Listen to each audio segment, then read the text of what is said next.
declared Israel to be an apartheid regime. Don't fucking stop me while I'm cooking, you baboon in a suit! The chef is in! About to give you a fucking Chelsea Green, you donkey! Donkey!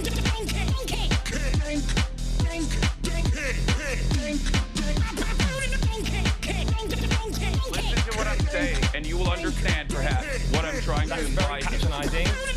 Yeah, I am being patronizing. I don't know who the fuck you are, and you're over here chirping all the way from fucking London about you want to fucking free Palestine, but also simultaneously you're talking about both sides are fucking fine. Shut the fuck up. You don't know anything, okay? Who the fuck is this pink-haired twink?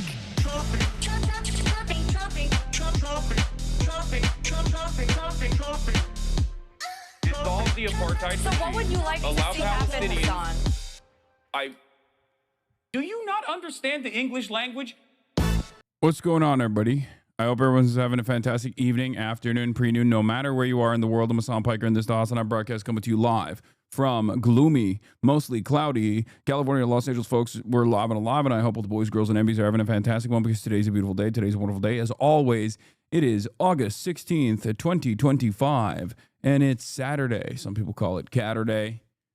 It's Gatterday. Saturday, folks.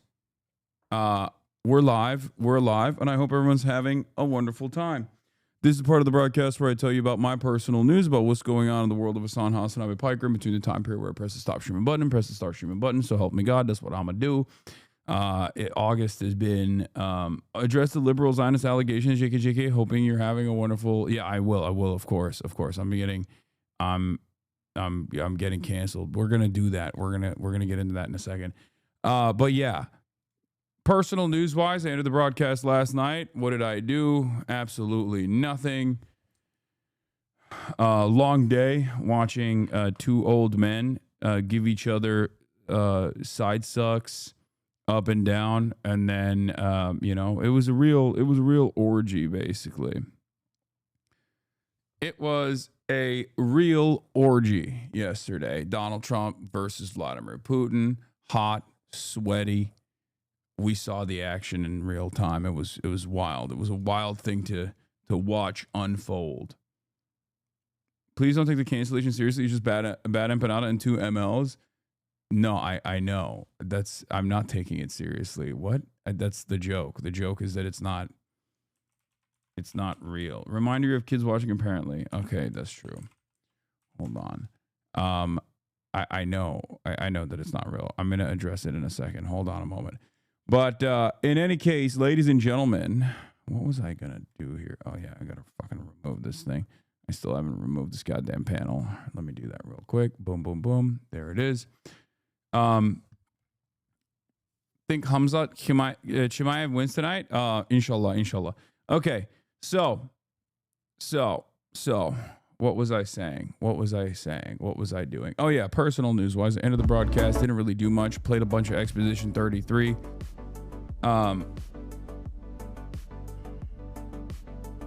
Played a bunch of Expedition 33. Watched some Fire Force. Went to sleep. Woke up. Saw some fucking nasty shit all up and down Reddit. Saw that I was getting canceled simultaneously by Bad Empanada and as not being sufficiently pro-Palestine, which is true. That's right. It's mine now, so I'm pro-Israel. I'm Israel Chai. That's right. I can't wait for my major media career. None of it is relevant. We'll talk about some of it as a joke. It doesn't really matter. But that's it. I worked out this morning. I deadlifted. I feel pretty good. And I'm gonna try to do a fun day as well. I'm gonna try to do somewhat of a fun day. Squirrel has been trying to cancel leftists for a while. Fed behavior? No. They're very passionate about this issue. They've yelled at me in the past. Again, like I said, we can have healthy and reasonable disagreements with one another. I will still. It's not a cancellation. You deadass platform is genocide denier. That's a bad faith misinterpretation of Hasan. Come on now. The irony, of course, is that if you were to listen to the interview, these are some of the things that I addressed. This is some of the things that he also said. He says it's a genocide. So, but I do believe that a lot of people are going to come back in here today and just like make a mountain out of a molehill, which is fine. If you guys want to be on this wavelength, that's all right. I'm going to keep it pushing. I'm going to keep talking about things that I think are relevant and important. But that's it. Yeah, because he's covering his ass after 2 years of genocide support. I told you what my policy is. You say it's a genocide. You want to fucking stop weapons transfers to Israel, and you are an advisor in the foreign policy blob. Keep pushing. As long as you don't try to limit others who are more radical than you, try to stop others, and try to actively deplatform others. If you are unconditionally and uncompromisingly on board, then it is what it is. Good. Only time will tell if these people are being cynical or being bad.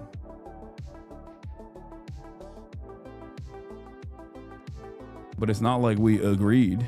There was, you know, there was a back and forth there that I think a lot of people fail to consider.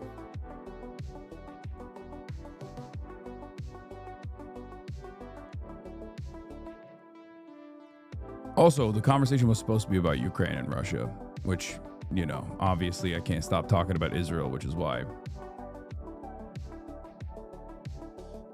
it is what it is.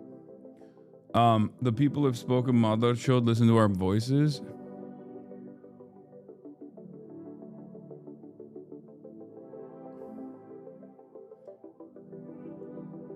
I mean, you're talking to people in the Democratic Party structure like Zero Shock. They've had horrific takes up until this point. So you very clearly pushed them on things and didn't tone down your language at all. I know. But I think a lot of people, the issue is a lot of people think that a person who is like a foreign policy guy is a conversation that you have with a person who's like a foreign policy guy who you have disagreements with, that you let your disagreements be known, is going to lead to like a bloodbath. You know what I mean? It's not like I'm talking to fucking someone who is an ultra Zionist or someone who is like refusing to say it's a genocide. Like you know what my red lines are. You know, someone who is a significant hurdle, like someone who says like, oh, you can't speak about this, you can't speak about that. Someone who places the feelings of Jewish people in cynically in front of like an actual genocide. And the irony, of course, as always, is that it's the same principle behind the Nelk boys. Like I had a conversation with them in the immediate aftermath where I directly told them, like, what you guys did was like interviewing Adolf Hitler, and there were a lot of journalists that were tried at the Nuremberg trials in the aftermath of the Holocaust for their participation in it.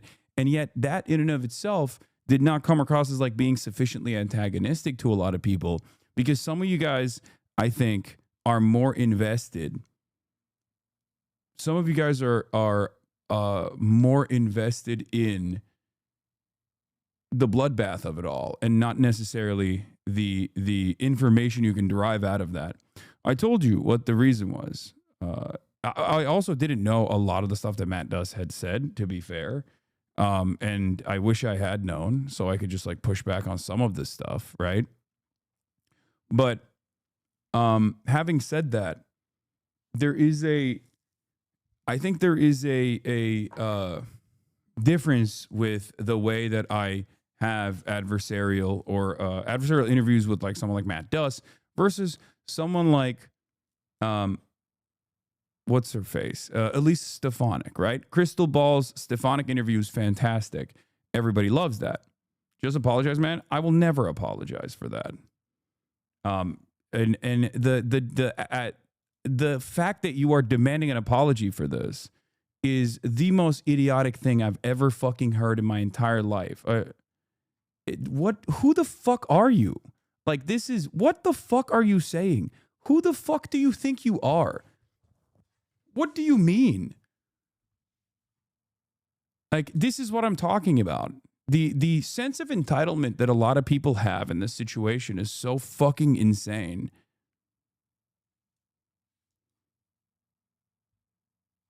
It's going to be a rough stream. I know. You're seeing a long bubbling issue with this chat, and that is being detached from reality and human interaction and pouncing on everyone who says something that makes them 1% less comfortable.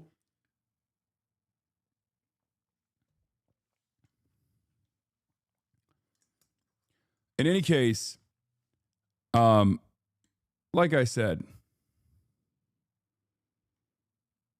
I don't know much about Matt Duss beyond the interview and his commentary yesterday. He seems like a fine dude. What's going on?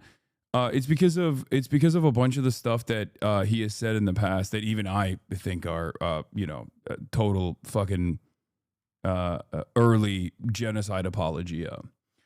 And I wish I knew more about that, because what he's saying right now is like pretty what he's saying right now is that it's a genocide. You got to stop, weapons transfers.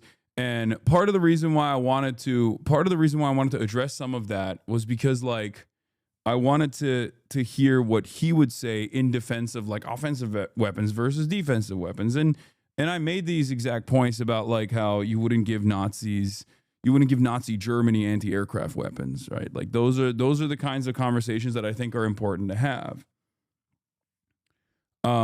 Having said that, people are once again making an insane mountain out of a molehill. And not only that, but also they're making an insane mountain out of a molehill. He conceded on that front. That's the other thing. Like, there was a bunch of stuff that he actually, there was a bunch of things that he conceded on in that situation. And I think overall, as I've said before, one of the things that I find important to address is having disagreements with people, even to the right of myself, that would still be in the center left sphere. He also appeared on Amy Goodman and Sam Cedar. I know, but it's really interesting because obviously their audiences are not going to fucking yell at them and be like, you're platforming an ultra Zionist or whatever, you're a Zionist. And that's the difference there, is because I am more accessible than those people. And also because, like, I think I am more radical than Sam Cedar and also Amy Goodman even as well. People say apologize for platforming is wild. Yeah, I know. The people who need to hear this aren't even here yet. Chatters will bring it up over and over again, and you will lose your temper and yell at them, and that will turn into a cancellation of its own. I know. This is usually how it works. I guess the only thing I will say is eyes on the prize. Keep it pushing. Eyes on the prize. You must have a singular focus in this moment. If you hate me for it, if you think I'm a Zionist, that's fine. I've been having to deal with the inverse of that my entire life. It's a new meta.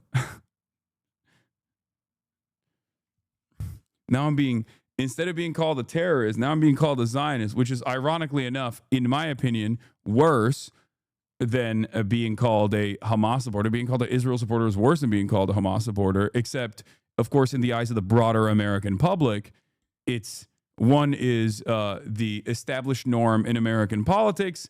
The other is, of course, anyone that recognizes the humanity of brown people, which automatically means you should be shot and killed and possibly sent to jail. So in this community, and I think in the minds of honest people, in the minds of people who recognize the reality that is unfolded here, which is unfortunately still a very, very, very small percentage of the population. Of course, I will continue pushing to try to make that percentage of the population size larger. But, the stuff that goes back and forth in inter-leftist circles are not things that the average American is thinking about. And my job is to try to make the average American more primed and more open-minded to the things that we talk about here. And I think I do a fairly good job at it, so I'm going to continue doing that. It's not the first time people have yelled at me over stuff like this, but that's it.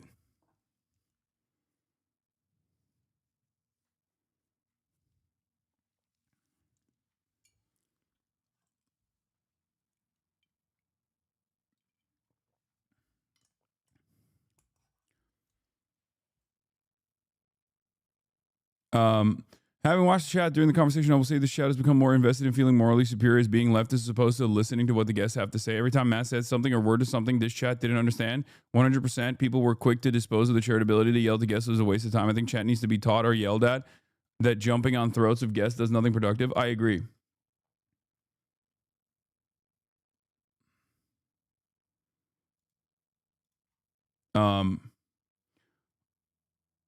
But yeah. Can you explain what you were hoping to get out of the conversation if you think it was productive?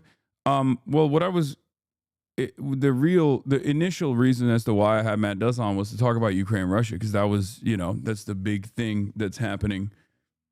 This was the day before the Vladimir Putin summit. You were putting on such a spin to make everyone who's criticizing, what? You and ContraPoint should collab. You were putting such a spin on this to make everyone who's criticizing you look irrational. Does it make you feel irrational when you hear my perspective on this and that upsets you? So you have to say something that's irrational?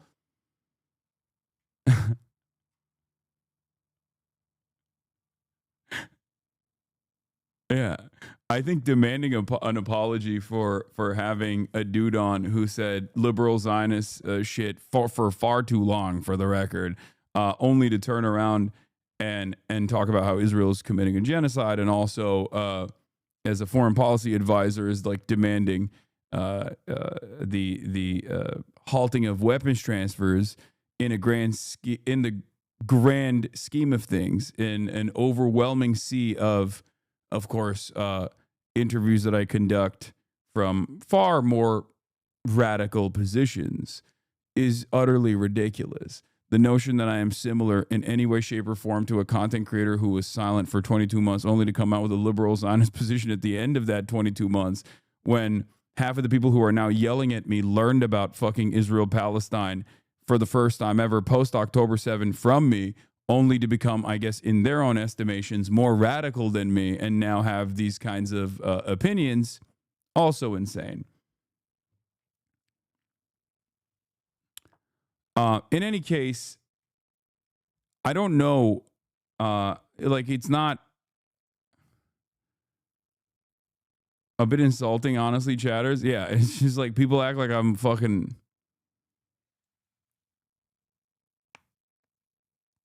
Yeah. If you are Bad Empanada's farming this shit, I know. And it's fine. I think ultimately Bad Empanada is a force for good, and he will get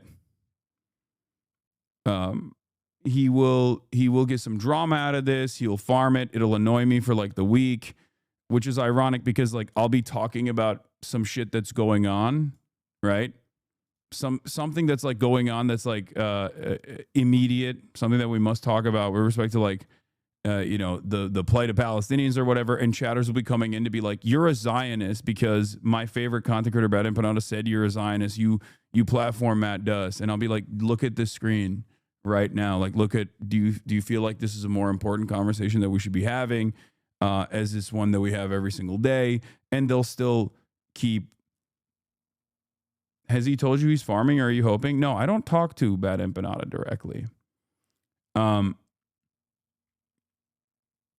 I assume he is.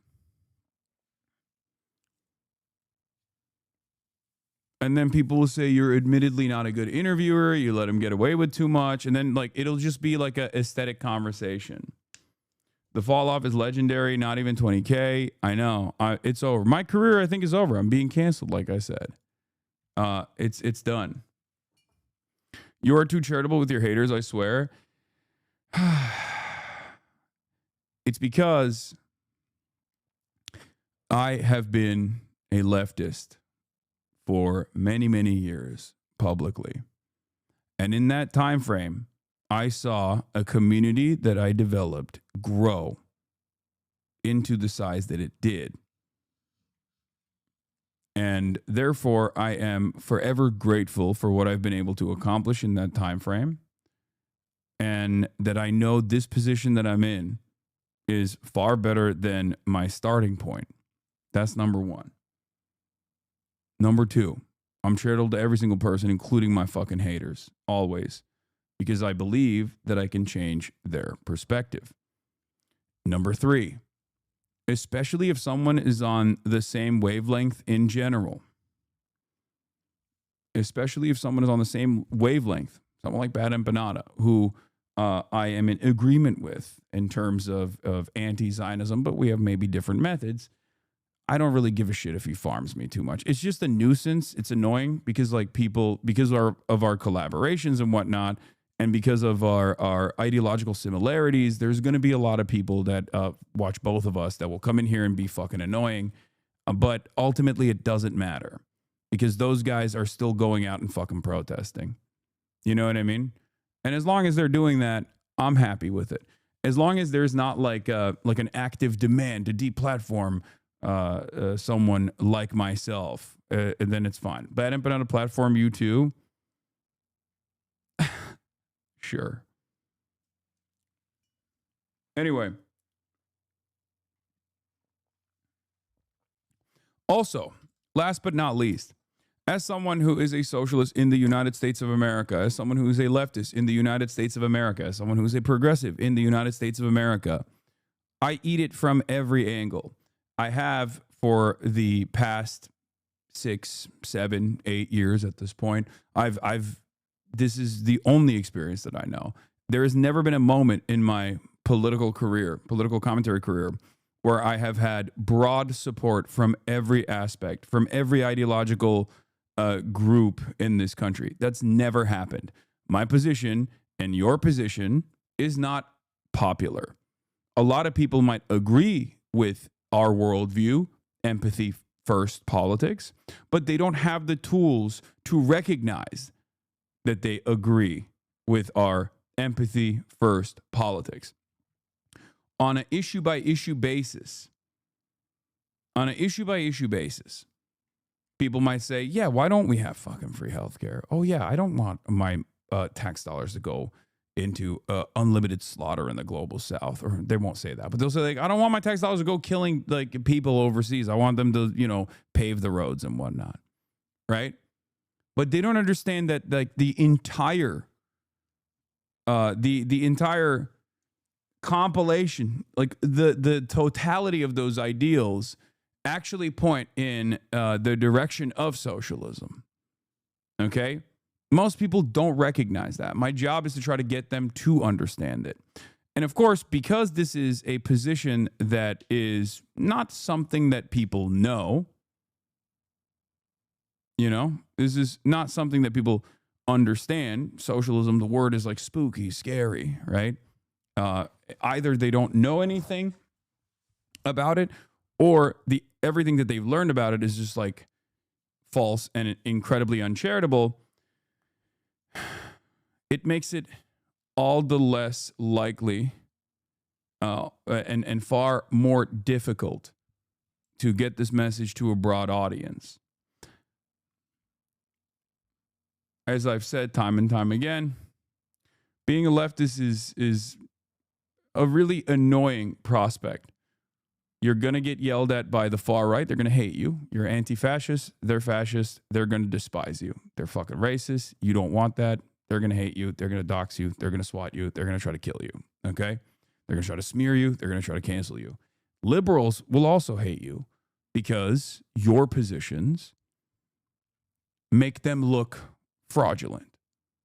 Okay? Your worldview will make them look utterly fraudulent in the eyes of a much larger audience. That's the reason why you have the Bernie Sanders effect.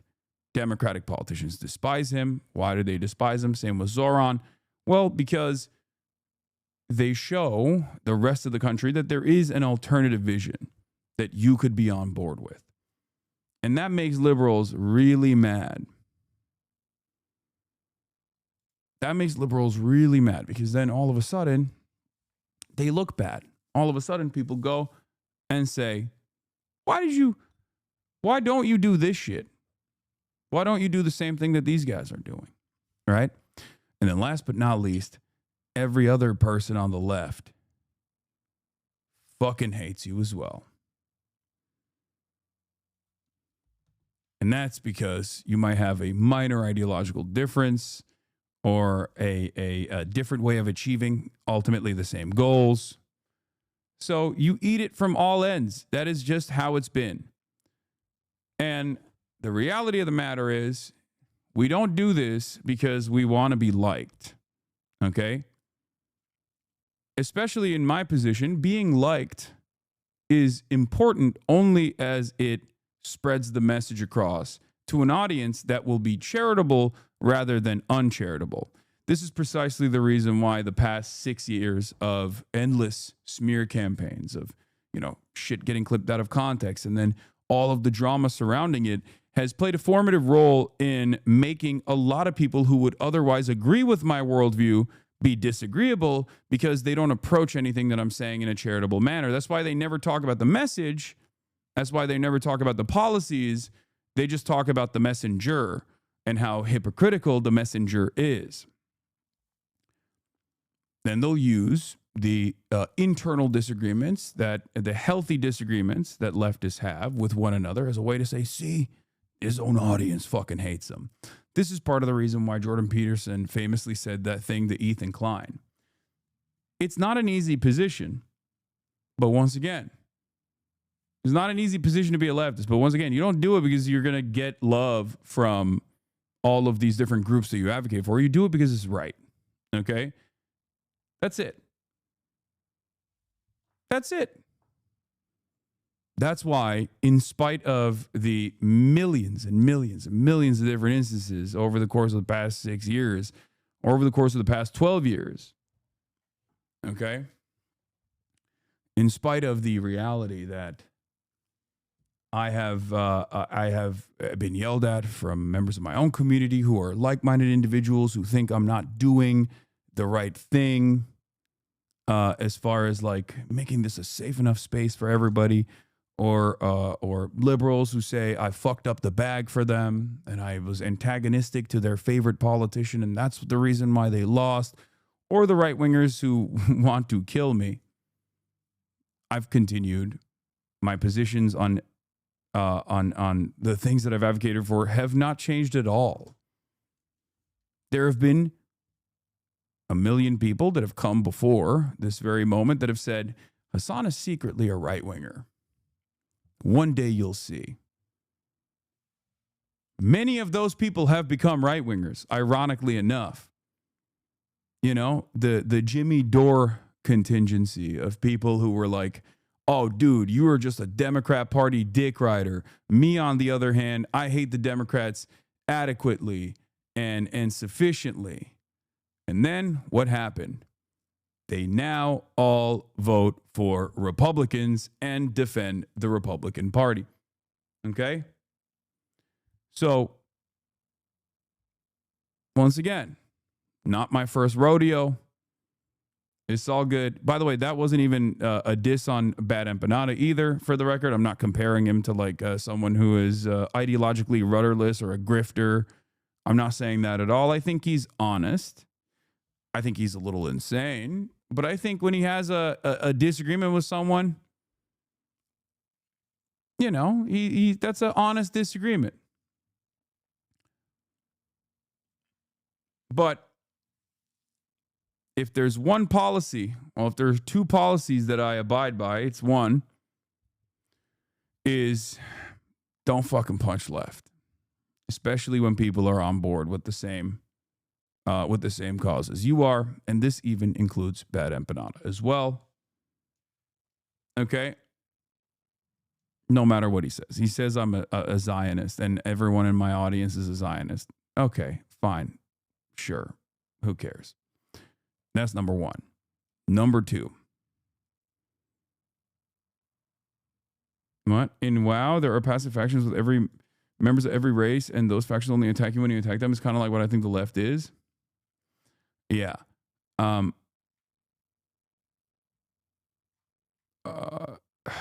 What the fuck was the other thing I was going to say? Jesus Christ. Number two. Number one, don't fucking left bash. Don't left punch. The left as a collective has no fucking meaningful power in the Western world. And ultimately, even if someone is like far more radical than myself, you won't catch me fucking shitting on them. I don't even talk about ACP that much. You know what I mean? And those guys fucking hate me. And I don't even talk about them. And there's plenty of disagreements there as well. They're like MAGA communists or whatever. But even then, I'm like, you know, who knows? Whatever. Number two, always maintain charitability. and understand that people are at the mercy of social conditioning in general. I myself certainly am and certainly was, and so have many of you in this community. And that is precisely the reason why you have to always be charitable. That's it. Okay? That's it.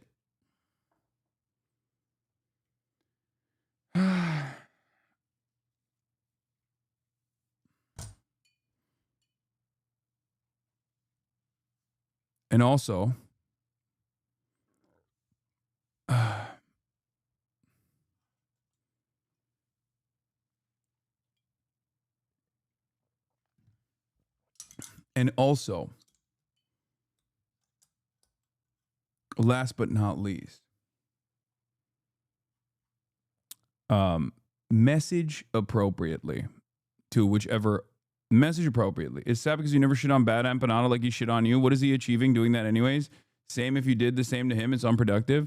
What Bad Empanada achieves when he shits on me is, let's be real, getting some of the people in this community to most likely go over there and watch his video, give him some fucking ad revenue. That's like a decent way to do it. So I think that's part of it for sure. It's a little bit of it, maybe a little bit. And, you know, it is what it is. So many morons eat this fucking shit up. Can't stand what these types of creators turn their communities into. Is DG of a different flavor? You cannot convince me otherwise. Yeah, I mean, I know. Is he not trying to change your mind? Trying to change my mind into doing what? When Bad Empanada and I had that conversation on Noah's stream, if you realize, like, a big chunk of this back and forth actually derived from Bad Empanada not understanding what my positions were, and also just straightforwardly calling me a Jewish exceptionalist and blah, blah, blah, all this other stuff. He'd done this before. He has done this many times over. This is not his first rodeo. And yet some of you dumb fucks do actually eat that bait every single time and then come in here and annoy the fuck out of me when I'm trying to do whatever I'm trying to do. Okay? So is he a left-wing grifter? No, I think Bad Empanada is earnest. I think he just, you know, flies off the handle a little bit, which is understandable. This is not a normal issue. You know? This is not a normal issue. That's it. This is a genocide. So, of course, people are going to get mad. Bro, the shit about Matt does has nothing to do with Bad Empanada, though. Yes, I think there are people in my community who are also frustrated that I'm not being as, like, contentious as someone like Matt does. Part of that is because I didn't know what he had said in the past as far as, like, what his defenses were. I just kind of knew him as, like, a guy who post October 7 was definitely on the liberal Zionist track, even though he had been an advocate for cutting weapons transfers to Israel alongside Bernie Sanders. He was Bernie Sanders' former foreign policy advisor. And if I had known about some of the things he had said, I think I would have been more contentious overall, especially when prodding how he went through his journey, because I think there's like a sense of embarrassment, especially at this stage, from people who do foreign policy stuff for not being on board early on and not recognizing it early on. And he tried to communicate that to me by way of Biden, which I, of course, vehemently disagreed with and told him was utterly ridiculous. And I did not, I didn't let him, quote unquote, get away with saying whatever he wanted to. There was a lot of pushback.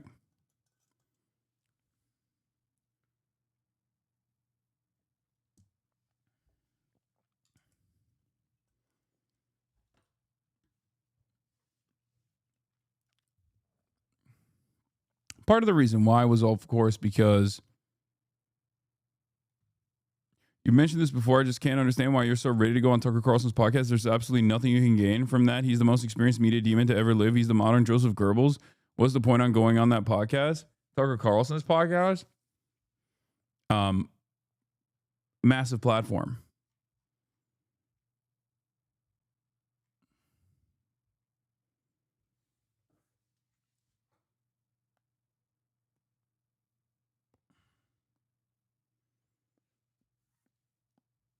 But he is not.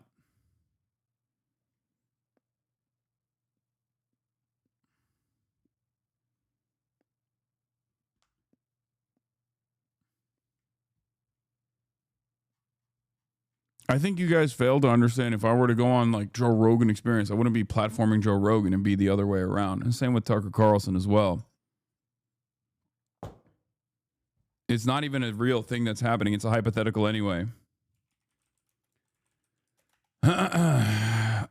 Saturday fun day. Okay.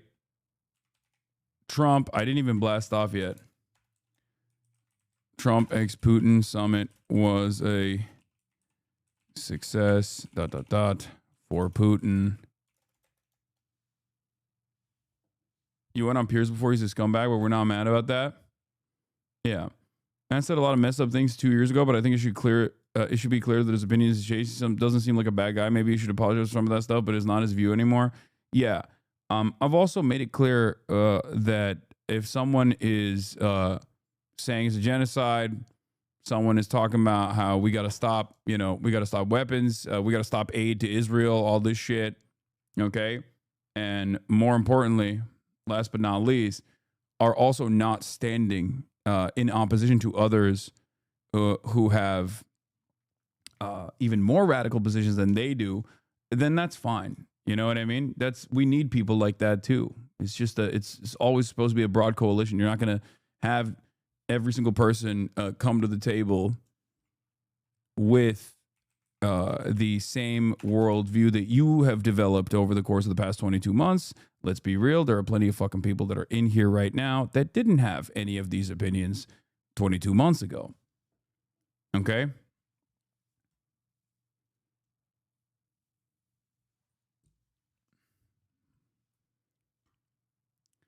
Because, once again, from the outside world's framework, from the outside world, I think that a lot of people see what we do here and they see the way people react to certain things, and they see themselves in the person that's getting yelled at. And I think if our goal is to be as open-minded and as like broad and create a movement that is as large as possible, which is a necessity for any sort of change, then, we have to be a little bit more careful, I think, of the way that we look. 100%.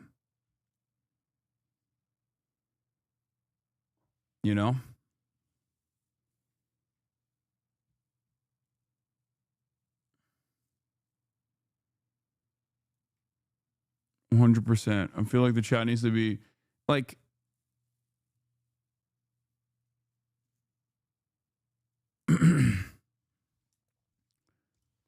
this doesn't mean that like someone can just overnight be like, I'm a good person now, and then everyone should just like eat that shit up. That's not what I'm saying either. I think, you should remember what people's positions were in the moments when it was necessary for them to also push.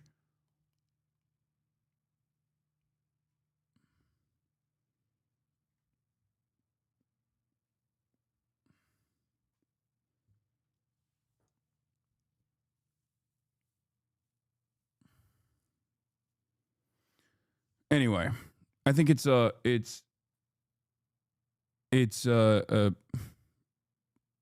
ultimately not a massively consequential nor relevant conversation that took place between me and Matt Dust, and I think people are going a little crazy over it. That's it. Trump-Putin summit was a success for Putin. Loomer gets U.S. to deny Palestinians medical care in the U.S.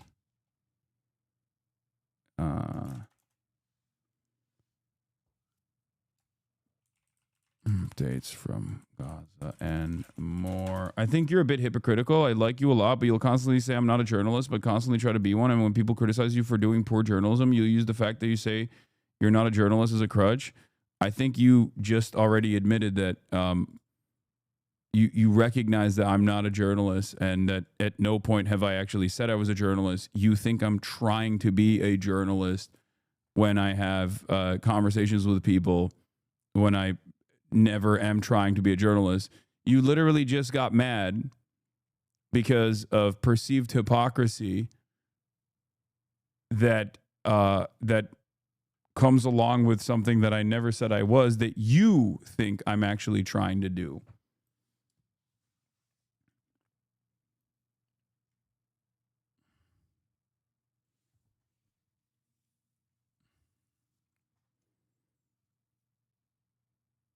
That's the issue. You've said you do journalism. Yes. The times where I do quote unquote things of journalistic value in spite of not being a journalist is talking to someone who is like in Gaza, for example. Okay. Talking to someone or going out to a protest and filming the protest from the perspective of the protesters.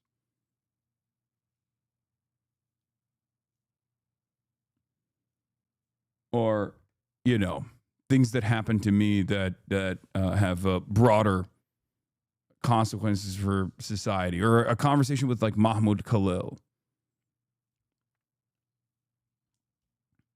or going out and interviewing the firefighters, the California prisoner firefighters that are combating wildfires. Like, those are things that have journalistic value. That's not all I do.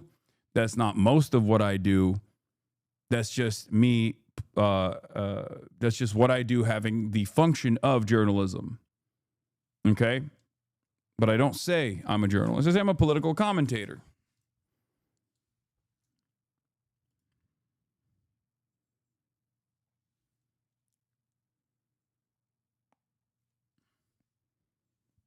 You know, I play basketball. I'm not a basketball player.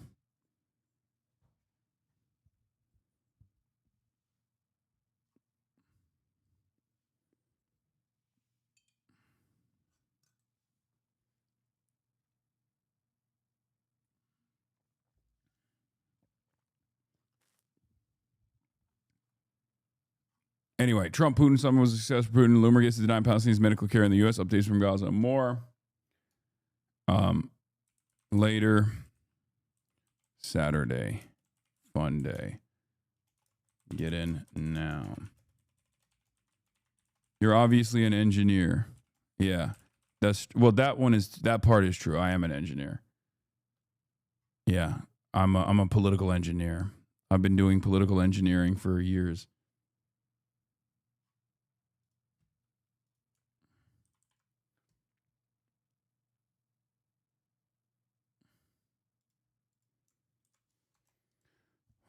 Look, there's going to be a million different opinions and a million different voices. Many of them are going to be contentious. I talk about politics. Politics is always going to be a contentious subject. A lot of people either A, treat it like it's fucking drama and love the back and forth that takes place in that regard, or B, understandably play it close to their chest.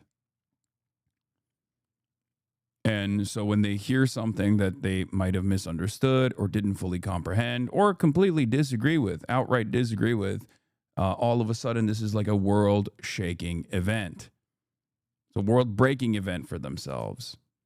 Like, oh, this content creator who this guy who I thought, had my best interest in mind, I disagree with him on this one thing. Whether it's because I might have misunderstood it or because I just have a vehement disagreement on this issue, this is really fucked up.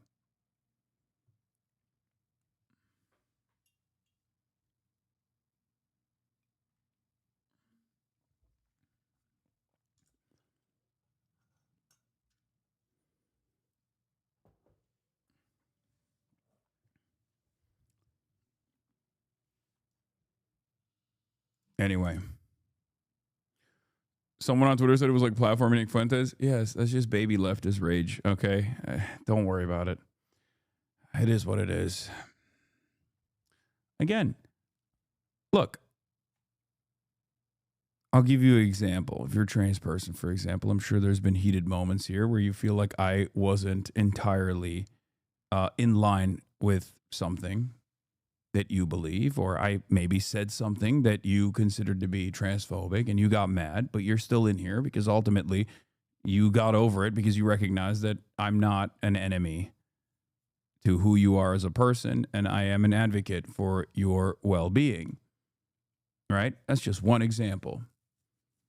And especially as it pertains to this issue, for you've never said anything transphobic to me. No, but some people think it, and it is what it is, you know.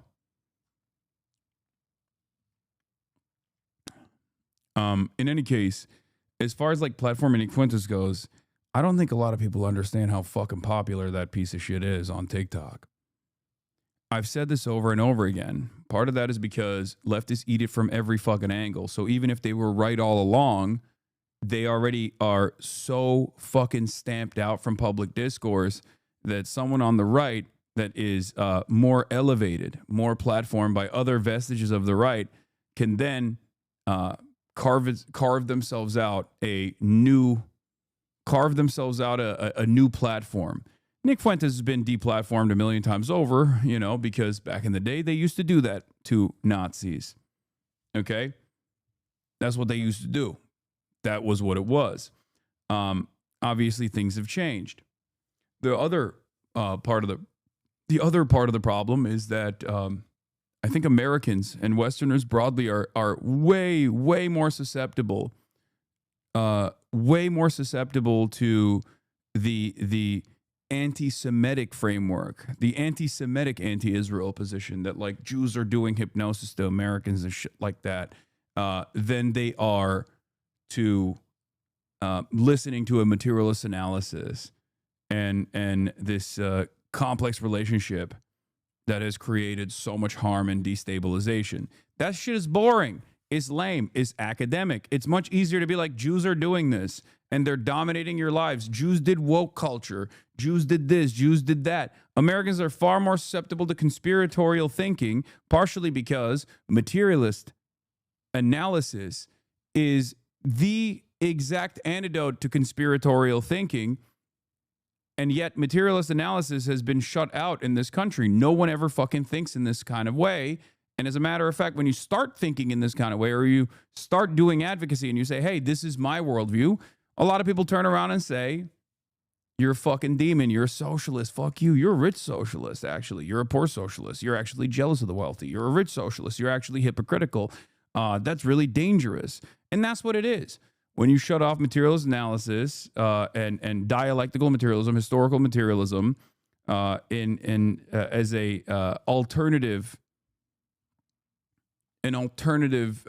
form of analyzing why certain kinds of events have unfolded and why certain things happen, when you shut that off and you say, that's actually scary talk, that's socialism talk, that's a real threat, then the other side that still is capable of existing within the confines of liberalism, which is, you know, fascist thought, gets to thrive.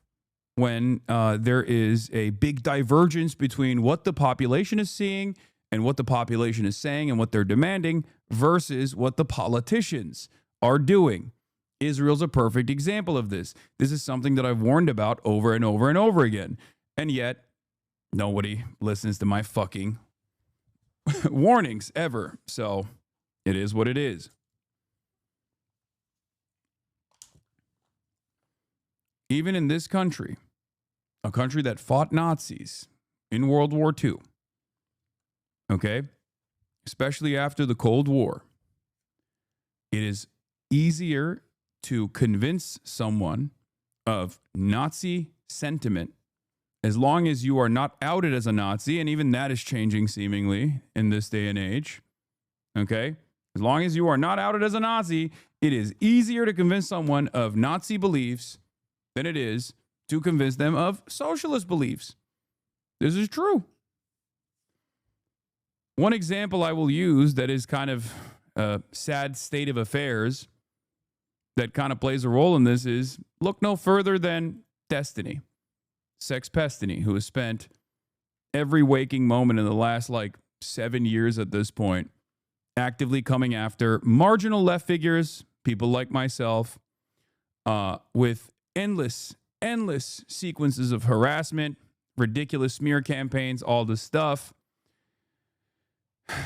And it hasn't really been successful for his own career necessarily, but it has been successful in, I think, undermining the broader reception of the left by a larger audience that already wasn't going to be super charitable to the left anyway.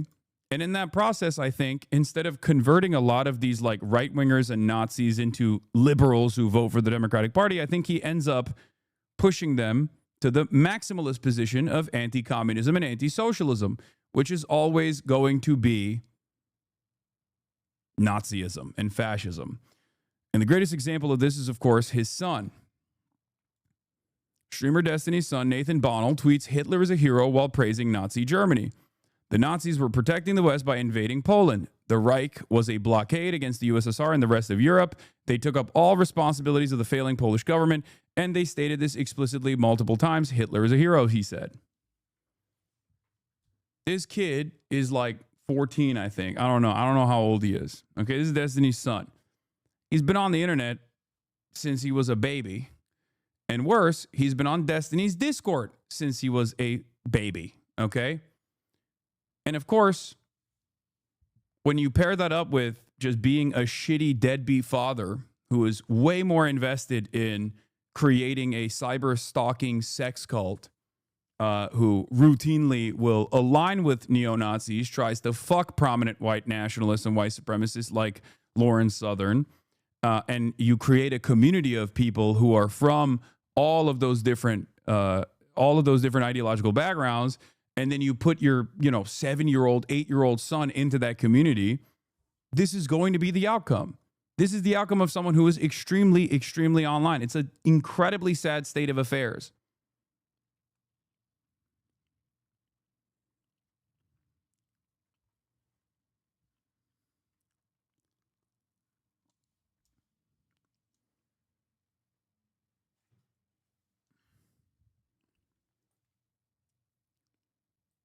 That's it.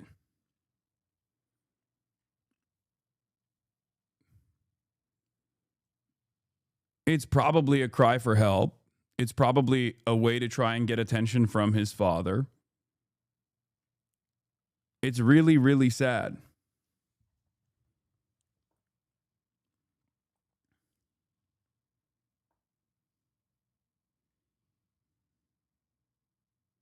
He said it's because you and his dad kicked him out of your Discord. He's obviously isolated and it's kind of sad.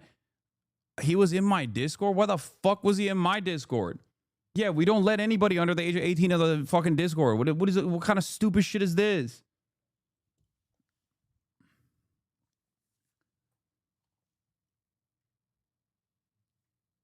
Yeah. What the fuck? He mentioned me? He knows who I am? That is crazy.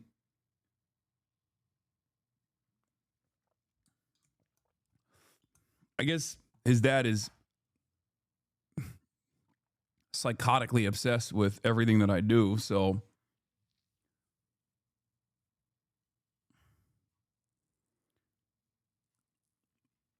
but yeah, my point is this is another prominent example. This is another primary example of like when you actively design your worldview, as many people have, around attacking the left, attacking socialism, attacking communism, you end up pushing people who are in the periphery to seek out answers, and conspiratorial thinking works within the confines of liberalism so perfectly. And there's the grand conspiracy almost always. The grandest of all conspiracies almost always is Jews. Jews are the ones who are responsible for everything that's going on in society. That's why Nazi sentiment is so successful.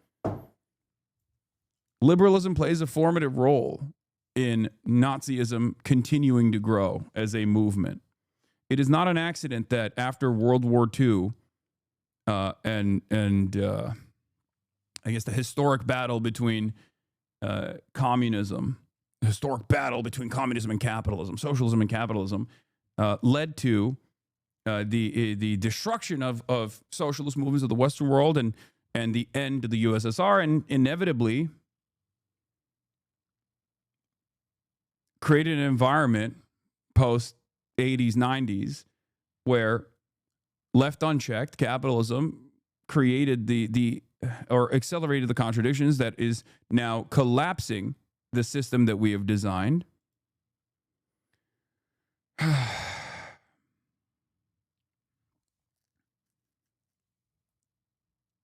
And fascism is thriving once again.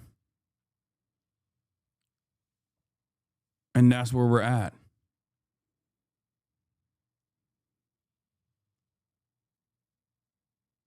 It'll take some time, I think, for people to recognize that the solution to growing fascist movements is not liberalism, but instead anti-fascism.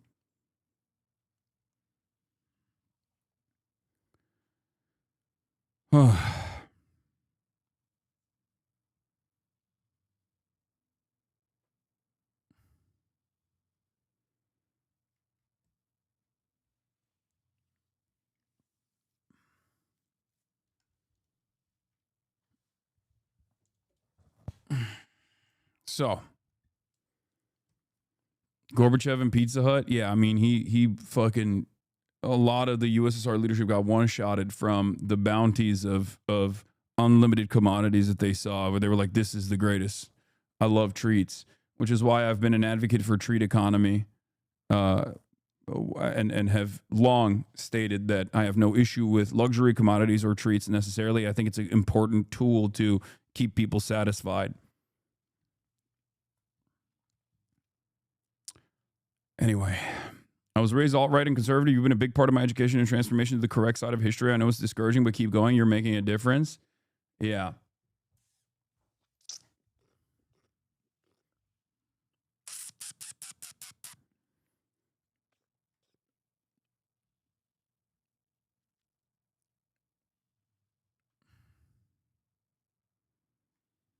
Where was I? We're going to talk about the Trump summit, the suckmit, and what the goals were, what the intentions were, and who actually won and who lost big in the process, and what this says about where we're at.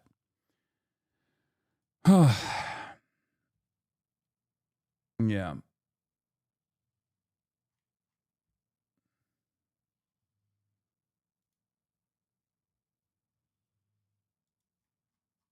So,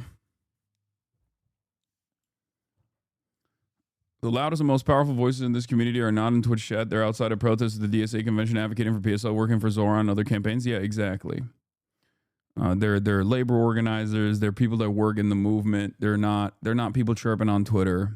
I think people chirping on Twitter, people chirping in the Discord. Let's be real. If you're doing that, then you're not busying yourself enough with real work. That's it. But it also doesn't matter. Again, because this kind of back and forth will always happen. There will always be people that yell. There'll always be people that get mad. It is what it is. But like I said, I think because the left is utterly powerless in this country, I see no reason to endlessly go back and forth on the minutia. You know? Just continue to be charitable, I guess.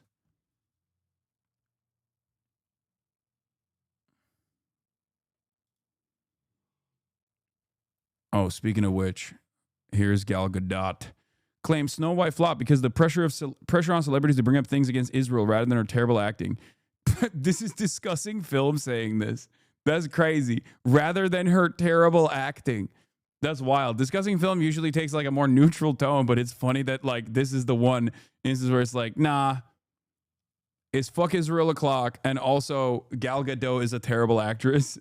You can always try to explain with enough wine to fill the Nile. Khalil, no. You can try to give people in the world a context about what's happening in Israel and what the reality is here, but in the end, people decide for themselves.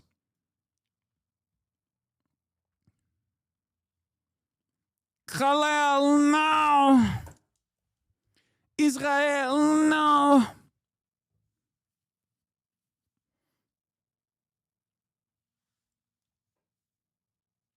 Yeah, between the ADL adding America First to their list of anti-Semitic terms, and those pro-Israel advocacy groups are doing everything to prop up anti-Semitic conspiracies.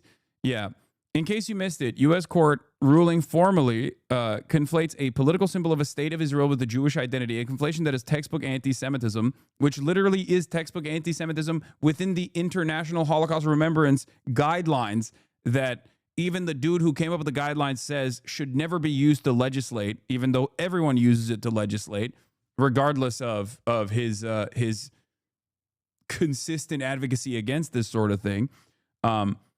But of course, when it's in the service of protecting Israel from criticism, this conflation is celebrated. Legal group hails breakthrough as U.S. judge equates Israeli flag with Jewish identity. In the United States of America, it is a First Amendment protected act to burn the American flag. Wait, what the hell? Did I lose my internet? What's happening? It is a First Amendment protected act to burn the American flag, but the Israeli flag now is considered racial discrimination and not political protest, setting legal standard for future cases involving anti-Zionist targeting of Jews.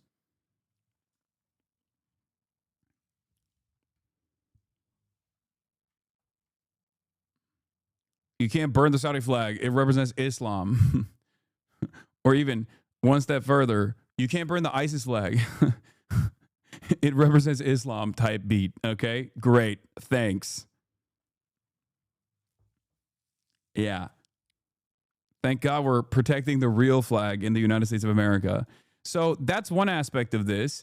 The other aspect of this that I was going to talk about with respect to like anti-Semitic conspiracies intensifying outside of just like how susceptible Americans are to this kind of thing due to an endless sequence of Red Scare propaganda is shit like this. The executive director of Israel's National Cyber Directorate was arrested this week in Las Vegas in a child predator ring sting. This guy works directly under Netanyahu, so of course he was allowed to go back to Israel. This post and the video are from his LinkedIn. Yeah, Tom Alexandrovich was the executive director at Israel National Cyber Directorate. The Nevada Internet Crimes Against Children joint operation included detectives and agents from the ICAC Task Force and the FBI's Child Exploitation Task Force, which includes the Metropolitan Police Department, Federal Bureau of Investigation, North Las Vegas, and Henderson Police Departments. Homeland Security investigations in the Nevada Attorney General's office, according to Metro News release. For the record, this is what I was talking about when I said, like, a lot of these departments are still tasked with, like, combating child predation, for example. Okay? This is them doing the thing that they're supposed to do. This is, like, the one function of the police that is a good thing, objectively, that I think no person other than straightforward lunatics would disagree with, right? Those arrested were David Wanacott Yankee, 40, Tom Artyom Alexandrovich, 38, Jose Alberto Perez Torres, 35, Aniket Brajesh Kumar Sadani, 23, James Ramon, da-da-da-da-da-da-da. They all faced felony charges of luring a child with a computer for a sex act and were booked into the Henderson Detention Center with the exception of Duncan, who was booked into the Clark County Detention Center. U.S. detains worker from Israel's top cyber defense agency for questioning. Prime Minister's office says incident resolved quickly, ending with brief questioning of National Cyber Directorate staffer before his release and return to Israel. That's right. Tom Alexandrovich, who is the executive director at Israel's National Cyber Directorate, was subsequently detained and swiftly released after being detained and investigated for trying to lure a child.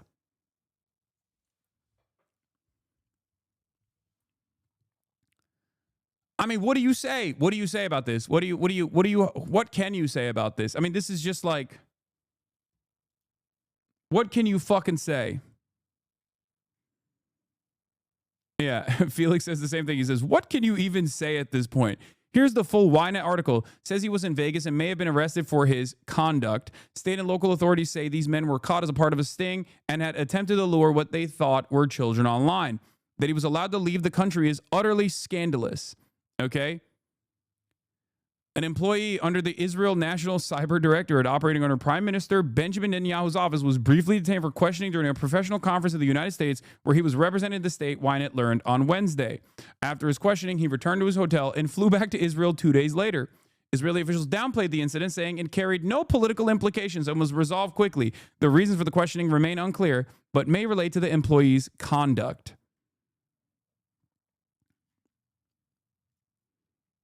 They're going to hold a press conference where the cops apologize for arresting him. They're going to give him the Congressional Medal of Honor and also give him several SSDs filled with stuff the FBI confiscated from non-Israeli pedophiles during the ceremony. You say one bad apple doesn't rot the basket. Deflect.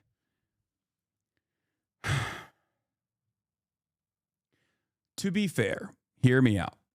To be fair to Israel, okay? Jeffrey Epstein, not only dead, but also a lot of attention on him. Okay? Someone's got to do it. What are they supposed to do? They've fallen on hard times. Okay?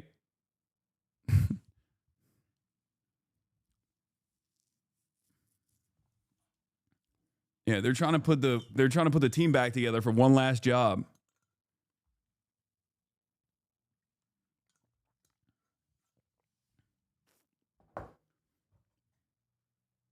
To be fair to Israel is something I never thought I would hear Hasan say. Yeah, because I'm a Zionist. Get with the program.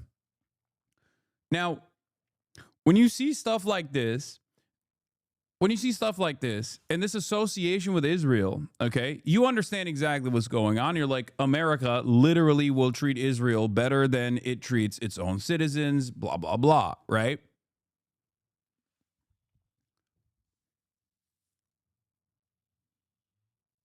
The average person doesn't look at this and go, oh, it's because America plays a profoundly important role, or Israel plays a profoundly important role in like American foreign policy, and that's the reason why they've been able to, for the past 80 years, successfully implement a influence peddling operation and also lobbying efforts to implement implement in the minds of many Americans in positions of power, many Americans in general, that like Israel is so important, both from a theological justification for the Christian evangelical Zionists, which is a very important voting bloc in this country, unfortunately, and also anyone else that goes into like institutes of higher learning and learns that like Israel actually is good, because if you ever talk bad about Israel, that means you're anti-Semitic and you're shut off from the conversation in its entirety. Like, they're not going to think about all that. They're just going to go, Jews are doing this. Okay? That's it. So when America behaves in this way, the American government behaves in this way, they literally are fucking doing, okay, this is Jewish conspiracies, I guess. Like, that's what most people fucking see. That's what most people see when they see this.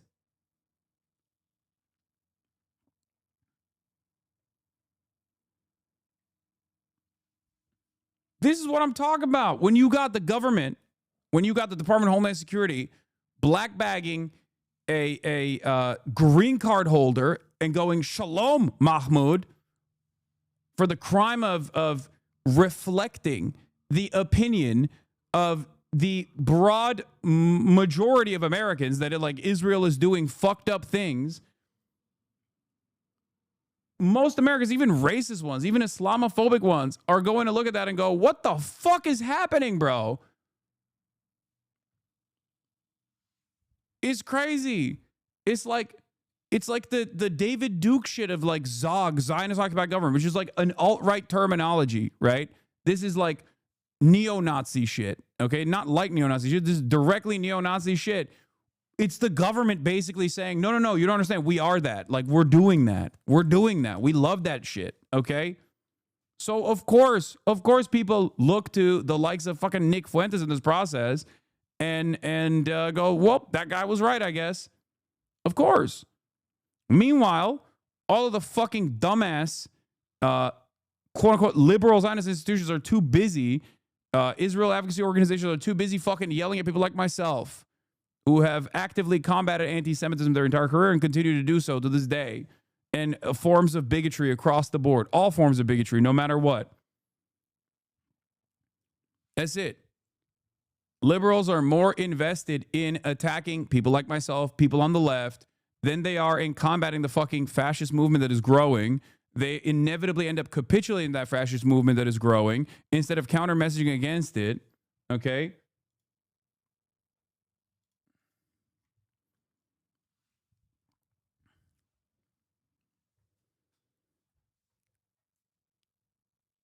And then especially when like right-wing attitude and right-wing sentiment is so normalized, yeah, the people that come across as more earnest in that messaging structure are going to end up getting pulled to the fucking top. Okay, but go ahead. If you're a Jewish advocacy organization that is masquerading, or if you're an Israel advocacy organization that's masquerading as a Jewish advocacy organization, or a fucking civil rights movement or something, or a civil rights organization, and you're too predisposed with like yelling at Miss Rachel for saying you shouldn't kill Palestinian children, then you are also actively pushing American society in this direction. Good luck. Have fun with that. And I don't know if it's like deliberate, or I don't know if it's like deeply irresponsible. I don't know if people just don't understand that this is what a lot of these groups are participating in, and a lot of these groups are just basically like moving in that direction. I don't know. I've thought about that a lot, and I think they genuinely wish and prefer anti-Semitic pushback towards Israel as it justifies their worldview. Yes, exactly. They hate people like you the most because you pull their movement down in a way that makes sense. I know. If you're otherwise progressive, if you're progressive except for Palestine, you hear someone like myself, you're going to get a little one-shotted, okay? You're going to be like, wait a minute, I trust this guy on everything else. Let me hear him out here. Okay? As I've jokingly said over and over again, even though it's not really a joke, I'm the one who makes Jonathan Greenblatt's nieces and nephews say fuck Israel. Nick Fuentes is never going to get Jonathan Greenblatt's nieces and nephews to say fuck Israel because Nick Fuentes is an anti-Semite. So he sees that, and that fucking terrifies him. It's the same principle behind Bill A. Packman, Bill Smokes Crackman, whose daughter went to fucking Harvard and became like an anti-Zionist socialist, And that cracked his brain. Yeah, Bill Smokes Crackman. That's it.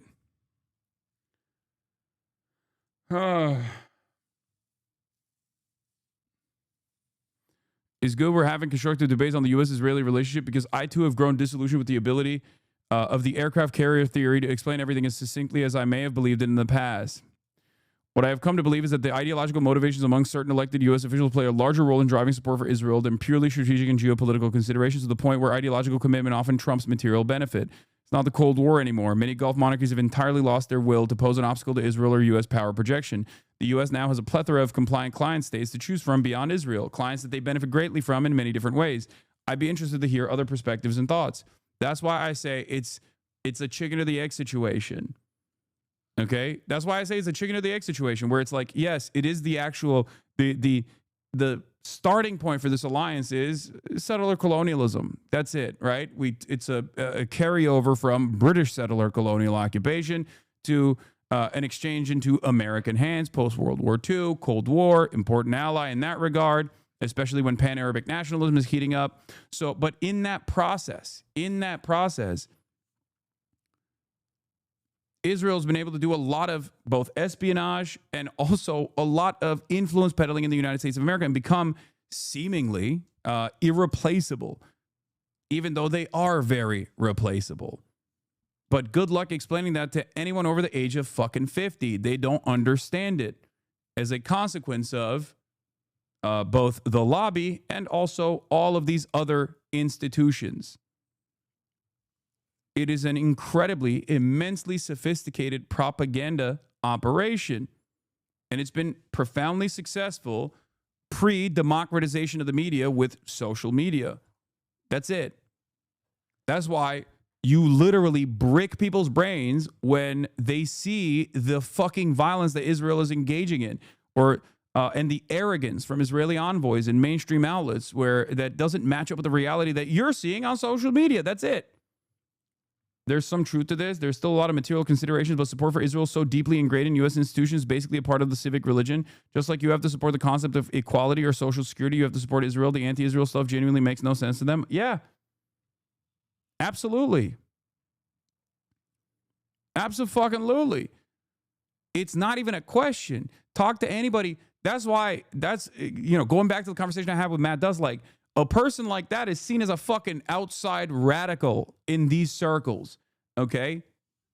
Like, even a person who has played a role initially in, like, advocating on that the Hamas is responsible for barbarism and violence, and it's a right-wing nationalist project, and it's really fucked up. It's like they're the real Nazis, whatever. All the shit that he said early on, and he's Baptist, by the way, I think, right? I think he said it. I mean, Matt Does is a Christian. Where did he get this indoctrination? I mean, he briefly alluded to his own personal indoctrination into Christian Zionism in that conversation that we had, right? But these guys they look at this as like an unconditional force, an unconditional loyalty. Many Americans do. And it has nothing to do with fucking Jews or Judaism either. Like, yes, this doesn't mean that like Zionism has not basically turned into a national religion for a lot of Jews. And that is by design. That has been a deliberate mechanism for a lot of secular Jews who don't really care about like the religious stuff, but get a sense of community. And it's a formative part of their development. Many of you are in here. You know this. You've reflected on this. You've talked about this actively, right? But like Jews ultimately are a tiny fraction of the American population. And before people say, oh, well, they are overrepresented in media or in positions of power, it doesn't matter. You know who else is fucking hyper-represented in those positions? WASPs, white Anglo-Saxon Protestants, evangelical Protestant Zionists, okay? And guess what? They are literally not only all over the fucking claw, they have a claw grip on the levers of power, but also are deeply invested in the continuation of this allegiance with Israel. That's why I always fucking say that it doesn't matter. Even if every Jew in America turned around and was like, fucking Israel sucks. We don't want anything to do with this. We're washing our hands of this, okay? American foreign policy would not change on the matter. Do you see what I mean?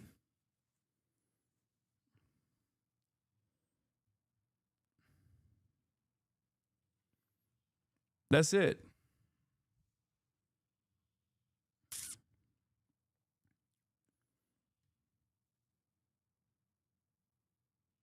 I went to a Baptist church in high school. They were definitely brainwashing us into Zionism. It was insane. Yeah. Yeah. What would lawmakers say to all of them then out of curiosity? I mean, look no further than what's going on in fucking New York. What do you mean? New York is a great example of this. New York Jews voted for Zoran. Majority of New York Jews voted for Zoran, okay, in the primary. Look at the media reporting on this issue. You would think Zoran ran on a campaign of exiling every Jew from New York and that New York Jews were talking about fucking escaping New York or some shit. They voted for him. They fucking voted for him. How do you not understand? What is actually going on and the way the media reports on certain things to craft a specific narrative as a fucking mechanism of attack is entirely different.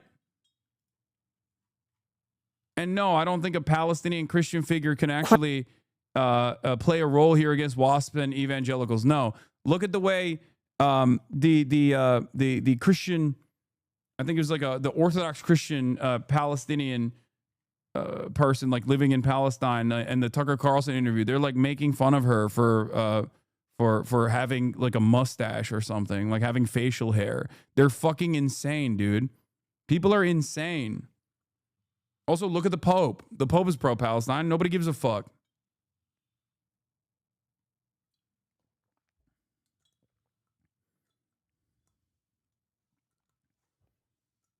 Yeah, that's George Stephanopoulos' actual sister, too. Yeah. It's a very uniquely American thing. Growing up Catholic and in the DR, I don't remember hearing about Israel in any capacity to the point that I was under the impression they were like a Bible thing until I learned about the Holocaust in the States.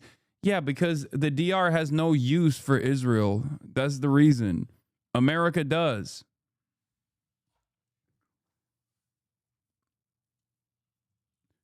Did you guys know that Justin Amash is literally Christian Palestinian? Did you know that? Rashida Tlaib is not the only Palestinian congressperson. Justin Amash is a Christian Palestinian congressperson, or was a Christian Palestinian congressperson. He's a Republican, a libertarian. Did you know that? Has that made a difference? No. It don't matter.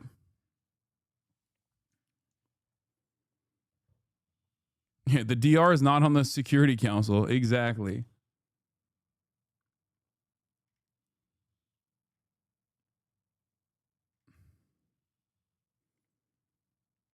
Yeah, Justin Amash's family was murdered by Israel when they struck a church that they were sheltering, like near a church they were sheltering at.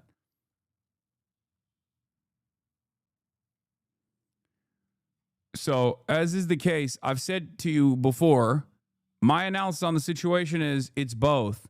If you have on the one side the Noam Chomsky analysis, which is like the unsinkable aircraft carrier analysis to show Israel's importance, and then on the other side you have the fucking on the other side you have the Mersheimer perspective, which is the lobby and its pervasive influence on American politics.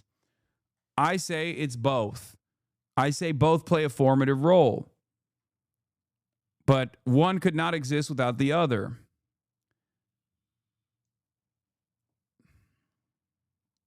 Questions on the words that one uses are at the heart of what I hear many people asking about this war, including Jews, which is, how can they support Zionism if this is the current manifestation of Zionism? Well, look, it's like, how can you support Islam if Ayatollah Khomeini is the progenitor of it? How can you support Christianity if the Crusades happened? How can you support America? Yeah, the difference is, okay, people don't do that. No one is associating Saudi Arabia with the entirety of Islam. No one is associating Iran with the entirety of Islam. What the fuck do you mean? Your job is literally, by definition, associating Israel with the entirety of Judaism. So either you're making an argument that, like, they get to do stuff, so why can't we? Or I don't know what the argument would be, actually. It's just the only conclusion here is that you, as a person who does associate Israel with Judaism, because your entire job is to defend Israel by claiming that any critic of Israel is actually doing this because of deep anti-Semitic opinions, you're literally... you're just saying, like, they get to do it, why can't we? Christians did chattel slavery, why can't the Jews have a little bit of a genocide? Come on now. That's deeply anti-Semitic. You can't throw the baby out with the bathwater argument if your position is literally to tie Israel to Judaism, which is your position. So which one is it? Okay, this is a failure of whataboutism because you're the one who's tying Israel to Judaism. So either you just said your entire fucking position is fraudulent and you have been an anti-Semitic person this entire time by making this false conflation between Judaism and Zionism, by making this false conflation between Israel and all Jews, Or you're just saying, why can't Jews have a little bit of genocide? Come on now. Like, let me have a little bit of that. Let me get a little piece of the action here. America, if you disagree with President Trump's policies, or even in the face of larger scale disasters like slavery. Like, so again, Zionism is the right of a people to self-determination. You can be upset with the policies of a government. But again, if you didn't say in the wake of enslavement of Africans, America should be destroyed, if you didn't say in the wake of the Crusades, Christianity has no legitimacy. Dog, the funny thing is, conservatives, and by the way, this is right-wing reactionary propaganda, for the record. I see this as no different than like a fucking neo-Nazi being like, why are you attacking white people? Why do you hate Christianity? What he's literally fucking arguing here is exactly the same shit. No, that's what people always say. People that want to bring back chattel slavery or reinstate the racial hierarchies and continue the racial domination of black people, people who are white supremacists do say that. And you are a supremacist of a different variety. You are an ethno-religious supremacist. You advocate for Jewish supremacy. You advocate for Jewish domination over the Palestinians. So you turn around and do the exact same argument. White supremacists say the exact same shit that Jonathan Greenblatt is saying. They just say it for Christian nationalism, white people broadly, white men. They have a different seasoning associated with it. And most people don't understand because, like, Jews in the Western world have historically been a marginalized population with pogroms and also the Holocaust, that a lot of Americans who want to be progressive cannot comprehend that, like, in Israel over there, Jews are the dominant in-group. They are the white people of Israel, the quote-unquote white people of Israel. They don't have to look white. I just mean white as a socio-political construct of who has the power, who is the in-group. You say Jews control the media in America, you're anti-Semitic. You say Jews control the media in Israel, you're just reflecting on the reality. Okay? Do you understand? I mean, this is a humorous way to describe it, but that's the major difference. You put a fucking Star of David on the side of a fucking apartment complex to mark that a Jewish person is living there in the Western world. That might mean you're about to do a hate crime, an anti-Semitic hate crime. But in Israel, settlers mark Palestinian houses with the Star of David, and that is an indication of a hate crime of a different sort that is about to take place. They are going to light that house up. They are going to push those Palestinians out of that home. They are going to engage in a pogrom. That's the difference between the power dynamic.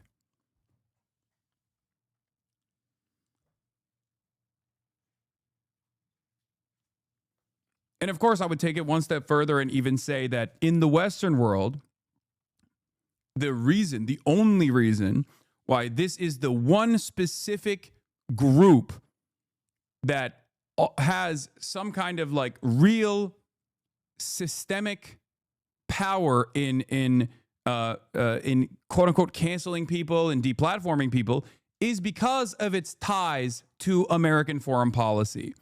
Because anti-Semitism is used successfully, or at least was used successfully, as a mechanism of deflection and a shield for Israel.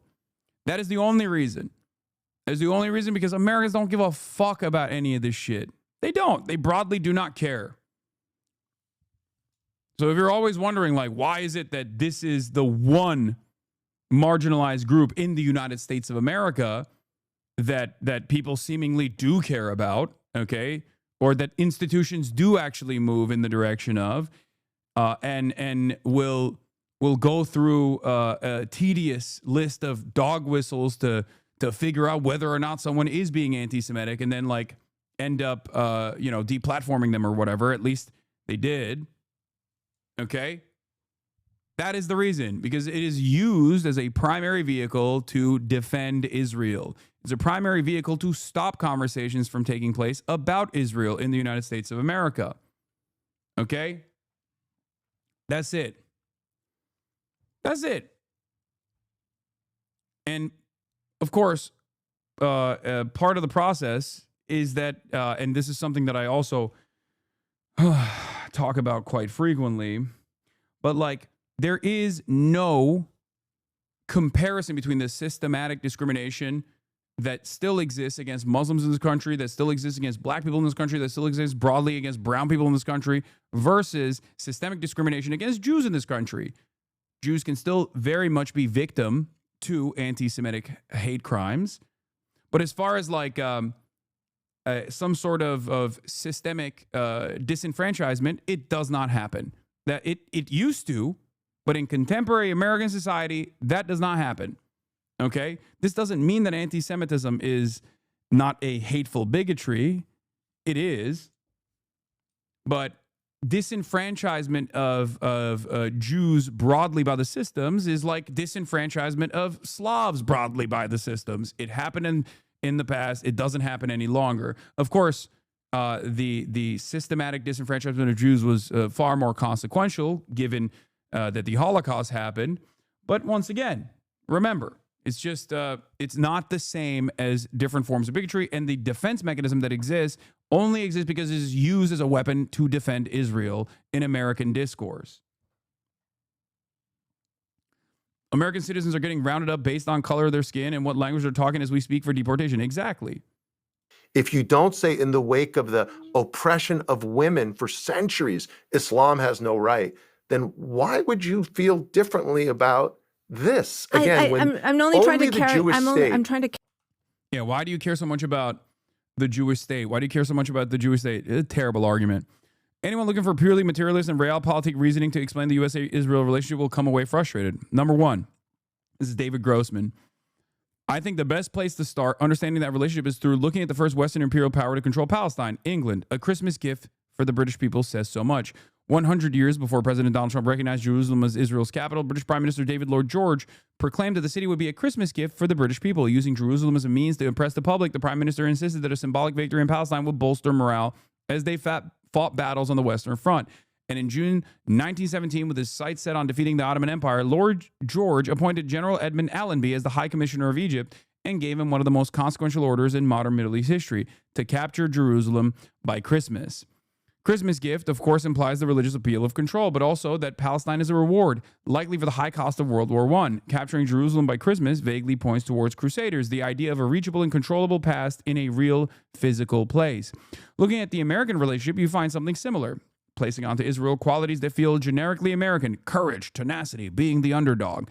To quote from Nixon in 1974 as the first American president to visit, upon his arrival in Israel, Nixon said in a 15-minute ceremony at Ben Gurion Airport, "I can only say that the friendship that we have for this nation, the respect, the admiration we have for the people of this nation, their courage, their tenacity, their firmness in the face of very great odds, is one that makes us proud to stand with Israel, as we have in the past in times of trouble."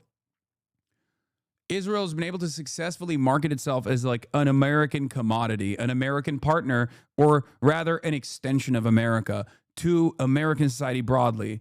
Israel has also, as Theodore Herzl, the founding father of Zionism, chose to try and market Israel as a settler colonial project to different subsects of Jews that were ideologically and theologically against the creation of the Israeli nation state for Jews.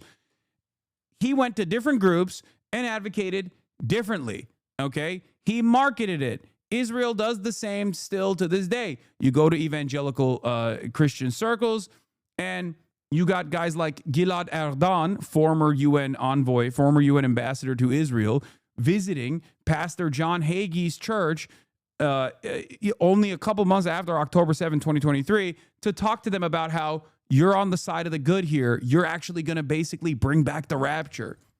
You think anyone in Israel fucking legitimately believes that? Maybe some of the fucking Messianic Jews, but like they don't. That's not, Gilad Erdan doesn't believe that the fucking rapture is going to happen. Okay? Theodore Herzl, founding father of Zionism, was secular.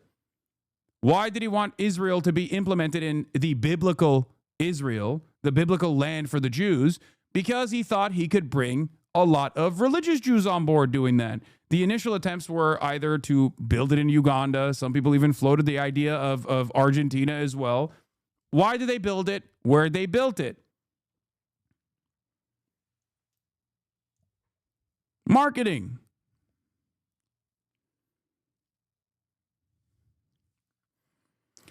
As noted perfectly in High Noon, Jews in the Cinematic Wild West, How the West Was Made. In 1958, Manischewitz Company released a 6-minute Passover record created by Harold Stern. A real honest-to-goodness Jewish cowboy from Central Texas, anticipating giggles and incredulity from his urban Jewish listeners, Stern remarks, frankly, there's nothing so unusual about being a Jewish cowboy. It was a history lesson pressed onto a novelty record, alternating between Stern's folksy monologue and musical interludes by Israeli singer/accordionist Avram Grobert. The mashup was hardly accidental. Israeli mythmakers and filmmakers recognized American Westerns as a useful symbol for their own Zionist project, reimagining the cowboy as a chalutz, pioneer, or sabra, native-born. The Western town is an agricultural community, moshav, or kibbutz, rifles as machine guns, denim jeans as khaki pants, Stetsons as temple hats, boots as sandals, and Native Americans as Arabs.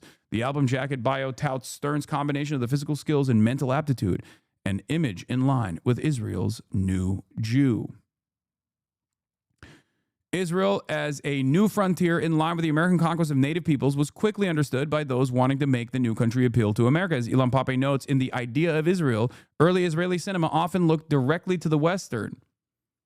And remember, Jabotinsky and Herzl at different times has openly revealed that Israel was a colonial project. The early Zionist movement did not actually mince words on the colonial aspect of this. Okay? You have to remember, the idea that the progressive forces defend Israel is a relatively new phenomena in the grand scheme of things. Okay, it's a relatively new phenomena. People were just like, yeah, no, this is a colonialism. This is a settler colonial operation. Okay, Zionism is a settler colonial operation. We know it. We don't mince our words. We just say it as it is. Okay. Yeah, just as Manifest Destiny, just as Lebensraum, Greater Israel's a project, is colonial in its ambitions. You're saying that an imperialist, ethno-supremacist Nazi state got inspired by the U.S.?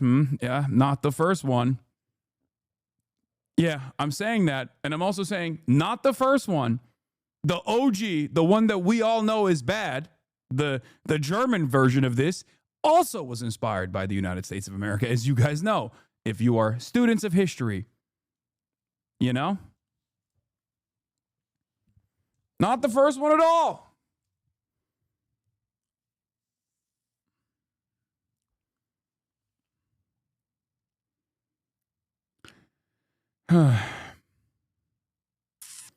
Let's be fair, though. Hitler thought the American one-drop rule was too severe to apply in Germany for Jews. That's true.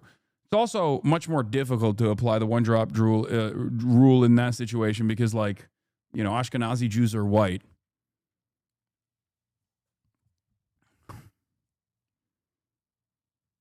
I think that's more of it's just, like, difficult to implement. For those of you who don't know, one-drop rule is at the heart of white supremacy. The notion that even if you have a single drop of the blood of a black person, you are still black.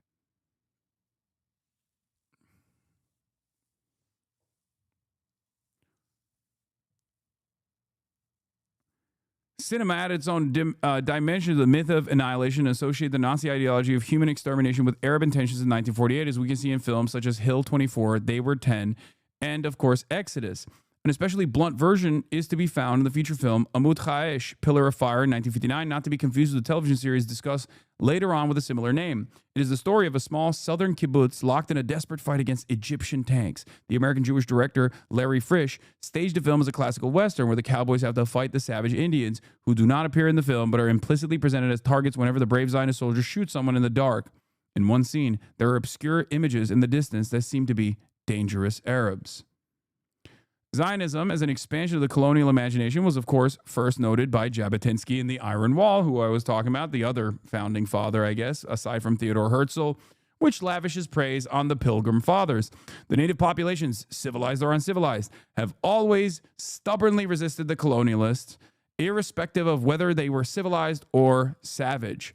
And it made no difference whatever Whether the colonists behaved decently or not, the companions of Cortez and Pizarro, or, as some people will remind us, our own ancestors under Joshua ben Nun, behaved like brigands. But the Pilgrim Fathers, the real first pioneers of North America, were people of the highest morality who did not want to do harm to anyone, least of all to the Red Indians.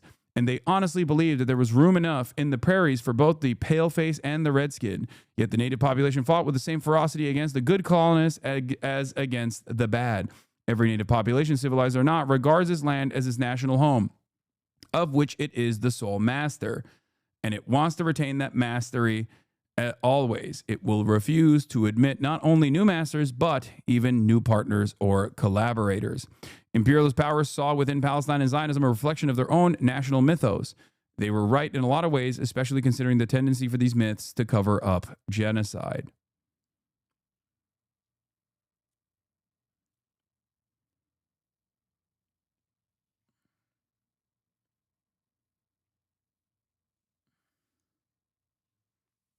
That's it.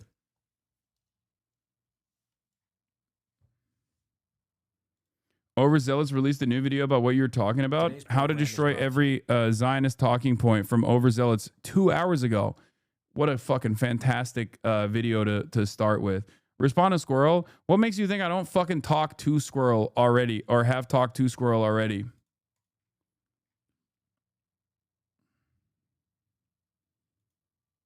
Remember what I said earlier when I will be covering something that's going on that pertains to Israel, Palestine, and people will come in and like try to fucking farm drama.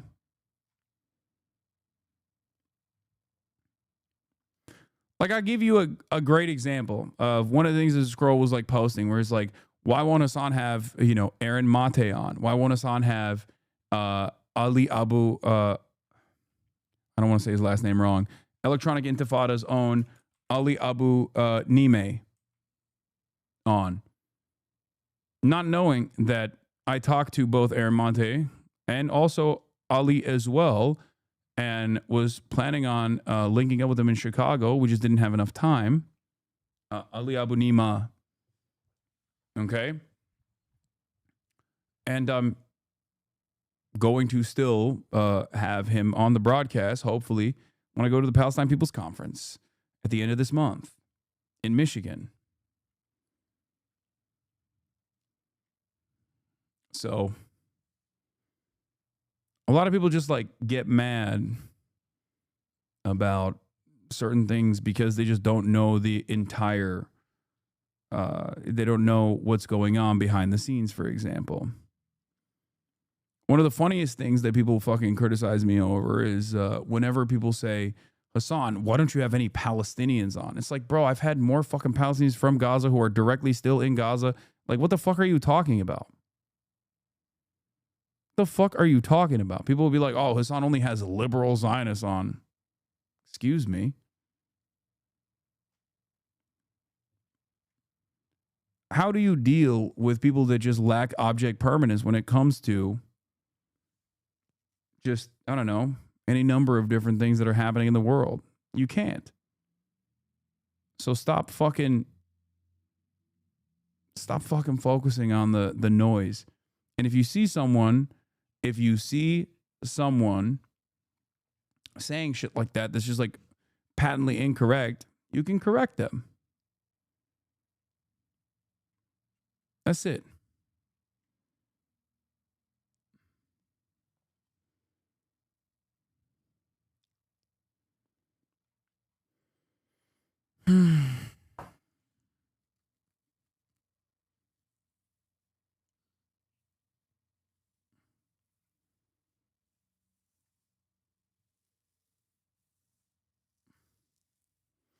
All right.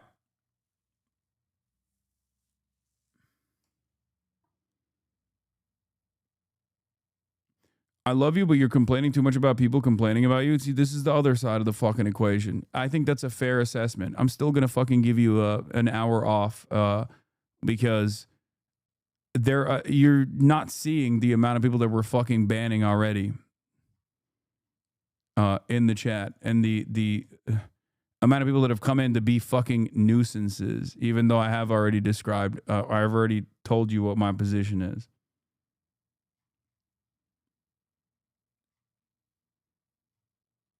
to you by Ground News. Disclaimer. This video deals with sensitive and contentious topics, one of which is race. Scientific consensus affirms that race is a social construct with no real biological basis. The usage of the term race throughout this video has nothing to do with biology or science in any meaningful sense. Race is a human invention created to impose arbitrary hierarchical distinctions between people. Distinctions with very real consequences. And as this video progresses, we will see how many different supremacist ideologies, from Zionism to Nazism, flirt with such a construction to serve their specific goals.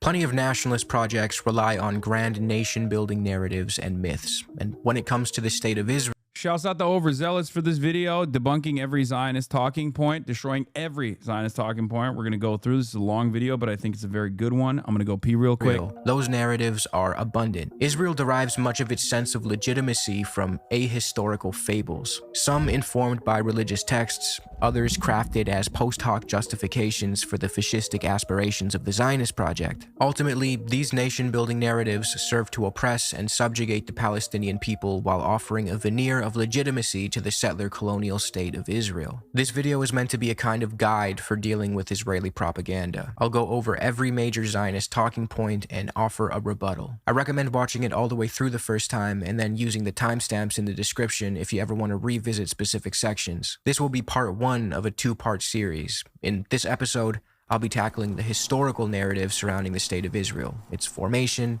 the biblical and ancient myths it leans on, and more. The next episode will focus on more contemporary Zionist propaganda. It's important when dealing with this topic, or any topic for that matter, we not only take into account the mainstream narrative that's constantly shoved in our faces, but we do the proper research and try to understand the entire picture. Challenging our blind spots is how we arrive at a genuine understanding, and the sponsor of today's video can help with that. I use Ground News to get a feel for how a story is being covered across the political spectrum, which outlets are in the forefront, and which ones choose to engage in omission. For example, if we take a look at this article titled, "Amnesty International says Israel and aid system use starvation to commit Gaza genocide," the majority of the coverage is by left-leaning media outlets, with only a few right-wing outlets picking up the story. Ground News' bias comparison tool is another feature I find helpful. With just a click of a button, we can get an overview and learn that left-leaning outlets frame Israel's actions as a deliberate genocidal campaign, while right-leaning outlets emphasize Israel's rebuttals and undermine claims of Israeli intent. This can be further illustrated by comparing the way the headlines are written in the leftmost outlets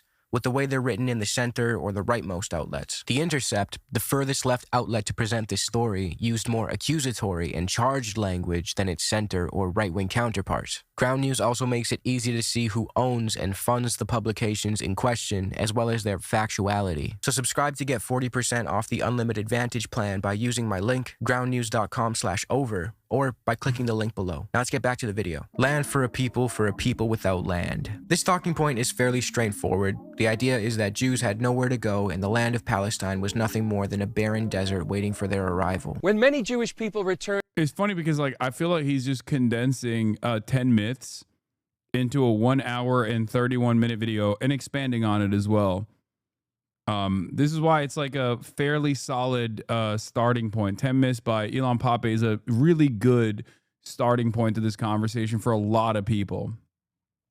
to the Promised Land in the 1800s, the land was dry and barren. But it's just a like the two-parter. Bible Makes says, sense. Israelis have found unique ways to make the desert bloom and prosper. In actuality, Palestine had a thriving society well before the arrival of Zionist settlers. A notable region was that of Jabal Nablus during the 18th and 19th century Ottoman rule. Nablus, the legendary city within the region of Jabal Nablus, was more than just some important interior city, but it was the heart for regional trade and local manufacturing. It was the most important of the interior cities in terms of continuous settlement, density of population, economic activity, leadership role, and degree of autonomy within Ottoman rule, wrote Palestinian-American academic Bishara Doumani. He goes on to point out how features usually associated with so-called modernization, such as commercial agriculture, a money economy, and the rural... The Boers say this about the Cape too. Yes, and white supremacists still say this about Zimbabwe.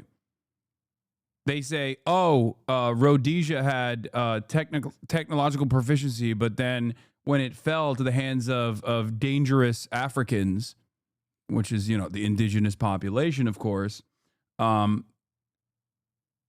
you know, they claim that the real problem was not the real problem was not necessarily the fucking. See, this is what I mean. Look.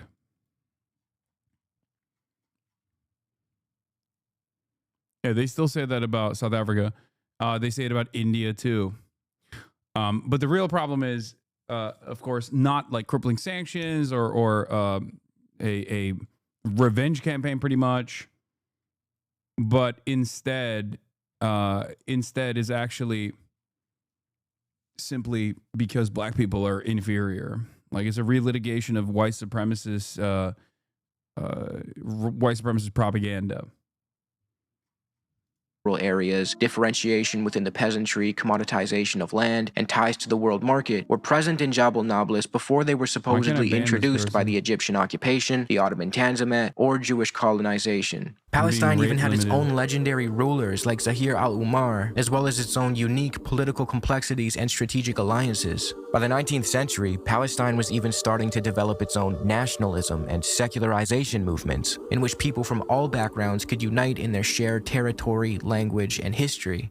But this cultural momentum was unfortunately halted and uprooted by the Zionist movement. Palestinians also had their own unique cultural understanding of and relationship with the land, and notably, the city of Jerusalem. It was more than just a holy site for them, but an administrative center, an education hub, home to important newspapers, clubs, and more. And Jerusalem was far from the sole city of importance in Palestine. Historian Rashid Khalidi points out how the cities of Jaffa and Haifa were beginning to grow rapidly prior to the First World War. Increased trade with Europe, the building of new railways for which these ports were terminals, and the consequent stimulation of economic activity in their immediate hinterland all contributed to their growth and made them commercial centers of the country. So the idea that Palestine was some barren desert devoid of culture or identity until the Zionists arrived and made it bloom is patently false. There was an entire way of life there, from a distinctive Palestinian dialect to customs to rituals and more. As American biblical scholar Miller Burrows wrote in his book Palestine is Our Business, quite untrue is the statement that the majority of Muslims were Bedouins. Actually, most of the Palestinian Arabs, both Muslim and Christian, were farmers living in permanent villages. The rest were craftsmen, shopkeepers, and professional men living in the principal cities. Even in Turkish times, the density of the Arab population in Palestine, aside from the southern desert, was about that of the state of Michigan. Yeah. By 1947, it had almost doubled, reaching a figure of nearly 1.3 million. Pretty sparsely populated, actually, because there wasn't a lot there. As for the claim that Jews were a landless people who had no choice but to return to... That's, again, is racist, ahistorical garbage. It is a way to try and justify the initial ethnic cleansing with manifest destiny terminology, which ironically enough is still cruel, but it actually at least like corresponds to American attitudes. But even then it's also wrong. Okay. Like even if Palestinians, the indigenous population there were like Bedouins, okay, living in tents or whatever, you don't get to fucking kill them. What are we talking about? You don't get to ethnically displace them. Do you see what I mean? That's still completely unacceptable, but it's also completely untrue. So even in the way that they have tried to propagandize this position of ethnic cleansing and ethnic displacement, like it's not only ahistorical, but even the ahistorical attitude is still morally completely unconscionable. Their conveniently empty and totally uninhabited homeland. This is just the other half of the lie. As Israeli historian Ilan Pappé wrote, Palestine was a land without people goes hand in hand with the Jews were a people without land. Two sides of the same manufactured slogan. A slogan that served more as a marketing tool for Zionism than any kind of historical truth. Pappé even questions whether the early Zionist settlers can be understood as a people at all. He highlights how the very idea of turning Jews into a nation was more so pushed by Christian Zionists. These were Christians, often deeply anti-Semitic, who wanted Jews to quote-unquote return to Palestine in order to fulfill their apocalyptic fantasies about the second coming of the Messiah. But it wasn't just... Yeah, the greatest trick the greatest trick here is not like what white supremacists always say is like Jewish trickery. The greatest trick here is to directly lay the blame of Israel in the hands of Jews in general, okay? And this is, of course, in especially contemporary American history, unfortunately not helped by many Zionist Jews who play a formative role in spearheading this effort, for sure. But it's literally a formative part of Christian evangelical Zionism. This is why I always say is like people, so many white nationalists, Christian nationalists, unironically refuse to recognize the incredibly important role Christian Zionism plays in the formation of the Israeli state and the continuation of support for the Israeli state, no matter how violent that project got. It's crazy. A much, much, much larger force in the population.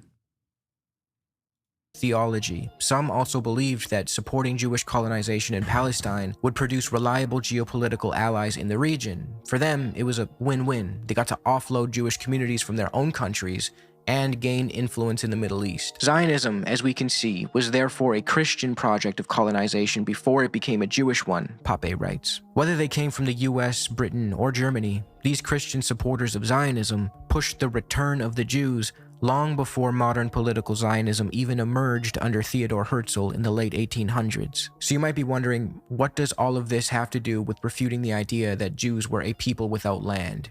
The point is this slogan was never a genuine description of reality. Also, yeah, it's unironically exactly what the Nazis said. Jews are rootless cosmopolitans. They're always outsiders in every community that they're a part of. It is literally adopting the anti-Semitic framing of Jews in general. Okay? And maybe in like in ancient times, okay, maybe in like the medieval era, or maybe all the way up until like pre-World War II, this kind of like ethnic tension or this kind of tribalistic sentiment was somewhat more normal, I guess, even if its impact was unimaginably violent, with exceptions in that time frame, with like the Ottoman Empire being one of those exceptions, right? The irony in modern day, and also like in the growing fascist movements at the time, is that in an effort to implement the Zionist project, this anti-Semitic framework was formative in getting Jews to believe that they were rootless cosmopolitans themselves. This is why I get mad about the Jewish diaspora argument. Okay. This is why it's like a frustrating thing to hear all the time, where it's like, oh, you know, the Jewish diaspora Jews believe in this, diaspora Jews believe in that. It's like, brother, the fuck do you mean? Jews who have had longer roots in New York City than the inception of the nation state of Israel are not fucking diaspora Jews that are just away from the homeland of Israel. The homeland of Israel is a much newer project. This doesn't mean that there aren't plenty of American Jews who also go along with this, because, again, social conditioning is just stupid. It was a coordinated narrative crafted by both Christian and later Jewish Zionists to justify a settler colonial project. It created a neat, moral-sounding myth to hide a violent reality. In truth, Zionism was a fringe idea among Jews at the time. In making the argument that the Jews were a nation belonging to Palestine and therefore should be helped to return to it, Pape writes, they had to rely on British officials and later military power. Jews and the world at large did not seem to be convinced that the Jews were a people without land. As Professor Yuri Ram puts it in his essay on Zionist historiography, where he demonstrates how nation-building myths and grand narratives helped shape the Zionist project and remain deeply embedded in the lore of the Israeli state to this day, he writes, the national features imputed to Jewishness by Zionism were not initially taken for granted or widely accepted by Jews in general, and therefore their later almost universal acceptance should be considered as an outcome of invention and persuasion and eventually Nazi persecution, rather than as a natural and inevitable evolution of Jewishness as such. In fact, at the beginning of the 19th century, the secular Jewish cultural elite explicitly rejected the attribution of national significance to their cultural affiliation and considered the nations among whom they lived as their brethren, and the states where they lived as their homelands. Some even suggested that all mention of the return to Zion be removed from the prayer book, and some actually performed this. At the other end of the spectrum, Orthodox Jews also rejected emphatically the attribution of modern national features to Jewish identity, and some later became extreme anti-Zionists. See, the truth is, Jews themselves didn't originally buy into the whole land without a people for a people without a land slogan. Palestine wasn't empty, and Jews had homelands. They lived all over the world, often in relative peace and harmony with their neighbors, notably in the Middle East before the rise of Zionism and colonialism, which sparked nationalist reactions from others in the region. Jews were often even seen as respected pillars in their communities, which we will get deeper into in a later segment. It's also true that Jews have been undeniably wrongfully persecuted and mistreated throughout time, primarily in Europe.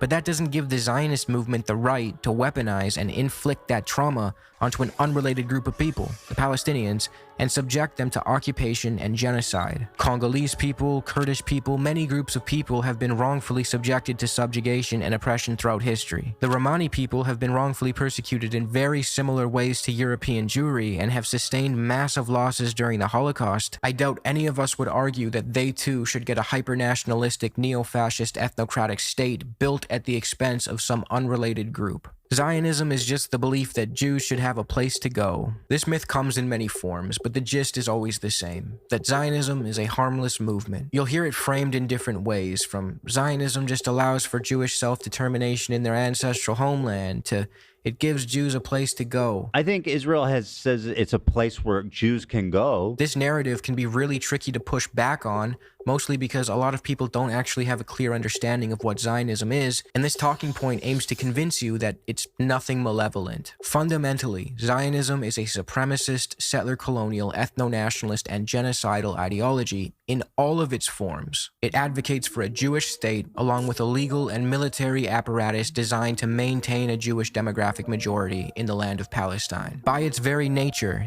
For the Nazis, it was the folk, right? The Übermensch, the Aryan nation,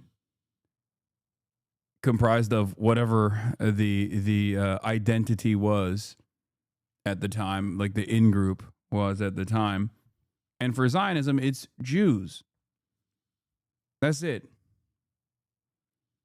And the more we allow this dangerous fascist ideology to manifest without actively going against it, okay, the more we allow this ideology to exist in different forms, and of course there's always going to be marketing, okay, there's always going to be marketing to try and market this kind of sentiment to different subsects of American society from all different backgrounds, like in the same way that if you want to sell the occupation of Afghanistan, the liberals, you say, well, the Taliban is like anti-women, right? The Taliban is against women. The Taliban is homophobic. If you want to sell it to the Republicans, you say they're primitive and violent, and they want to kill us. They hate us because they ain't us. And every different group has a different thing that they're interested in, but ultimately the goal is still the same. Zionism works in the same exact way, because just like the occupation of Afghanistan, it has like an imperialist root.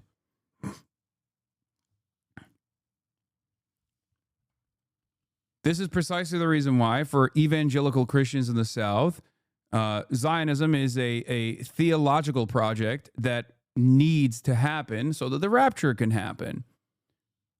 But if you want to talk to a squishy liberal in New York, for example, you sell it as like, well, the Arabs are scary, right? Like, think about how scary the Arabs are. Think about how gay Israel is. Israel is so gay.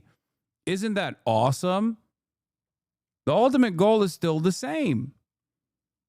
It's a continuation of the exterminationist project.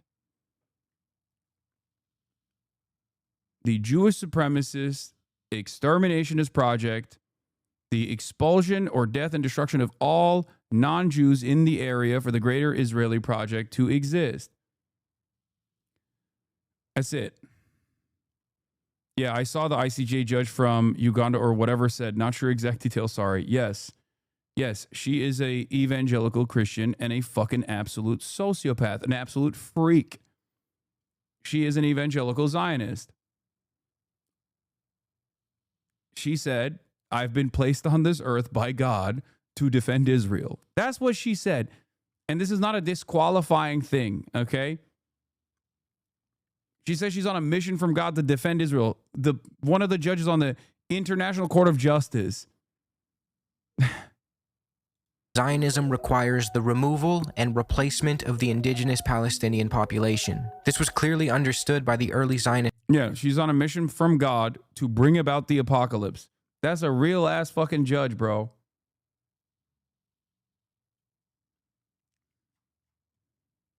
Settlers. So the idea that it was just a benign movement for Jews who wished to live peacefully alongside Palestinians is false. From the start, Zionists, left and right wing, knew their project would mean displacing the native population, and they did everything they could to achieve that reality. And don't worry, every claim that I'm making right now will be backed up with receipts in the next segment when we talk about the colonial nature of Zionism. Zionists today often claim that they were returning to a rightful homeland, but this too is a myth crafted to justify settler colonial aims. The original Zionists didn't even see Palestine as their only option. It was more or less chosen as a marketing tool. The father of modern political Zionism and Israeli national hero Theodor Herzl, who by the way was a secular Jew, as were most of the leading figures of his movement, can be seen in his pamphlet A Jewish State, weighing the pros and cons of a Jewish homeland in either Palestine or Argentina, saying he'd take either one. Shall we choose Palestine or Argentina? Argentina is one of the most fertile countries in the world, extends over a vast area, and has a sparse population and a mild climate. The reason he landed on Palestine was mostly branding and the marketability of the religious connotations Palestine invokes. A major hurdle for the Zionist project early on was the religious Jews that were like, what the fuck are you saying? Without the Messiah coming back, Jews should not have a land to themselves. Like, there's no national project. It goes against the text. It goes against the rabbinical text. There is no theological justification for building a Jewish nation state. And therefore, in order to get some of the religious Jews, specifically Orthodox Jews, on board, and also get tremendous support from evangelical Christian Zionists, Herzl was like, oh yeah, we'll go to the biblical land of Israel. That's why it's so like Bible focused. Have you guys never thought it was weird? Like, has that never struck you as odd how much of a biblical focus Israel has as a nation state? Like, it's important. Jerusalem is, of course, a profoundly important place for all three of the Abrahamic religions. Okay? But why is this so fucking hammed up?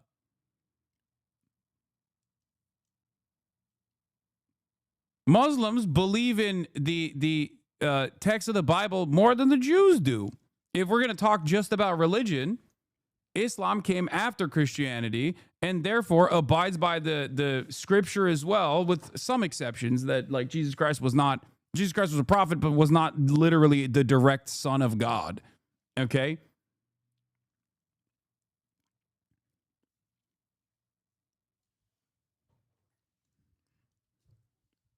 I mean, this isn't even like, why would anybody fucking care about what the Bible says? That's not even what I'm saying, which is obviously a perfectly reasonable, perfectly reasonable argument as well in this process. And it's utterly irrelevant in the grand scheme of things. Every name of Palestine would attract our people with a force of marvelous potency, he wrote. Herzl's deliberation between the two radically different countries seriously undermines the narrative that Zionism was always a movement to return Jews to their ancestral homeland in Palestine. Another pernicious aspect. How do you counter that argument? The Bible? You can't point to a fucking... You can't point to religious text to be like, this is why we have to literally ethnically cleanse everyone that lives here. What do you mean? It's the Bible. First of all, there's not a single fucking Christian that actually abides by everything in the Bible. Okay? We're not stoning motherfuckers to death for mixing fabrics. We're not killing people for eating shellfish. Okay? What do you mean? So why is it that we're picking and choosing and then we're deciding that like the Bible is actually a historically accurate text that must be followed? At no point in the Bible does it say like Israel has to be given back to the Jews anyway. That's like an evangelical interpretation that came after. It's the fucking Bible. It's fiction. What do you mean? Okay, I wrote a book. I wrote a book and I hallucinated something in the book. You have to believe it now. I know some people that justifies Israel's existence based on those texts, like the conversation reaches a dead end. Yeah, but those people also believe in a whole lot of nonsensical bullshit.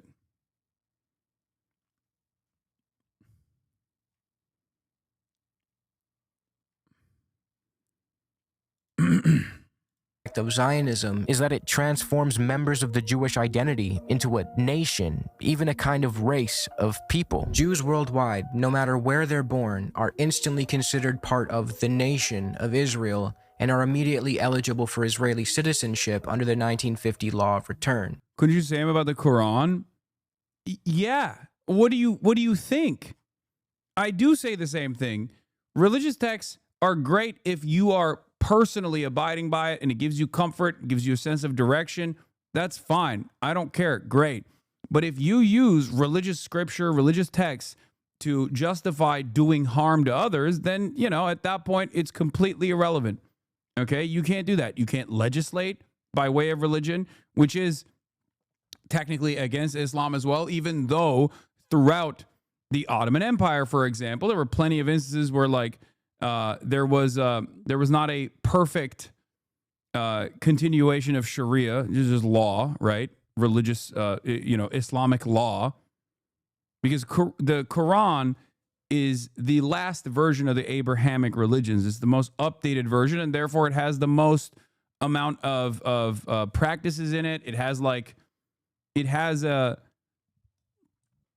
even has like laws in it. Sharia, that's what it is, right? But no one has, just like Christians don't follow all of the scriptures, no historic or contemporary Muslim state has ever abided by the full, every single standard of Sharia. Because religion, at the end of the day, is always left up to interpretation.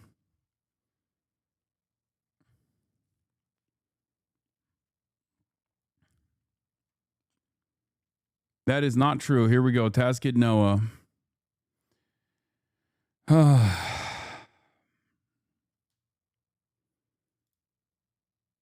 Meanwhile, Palestinians born in Palestine are excluded and their UN-affirmed right of return is denied. See, when the Palestinians were ethnically cleansed from their lands in 1948, the UNGA issued Resolution 194 stating that they, as well as their descendants, ought to be able to... What is this? Muhammad?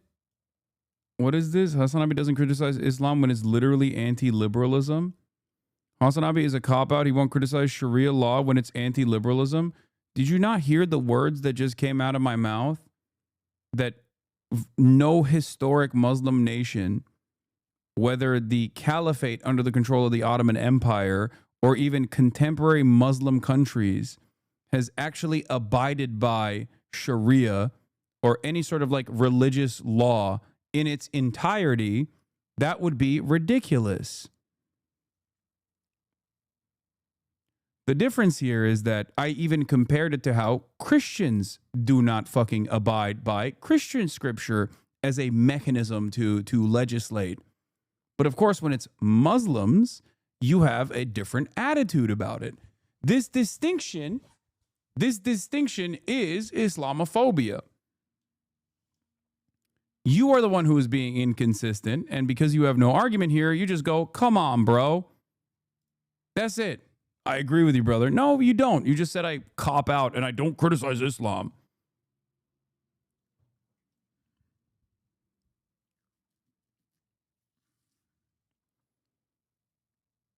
To return to the homes and land they lost, or, if they choose, be compensated.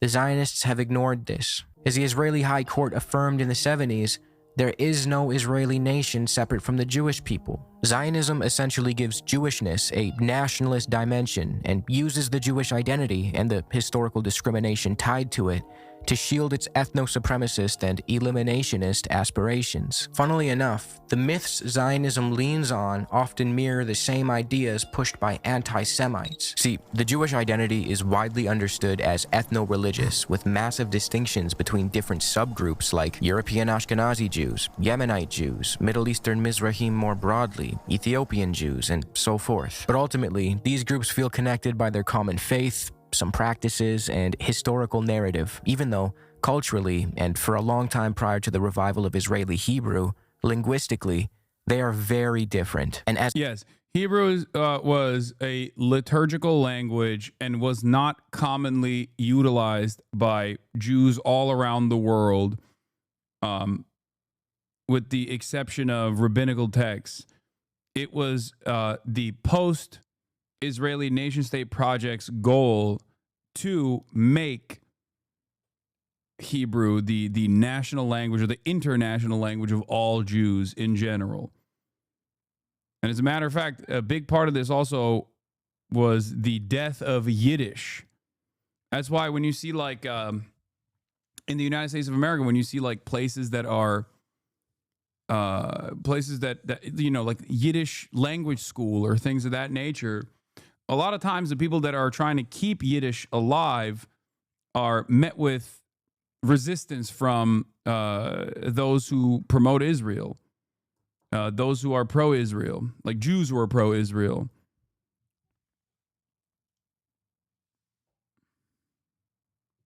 historian Shlomo Sand argues, by transforming Jews into a nation or a race, the Zionist project heavily echoes anti-Semitic tropes. If there was no common cultural denominator among the communities of the Jewish religion, how could they be connected and set apart by ties of blood? Are the Jews an alien nation race, as the anti-Semites have imagined and sought to persuade us since the 19th century? What are the prospects of defeating this doctrine, which assumes and proclaims that Jews have distinctive biological features? In the past it was Jewish blood, today it's a Jewish gene, when so many Israeli citizens are fully persuaded of their racial homogeneity. Another historical irony, there were times in Europe when anyone who argued that all Jews belonged to a nation of alien origin would have been classified at once as an anti-Semite.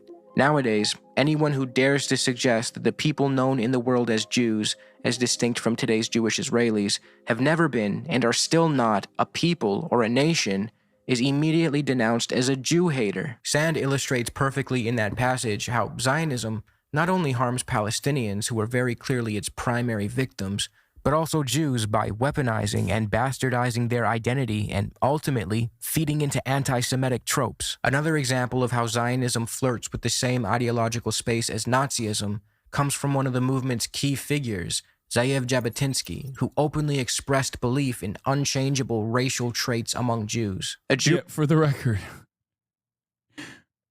from Jabotinsky onward, the tradition of prominent Jewish thinkers who were Zionist and their similarities to literally at the time existing Nazis and now existing neo-Nazis has never really gone away. So if you think that like that one guy in the Israeli Knesset that has his own Wikipedia section dedicated to his Hitler quotes, his praise of Adolf Hitler is unique, he's not. Okay?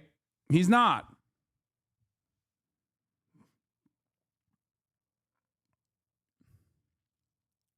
brought up among Germans may assume German custom, German words. He may be wholly imbued with that German fluid, but the nucleus of his spiritual structure will always remain Jewish because his blood, his body, his physical racial type Moshe are Feiglin, yes, is who I'm talking about, who has his own, who has an entire segment of his Wikipedia page dedicated to his praise for Adolf Hitler.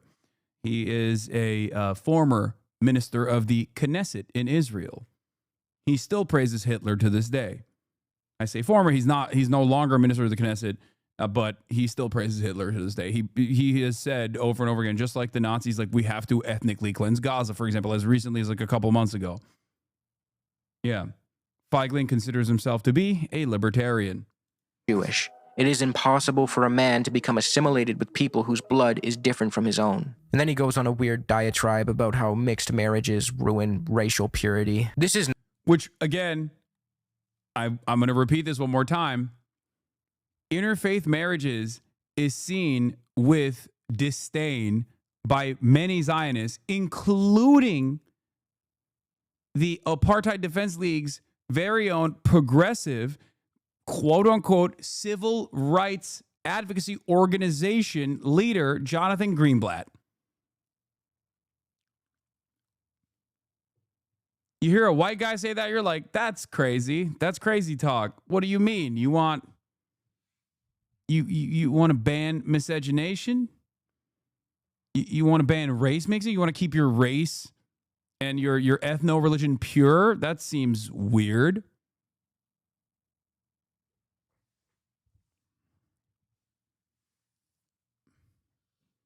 Interesting. Nazi shit, nearly word for word. But again, Zionism is, at its core, a similarly ethno-supremacist ideology. There is no form of it that is benign or harmless. If Zionism were simply the idea that Jews should be able to live in Palestine, cool, I'd agree. Jews already lived in Palestine well before the European Zionist settlers showed up. That's not what Zionism is. By design, a quote-unquote Jewish state requires withholding equal rights from the non-Jewish people living there and legally enshrines ethno-supremacy. The non-Jewish elements ultimately serve as a contradiction to the project of Zionism and therefore must be done away with or subjugated. Funnily enough, the early Zionist settlers once viewed Holocaust survivors as contradictory to the project of Zionism because they reminded them of the diaspora Jew who they perceived as weak and antithetical to the new, heroic Jew they were trying to build in Israel. More on that in a later segment. Zionism's own founders and pioneers made it clear. Their goal was to build a nation state that serves Jewish interests exclusively. Look at that. A lot of October 8th Jews. Is it your sense that Jewish people are getting complacent, that they're not engaging to the degrees and levels we should be? I have met a lot of October 8th Jews for whom the massacre on October 7th was a wake-up call. I've met a lot of people who feel much more galvanized, much more organized. But that will only be sustained if we offer them, ways to participate in a real and robust way in Jewish life. Mm-hmm. And whose responsibility is that? In essence? All of ours. Yeah. But this is why we need a revolution in our community on so many levels. So look, the reality is that intermarriage rates continue to go up. Assimilation continues apace. And look, I fight anti-Semitism. That is my job. Right. But I worry a great deal about broader questions of Jewish identity, as I think we talked about over lunch. Your sense? It's really fucked up, man. Too many shiksas.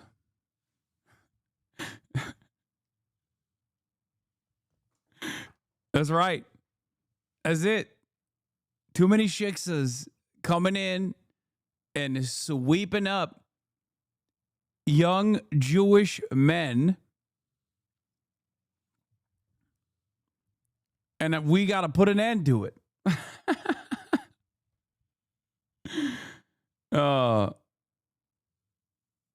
It's awesome.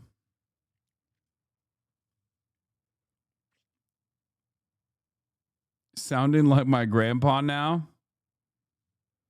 Did he just say interfaith marriage is poisoning the blood of our nation? Pretty much. Yeah, he said the 14 words but Jewish, and he can still masquerade as a civil rights organization leader.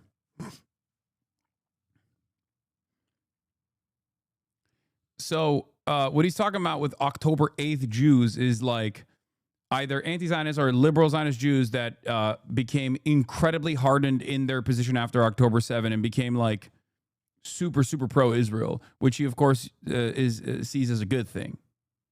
Exclusively at the expense of the indigenous Palestinian population, who they often described as backward or barbaric. They openly admitted that Zionism was a colonial project, which leads me to the next segment. Zionism is not colonialism. This is an incredibly easy one to refute, as I've already mentioned. The founders, pioneers, and important figures of Zionism openly referred to their aspirations as colonial. They even shamelessly used the word. Theodor Herzl, remember him from earlier, penned a letter to infamous colonizer Cecil Rhodes in 1902, where he asked for Cecil's help and openly referred to Zionism as something colonial. In the letter, Herzl can be seen asking Rhodes to put his stamp of authority on the Zionist plan. Keep in mind, Cecil Rhodes is like the LeBron James of doing colonization. But this wasn't the only time Herzl made clear his colonialist ambitions. In his famous pamphlet, The Jewish State, he wrote, "We should there, in Palestine, form a portion of a rampart of Europe against Asia, an outpost of civilization as opposed to barbarism. We should, as a neutral state, remain..." Damn, bro. This seems crazy. What? Ain't no way, dude. Ain't no way. What?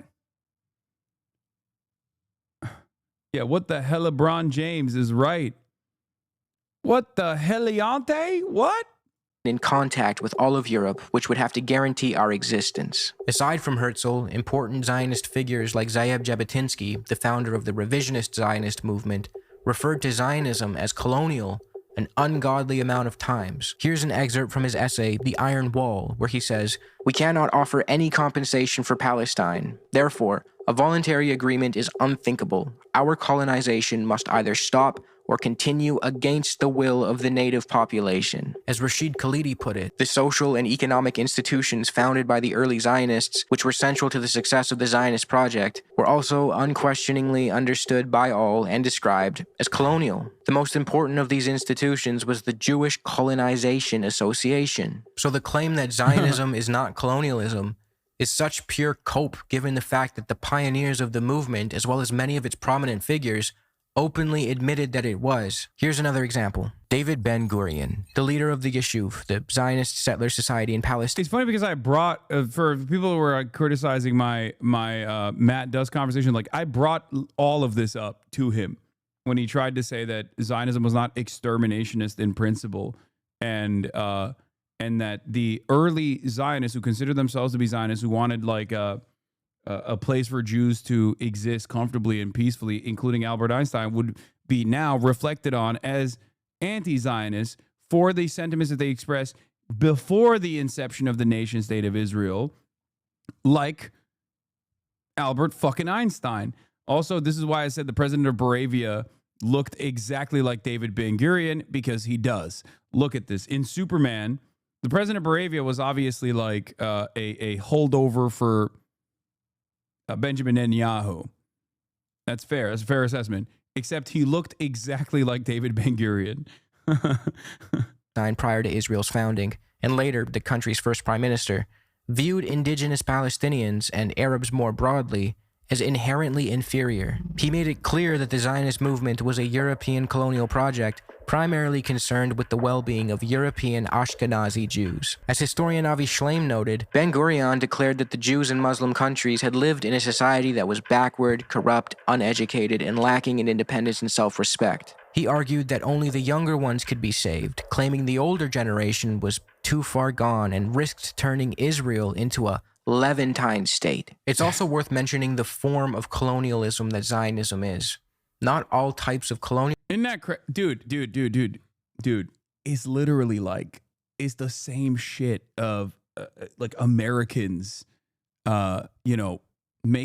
naming their fucking missile systems Tomahawk. You know what I mean? First, they fucking say these are barbaric savages. Then they ethnically cleanse the indigenous population, claim that they're barbaric savages. Then they turn around and they go, oh, Apache helicopters, Tomahawk missiles. It's the same shit. David Ben-Gurion, in the process of ethnic cleansing, says we must not become a Levantine culture. Once the ethnic cleansing campaign is unfolded, or at least the Israeli nation state is incepted, 75 years, 80 years later, what do Israelis say? Oh, what do you mean? We are a part of the Middle East. We are Levantine. Why? Why you hate Israel? Israel, very important part of Levantine culture. Meanwhile, in the initiation, and still to this day, a big part of the ethnic cleansing operations was the cultural erasure of Palestinians, the cultural erasure of any sort of like Levantine, any sort of Middle Eastern, any sort of Arab culture, forcibly. A part of the insidious nature of eco-fascism that Israel implements is literally the pay $1 to fucking plant a tree in Israel project they have, right? The fucking trees that they have planted. They've planted on top of the olive trees that they've burned down. Olive trees that take hundreds of years to fucking develop. Okay? They burn it down and they bring in invasive species because they want to make Israel at the time look more European. Colonialism take the same shape, and some are arguably even more insidious. Zionism is settler colonial, which differs from classical colonialism. In classical colonialism, the goal is to control and exploit without replacing the local population. In settler colonialism, the goal is to replace the native population. Settlers come to stay and build a new society. They're often unwanted at home, and they're used by empires to expand influence by creating loyal outposts abroad. So as horrific as all other forms of colonialism are, settler colonialism is uniquely genocidal, as it is predicated on what historian Patrick Wolfe deems the logic of elimination. Jews have an ancient, exclusive claim to the land of Palestine because they were kicked out of it 2,000 years ago. This talking point goes hand in hand with the previous one, as some use it to argue that Zionism is actually a decolonial movement, reclaiming Palestine as the exclusive ancestral land. So good. Such a stupid fucking argument. Oh, such a stupid argument, dude. Oh, it's actually a decolonial movement. Israel was there 3,000 years ago. Okay, now you're fucking killing the people that remained. You know what I mean? Great. Fantastic argument. Utterly delusional, okay? Woke fascism. The Jewish people, which they claim was somehow colonized by Palestinians, but this is less rooted in historicity and more of a propaganda talking point. The idea of an unbroken, direct lineage between modern Jews and the ancient Israelites who were supposedly exiled from the Promised Land thousands of years ago, only to later return and negate the exile, is a common narrative among Zionists. It rests on the heavily debated presupposition that there is a direct, genetic, and exclusive connection between contemporary Jewish communities and the people of ancient... Like, it doesn't even matter because there is no... This claim is utterly ridiculous, okay? You can't just be like, this is mine because it was mine 3,000 fucking years ago, okay? It's so ridiculous because it's like, it's mine because it was mine 3,000 years ago. It's not yours, even though it was yours fucking 75 years ago. What? The fuck do you mean? What are you talking about? That's not how anything works. Okay? That's insane. Okay, I'm Ottoman. It's mine. It's mine pre-World War I. Sorry. We're like, who gets to determine how far back we roll that clock, you know? And it's so fucking stupid because normies will actually say this without realizing how idiotic it sounds. Okay? My uncle works for Nintendo Tactic. Yeah.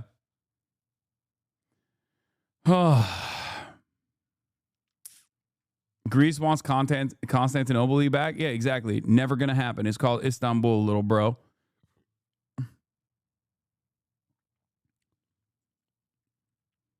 Yeah, Bill Maher said it, and then he pointed to the Bible as the justification, which is awesome. Mr. Anti-religion, edgy atheist. Every r/atheist after 9/11 became even more of a rabid Islamophobe, and that became their hyper focus. Some of them have actually converted back to Christianity, ironically enough, or have said idiotic things such as, well, I'm culturally Christian and I believe in like Christian superiority. But most of that just revolves around their fucking genuine hatred for all things Islam, for the Islamic world in general, for the Muslim world in general, and also have, they've in that, because of that prevailing principle, they are very pro-Israel, surprisingly, even though Israel bills itself as a religious ethno-state. Weirdly enough, Israel, the religious ethno-state for Jews, okay, is actually very good in the eyes of so many of these fucking atheists. I wonder why. Perhaps it's because they just hate Islam. And if you use that as a justification to be like, no, I'm Islamophobic. What do you mean? I'm not afraid of the religion. I'm just a normal guy who hates barbaric, backwards Muslims who are dominated by religious dictate. That's the reason why I hate Islam, because they're all barbaric. Of course, the Jewish state has a right to exist. What are you, fucking anti-Semitic? Like, come on. In Israel. This is often accompanied by the claim that ancient Israel was once home to a powerful, united monarchy under Kings David and Solomon, and that modern Jews are its descendants. I guess some Zionists believe that descent from this united Israelite kingdom somehow strengthens their claim to the land of Palestine. But modern archaeology inconveniences this narrative. First, we'll challenge the idea that a power... Archaeology plays a formative role in, like, also developing the national project of Israel. Ironically enough, developing the myth around Israel. You know who else also loved archaeology? The fucking Nazis. You know who else also had a busted, brain-broken fucking national mythos that actually picked apart or engaged in the picking and choosing of, like, different kinds of cultures? The Nazis. Hasan is only partially right about this. Explain what you mean about this. By the way, my overall point is this doesn't matter, okay? This is not an argument. It's a fucking ridiculous argument to make. And the reason why I don't entertain it further is because, like, okay, what are you going to do? Do DNA tests to fucking go and trace your lineage back to, like, ancient Canaanites or whatever the fuck? And it's like, Israel doesn't want to do that for obvious reasons. But even then, like, does it justify if it was the case, if the Israelis could trace their lineage, like the Israeli Jews or Jews all around the world could, painting the broad brush about atheists. Okay, shut up. I don't care about that. Yeah, no, the r/atheists deserve it. All of the biggest fucking r/atheists became rabid Islamophobes. Give me a goddamn break. But in any case, as I was saying, even if you were to trace people's lineage back and all Jews all around the world were actually direct descendants of, like, ancient Canaanites or people that lived in the land known as the Kingdom of Israel, right? Like, in the land known as Israel, historically, biblical Israel, okay?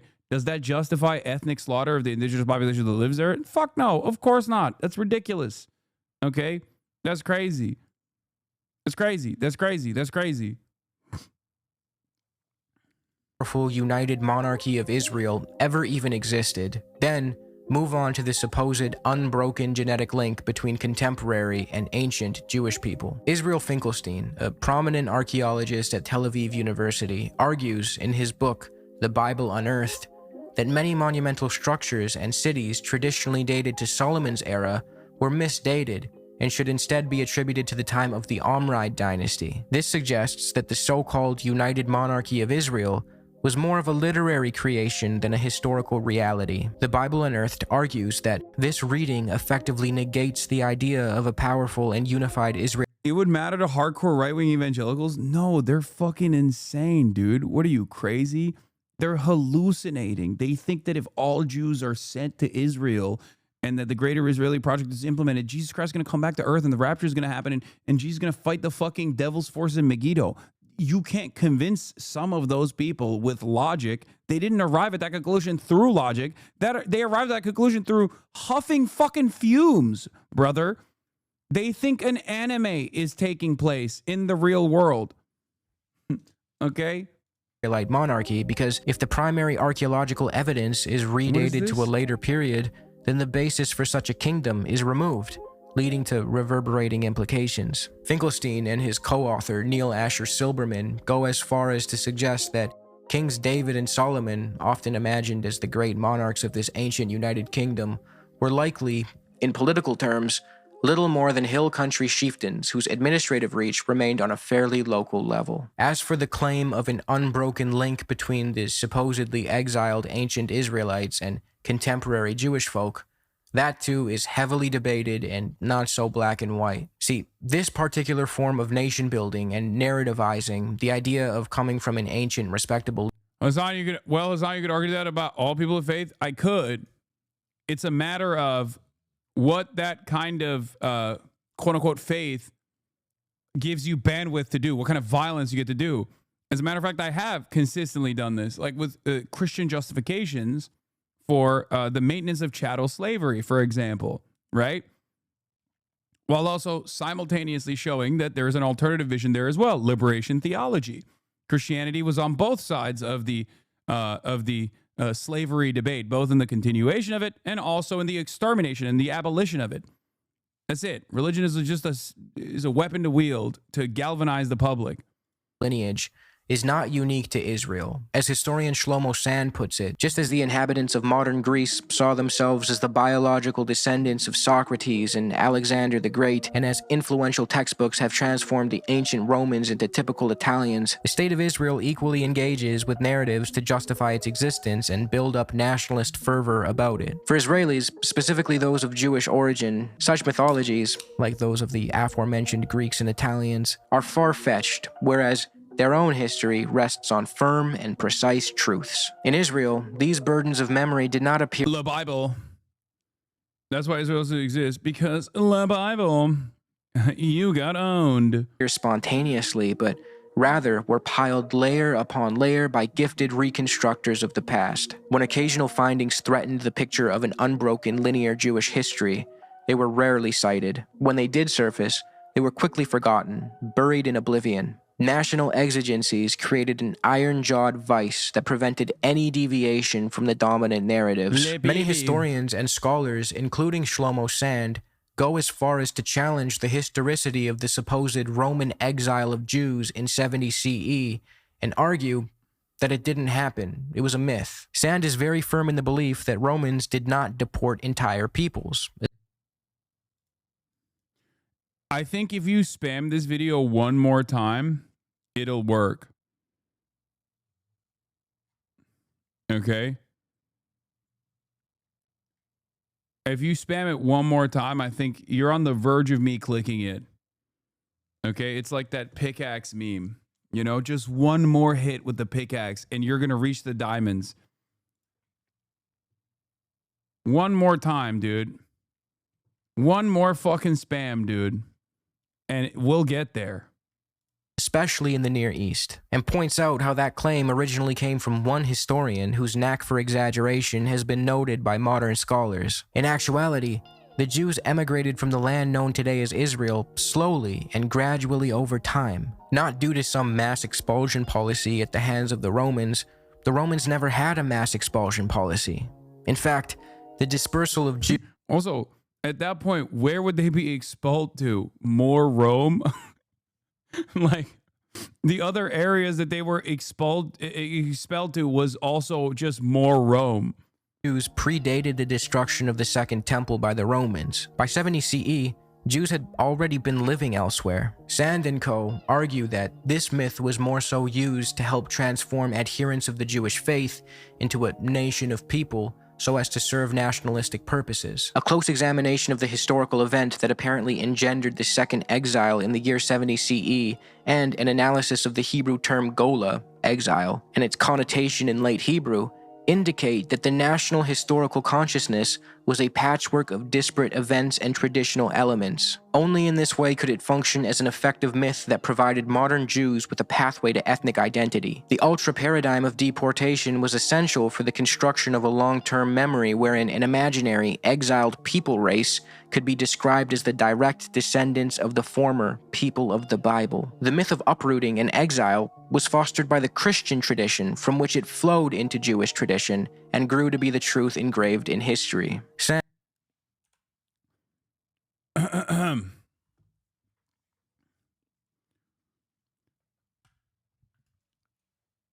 It's a lot of post hoc mythological justifications that you create, some of which is real. Okay, tribalism is real, enmity and anti-Semitism is real, but like the development of this sort of thing is a relatively new phenomena. This is retconning of historic events that unfolded to tie it back to more modern versions, like even nation states. A lot of people, because our lifespans are so short, a lot of people living today in this day and age don't realize that up until a couple fucking generations ago, the notion of a nation state was non-existent. Like, that's not a real thing. That's a new thing in the grand scheme of human history. Okay? We didn't have that. When people talk about like national projects and things of that nature, it's like, dude, you are literally talking about a blip. Okay? You're talking about a fucking blip. Yeah, Italian wasn't really a concept until like 1840. And even then, those motherfuckers were warring amongst one another because they had city battles. And they still hold on to some of these fucking gripes. Hasan is an anarchist now? No, I'm not an anarchist. I'm just explaining to you the concept of the modern nation state. It is a relatively new phenomena.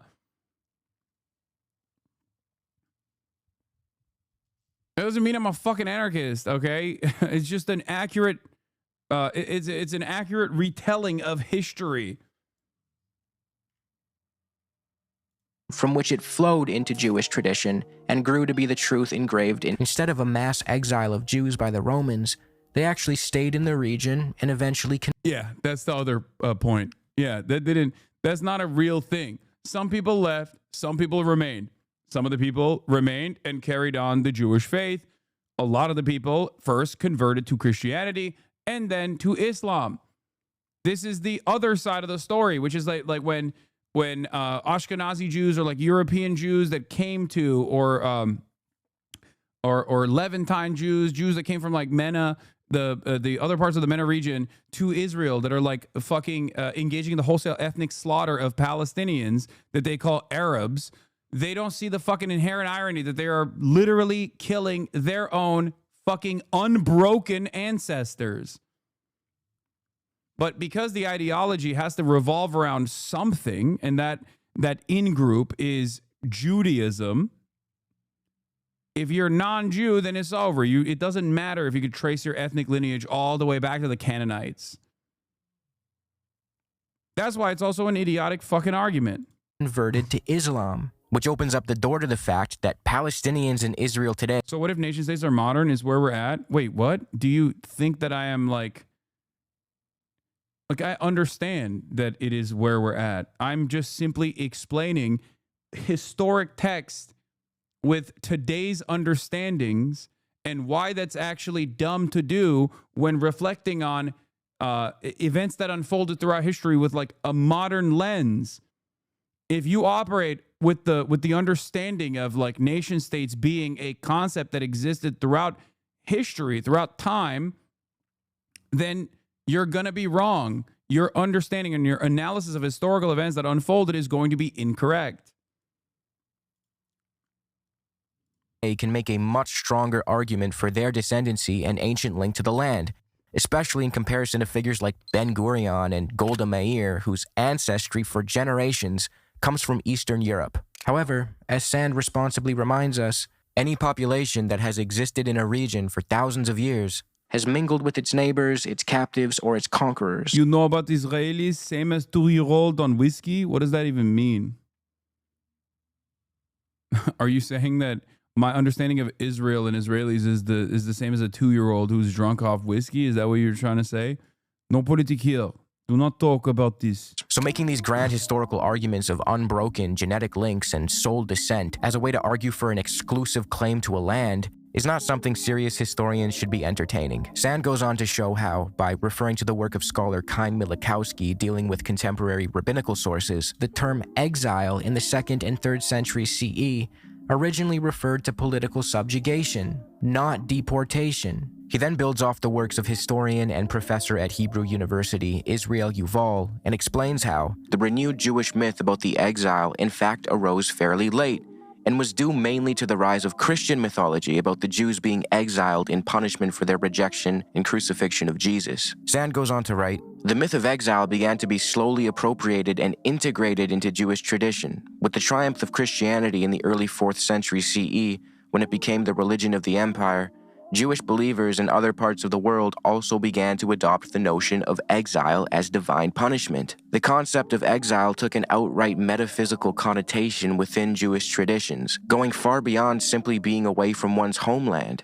Exile, in fact, was anywhere, even in the Holy Land. This clearly illustrates how exile was originally less a material descriptor in Jewish tradition, but more so a metaphorical one that later became crucial in selling the Zionist project by transforming it into a story of physical displacement and the need to return to Zion. Sand's argument is not that Jewish people didn't suffer or weren't historically mistreated. It's that the idea of a mass, uniform expulsion is less rooted in accurate history and more so a post hoc construction to help create the idea of a single, unified people race that is now weaponized by the Zionist project. He then goes on to argue that the migration and incredible growth of the worldwide Jewish population over centuries is better explained by conversion to Judaism rather than by direct descent from the ancient Israelites. He reminds us that Judaism did, at one point, actively engage in proselytizing. Nur Mashalha corroborates this claim in his 2018 book,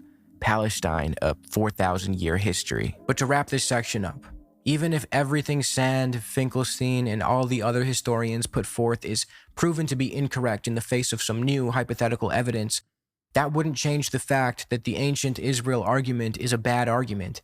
Even if there really was a united Israelite monarchy and today's Jewish people were the sole direct descendants of an ancient exiled group, that still wouldn't justify an exclusive claim to the land. No one would accept that argument in any other context. Do I, as an Italian with a grandparent from Rome, have a historical claim to London because it was once part of the Roman Empire? I'd hope you'd say no. If some guy showed up to your house and claimed that his ancestors lived there 2,000 years ago, we would all agree that he's got no case. But the thing that Zionists rely on to make their exclusive claim to the land is not so much logical or historical, but biblical. God gave the land of Palestine to the Jewish people exclusively. For this segment, I set my sights on the Hebrew Bible so we can get right to the source of God's word. A fundamental principle articulated in the Torah is that the land ultimately belongs to God, not any single people in perpetuity. Leviticus 25:23 represents God's wishes and states clearly, "The land shall not be sold in perpetuity, for the land is mine. You are strangers and sojourners with me." This verse reframes the connection of the Israelites to the land as one of stewardship rather than outright ownership.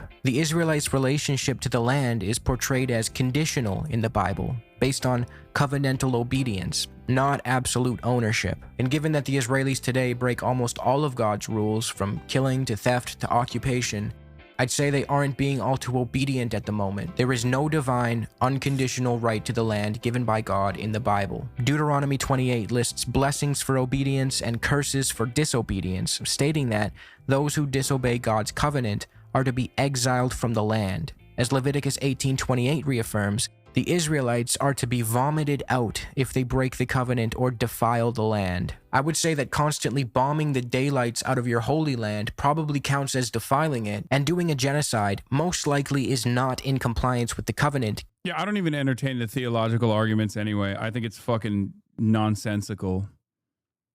But, you know, there is definitely also a theological counter argument to everything that Israel is doing, because everything that Israel is doing is bad. And religion is supposed to be a social text, like a rule book of, what best practices to follow.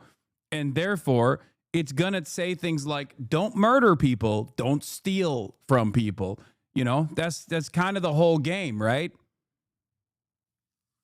Therefore, you're automatically disqualifying if you are engaging in some kind of nation-state project that requires the extermination of people that were living there before you implemented this settler colonial operation. Given that bloodshed and murder are constantly portrayed as defiling or polluting the land, as is shown in Numbers 35, 33 through 34. Clearly, the land is depicted as morally reactive and willing to expel the unjust. Aside from all this, the biblical text also contains provisions for the inclusion of non-Israelites. In Ezekiel 47, 22 through 23, God's vision of a restored Israel commands that the land be divided as an inheritance for both the Israelites and the strangers who sojourn among you, and that these strangers shall be to you as native born among the children of Israel. They shall have an inheritance with you among the tribes of Israel. This passage directly contradicts the idea of an ethnically exclusive right to the land. Another point worth mentioning here is that Zionists rely heavily on this biblical superstitious talking point, but ignore the fact that many of the pioneers of political Zionism were secular or atheists. David Ben-Gurion, the leader of the pre-state settler society in Palestine and later the first... A national socialist, if you will. That's what he was. And much like historic national socialists, he focused primarily on the nationalism aspect and not so much on the socialism aspect. Does that remind you of a guy? Certainly reminds me of a guy.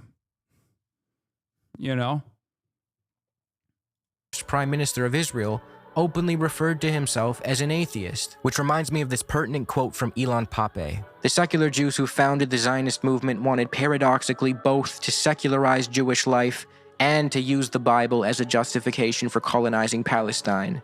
In other words, they did not believe in God, but he, nonetheless, promised them Palestine. Israel was formed due to the Holocaust. This is a common talking point, but it's inaccurate. The Zionist movement that colonized Palestine started way before the Holocaust. In the late 1800s, the first Zionist settlers arrived in Palestine in 1882 in a wave of immigration called the First Aliyah. The next wave of immigration, the Second Aliyah, took place after, and the settlers... So the First Aliyah, I assume he's going to talk about like how they bought like land and stuff, which you know what, I'll just let him do it, as a matter of fact, because that's true, they did. There were purchase land agreements. This is not wrong, okay? It just, again, doesn't justify the ethnic expulsion of the people that live there. So that is also an idiotic argument, an idiotic line of argumentation. Consisted mostly of... And that land in and of itself was a tiny fraction of the land that Israel now occupies. Frustrated communists and socialists who now saw Zionism not only as a solution for the Jewish problem, but also as spearheading communism and socialism through collective settlement in Palestine. As Pape put it, many of these Jewish settlers were victims of anti-Semitism in Europe. But as we've already established, Zionism was not a popular solution to the problem of anti-Semitism among Jewish people at the time. Many believed that communism would better alleviate their issues by remedying class disparities and eventually solving anti-Semitism in Europe. The Bundists, a Jewish socialist group from the late 1800s, rightfully understood from the jump that Zionism would, in the long run, actually harm my fucking goats, okay? The Bundists, the Bolsheviks, the real goats. The Jewish plight more than anything. And they were right. Zionism is a failed project. A Jew in Israel is certainly less safe than they would be almost anywhere else in the world. Miller Burroughs wrote, "Until fairly recently, Reformed Judaism was on the whole anti-Zionist. The colonization of Palestine and the subjugation of the locals was in effect long before the rise of the Nazi regime in Europe. In fact, in post-war Israel, Holocaust..." Like, one of the craziest aspects of this is like, look, I'm no Philo-Semite by any means, okay? Having said that, like, Jews, due to their collective history of oppression, wholesale slaughter, pogroms, the Holocaust, have always found themselves on at the tip of the spear in revolutionary politics. Okay? Maybe because they were pushed into that position. Most likely because they were pushed into that position, let's be real. Because it's always like the same tribalist forces that have required Jews to be the ancient enemy, right? So if you literally look at Jewish history pre-Israel versus Jewish history post-Israel, and the way that the Zionist project has basically glanced over the much longer Jewish history, it makes no fucking sense. It's just like a full tilt. It's a complete adoption of every single type of politics that Jews have historically fought against. It's so goddamn annoying. And it's crazy because like the real anti-Semitism that Nazis and neo-Nazis have to this day is because they hate that fucking revolutionary politics that Jews have played a formative role in. It's so fucked up. An honest assessment of Jewish history would require talking about the thousands of years of revolutionary politics as opposed to the last fucking 80 years of fascism. That's what's so insane and so frustrating about it. That's what you should be learning in like Jewish camp and Jewish school, not all of the myth making and the national religion of Judaism that it's become, or the way that they teach it is like Zionism as the national religion for many secular Jews, many Reformed Jews now. Because a state, especially one that can be presented as quote unquote progressive, is much easier to create a sense of identity and a sense of community around than abiding by old traditions and like consistent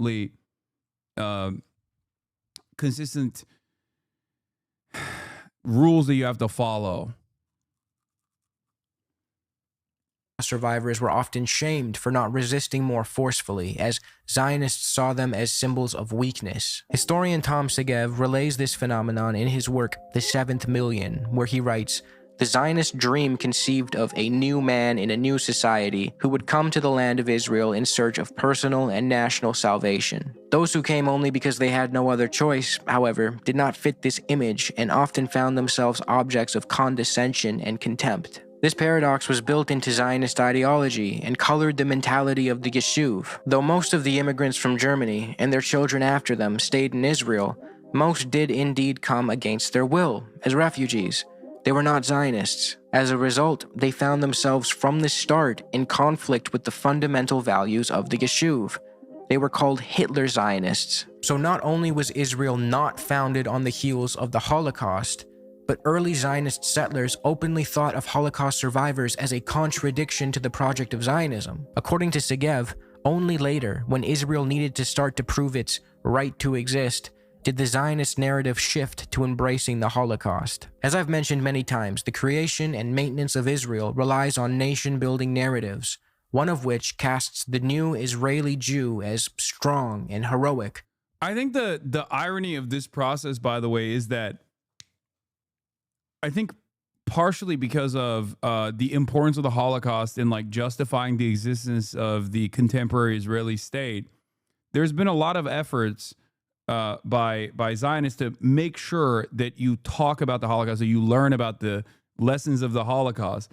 And the primary lesson of the Holocaust is never again. Except for some, that means never again for Jews and Jews only, right? But for everybody else, for the most part, the lesson is never again across the board. And therefore, now that Israel is doing it again, okay, the again part of never again, many people who learn that lesson, who learn that social conditioning, look at what Israel is doing in horror.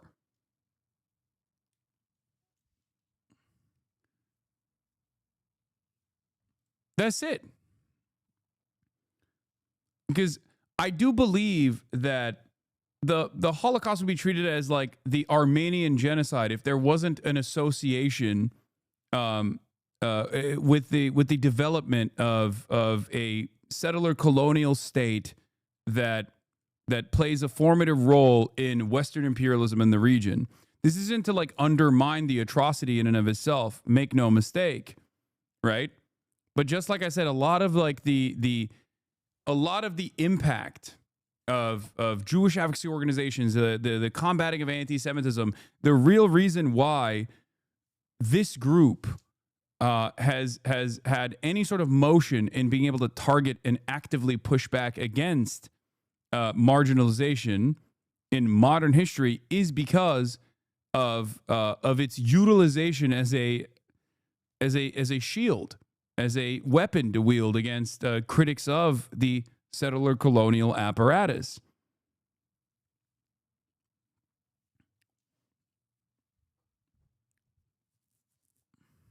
Never again is a messed up double meaning to the muscular understanding of Jews. It means we must do all, including the worst crimes, to ensure that nothing befalls the Jewish people ever again. To everyone else, it means that humanity should never stoop to such lows as the Holocaust again. Yeah, exactly. But what you're saying here, this interpretation, I think, is like, again, was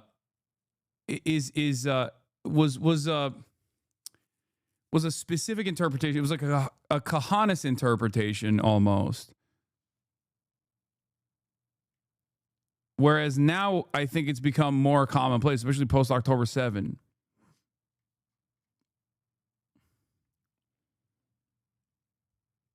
Like I see liberal Zionists also say never again means just the Jews.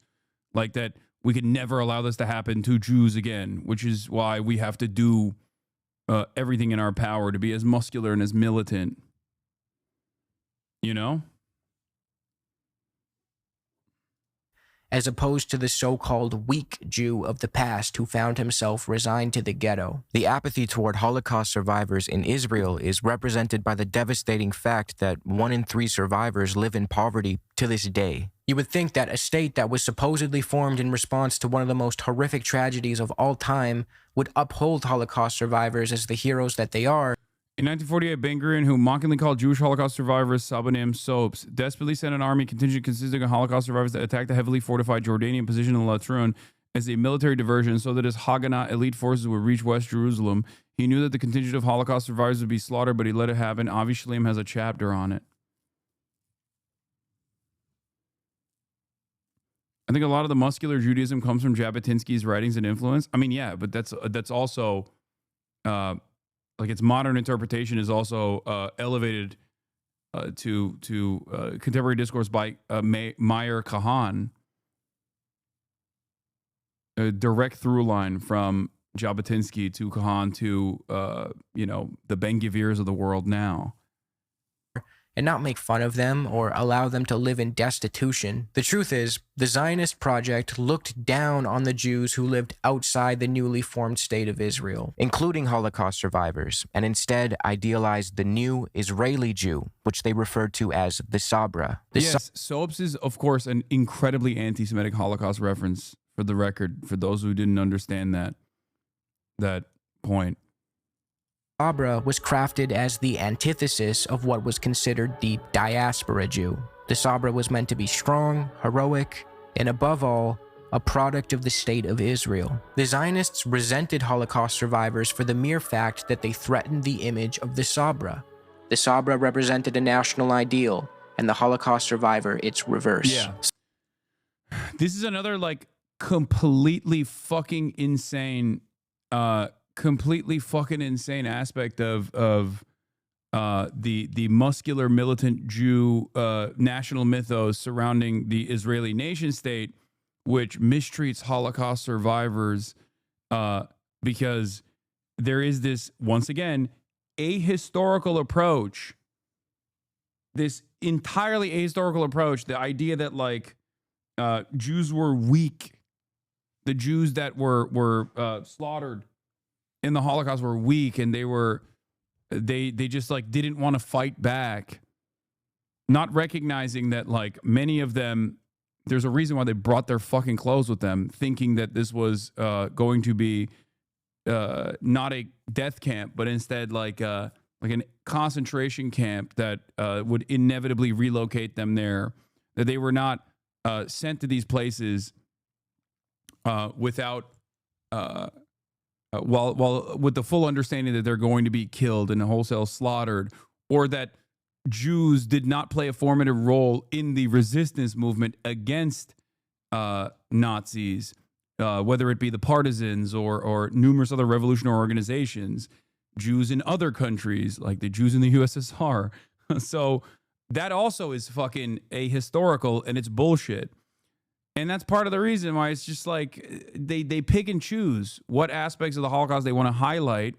And even in that process, they also bastardize the accurate reflection of events in an effort that justifies the existence of the Israeli nation state. Some Zionist figures at the time actually considered the persecution and extermination of European Jews to be punishment for their trying to assimilate into European society. Some even referred to them as mice in flight.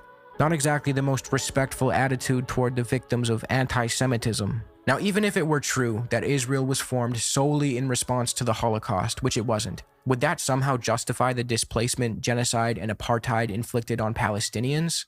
Of course not. Why should a completely unrelated group of people who had nothing to do with the Holocaust pay for it with their land, homes, and lives? Muslims have always been irredeemably anti-Semitic, so they can't coexist with Jews. These are situations that involve, a group of people, Muslims and Jews, that have effectively been at each other's throats. Whoa, dude. That's the engineer, big dog. Overzealots. I'll have you know you're going after a fellow Canadian who is, as a matter of fact, an engineer. Put some respect on his commentary here, okay? He's a Middle East engineer, dude. For not just decades, but hundreds of years. You were talking about hundreds of years of, just institutional dislike between each other. This is nothing more than a historical inaccuracy that is weaponized today to justify apartheid and occupation as though they are merely the outcomes of ancient, immutable hatreds and not. Here, by the way, this is from the Jerusalem Post. Building a state in the shadow of the Holocaust. On reaching Israel, Kleiger indeed found a gulf in understanding between native Israelis and Holocaust survivors. They didn't know how to handle us. They called us soaps, he says with a wry laugh, because they heard that Germans made soap with the fat of our victims, which is not true, by the way. Not the first time an Israeli leader has entertained Nazi Holocaust revisionism, or even, believed the Nazis, I guess. The influx of Holocaust survivors was a collision of two worlds. They were a different people. They were a people born free, he says. For years, we were not free at all, but they were always free. This person is also a Zionist, mind you. Make no mistake. I mean, this is the Jerusalem Post. One of the most maddeningly stupid American ideas is that the Israeli-Palestine conflict is about an immutable, centuries-long hatred between Muslims and Jews, and they just fight all the time. It's Orientalist in nature, and I find it really funny because it also Orientalizes Judaism, which is the idea that, these non-Christians, they've been warring for a real long time. It is what it is. Have you ever used an argument against someone you disagree with, or you just called them Nazis and pedos? Yeah, as a matter of fact, I do all the time. And I've done it 100 times since the beginning of this video. And the only time I call someone a Nazi or a pedophile is usually when they are a Nazi or a pedophile, sometimes both. It's not my fault that many of the naysayers, given my anti-Nazi, anti-pedophilia position, happen to be Nazi pedophiles, do you think that it's an entire stream of me going, this person is a Nazi, this person is a pedophile, or do you think that there's some convincing arguments that I'm making in the process? Also, the irony here is I'm literally talking about historic Nazism when we're talking about, like, you know, Nazi Germany and the Holocaust. What language am I supposed to use when talking about the Holocaust that the Nazis did? Am I supposed to use a different term?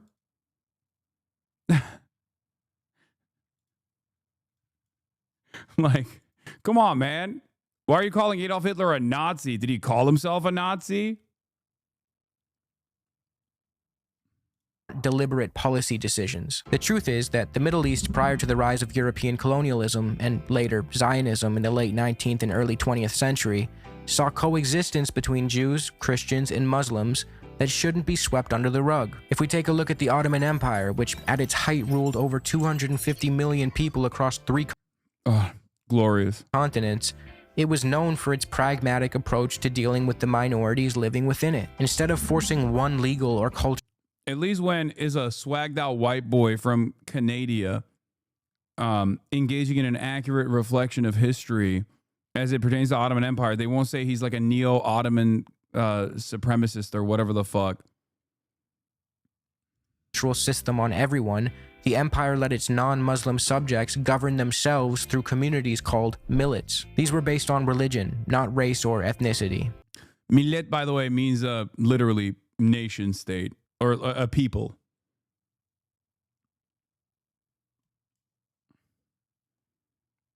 Now, this was far from a liberal or tolerant system. However, for its time, it was relatively progressive. The millet system was born out of pragmatism first and foremost. The Ottoman leadership believed that by outsourcing the governance of its minorities to those communities themselves, they could focus on things like security, tax collection, and so forth. Under the millet system, Jewish communities had a high level of autonomy, handling things like marriage, divorce, and inheritance in their own religious... So like autonomous zones? No, not exactly. Because it spanned across so many different cultures and so many different ethnicities, so many different religions, due to, as Overzealous correctly identified, the pragmatism of being able to control such a wide swath of land, the Ottomans decided, unlike a lot of Christian empires, that the best possible way was not through forcible conversion, but instead to just like allow people to govern themselves, and then and in the process just like let localities engage in, no, it's not even a self-segregation thing. No, not at all. It's just like if you have your own local form of governance. As long as you pay jizya, as long as you pay a tax to the empire, nobody gives a shit. Didn't the Persian Empire do this? Yes. Empires that have succeeded for very long periods of time have done a version of this, whether it be the Roman Empire or whether it be the Persian one as well. I would say that this is ones that haven't done this are newer. Yeah.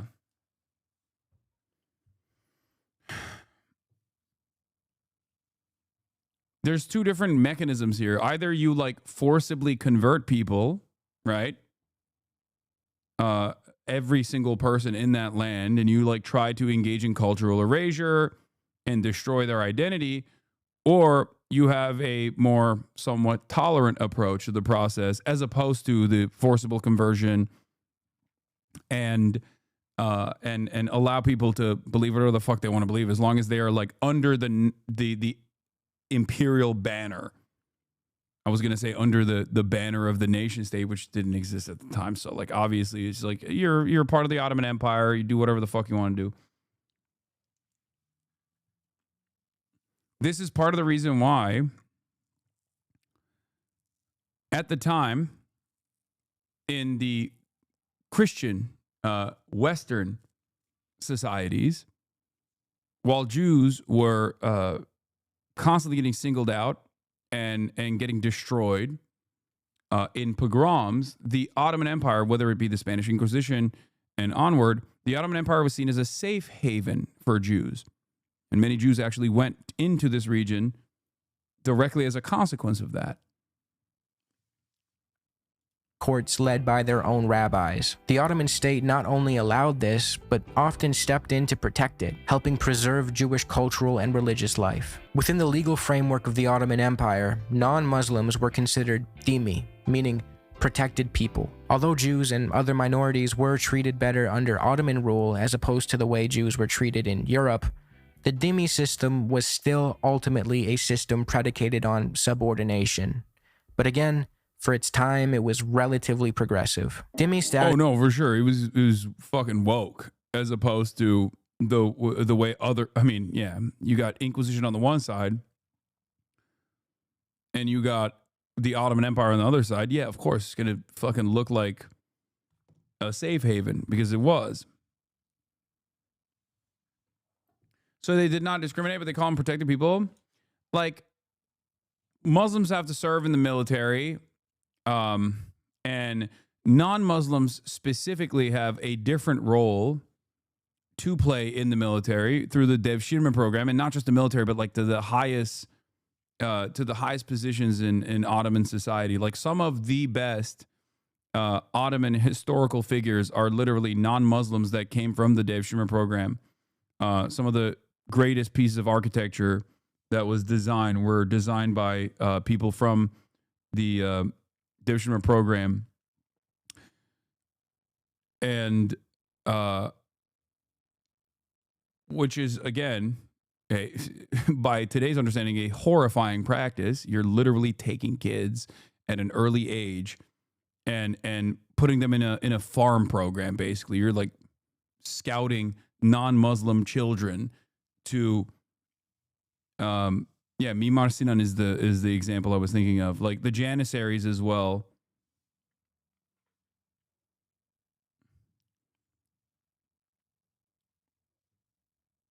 Rather Turkish than papist is a Dutch Christian reformist saying in the 1500s.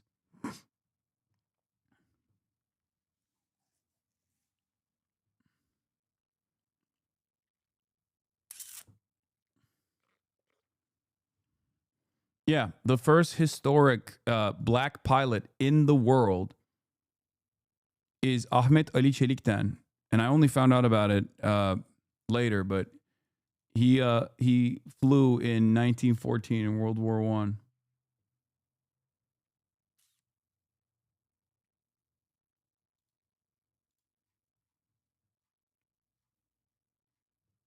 This was basically a deal. Non-Muslims could live, worship, and keep their property in peace as long as they stayed loyal to the state and paid a special tax called the jizya, which also got them out of military service. Yeah. Another point that is imperative to understand is that Jews were not subordinated on the basis of their Jewish identity.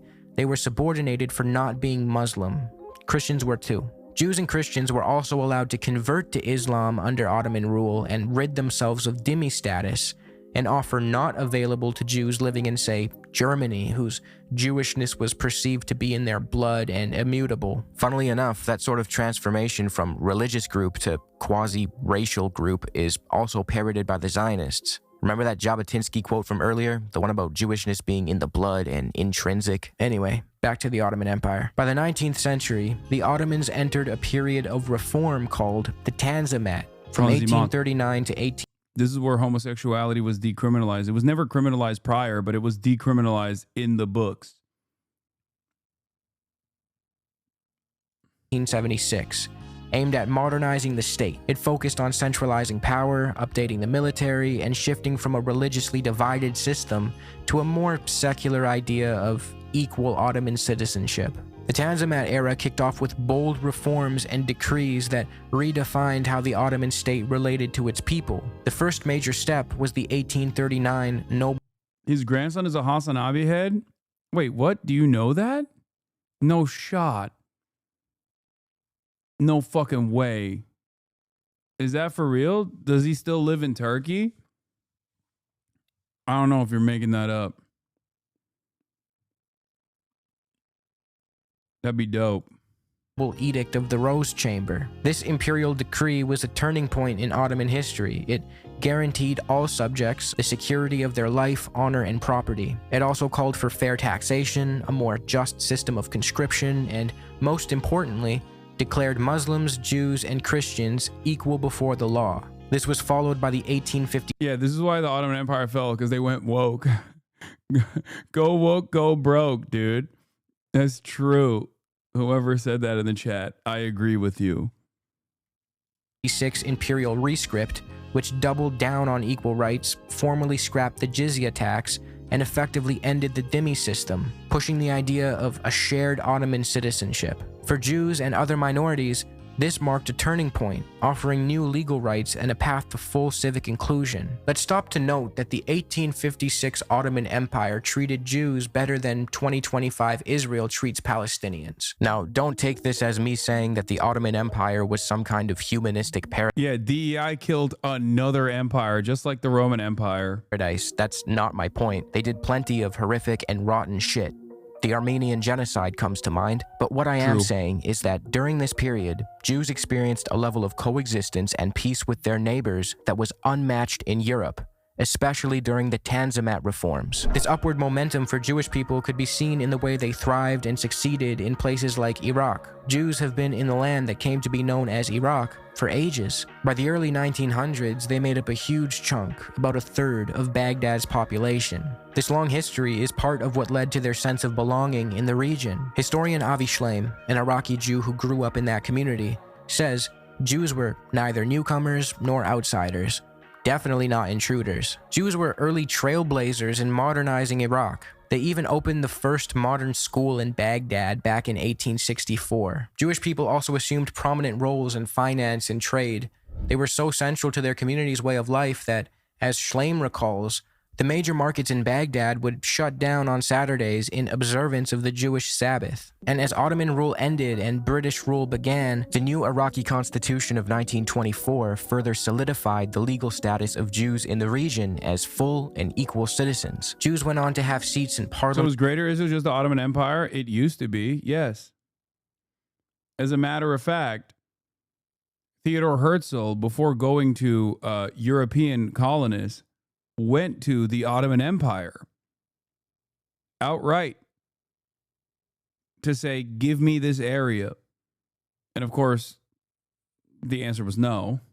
And positions at all levels of civil service. The Iraqi community even appointed a Jewish man as their first minister of finance. Sir Sassoon Haskel was his name, and he was responsible for negotiating fair oil deals with the British. Just goes to show that the community had immense faith in and respect for him. Avi Shleim and scholar Ella Shohat have touched heavily on the concept of the Arab Jew throughout their careers, arguing that it's a relatively recent phenomenon to view Arab and Jew as mutually exclusive categories. In their eyes, this shift is largely chalked up to the Zionist project and the division such a colonial endeavor sowed in the region and among. That's why I always talk about the designation. Whenever talking about like Israeli polls that come out that classify Israeli society as two different groups, Jew and Arab, I always say this is the Israeli state's own designation, even though there are a fuck ton of Arab Jews. They're classified as Jews. Okay?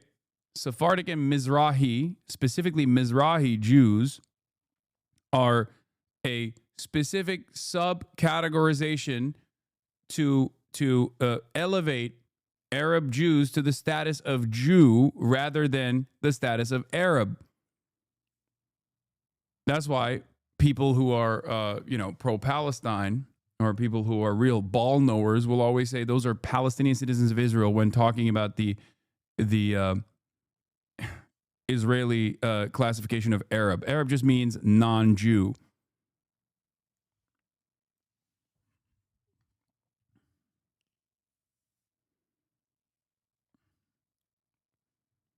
Amongst otherwise coexisting groups. I lived in an Arab country, which formed the social reality for my family in Baghdad. We only spoke Arabic at home. Our lifestyle, culture, and literature were Arab. Our music was a blend of Jewish and Arabic music. We had much more in common with Muslim Iraqis and Christian Iraqis than we had with our co-religionists from Eastern Europe. In this very real existential and cultural sense, we were Arab Jews.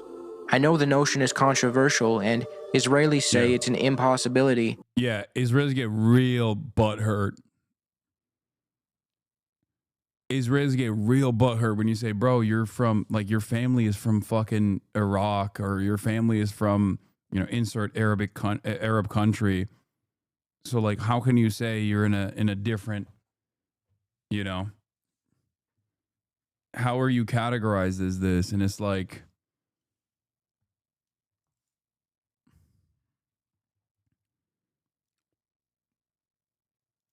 but I don't see why, Schleim says. He even goes as far as to say that Jews of Arab lands are actually another victim of Zionism, after the Palestinians, of course. This is worth mentioning because Zionists will argue that the Jews from the MENA region were primarily victimized by Arab nationalism or Arab anti-Semitism, which gave rise to Zionism. The Arabs created 1 million Zionists because they're anti-Semitic. In actuality, the division and hostility that formed in the MENA region and the Arab nationalism that was born out of it was a response to Zionism, not the other way around. We'll expand on this topic as we address the next Zionist talking point, the double Nakba. Also, how true is that? I mean, it is patently false.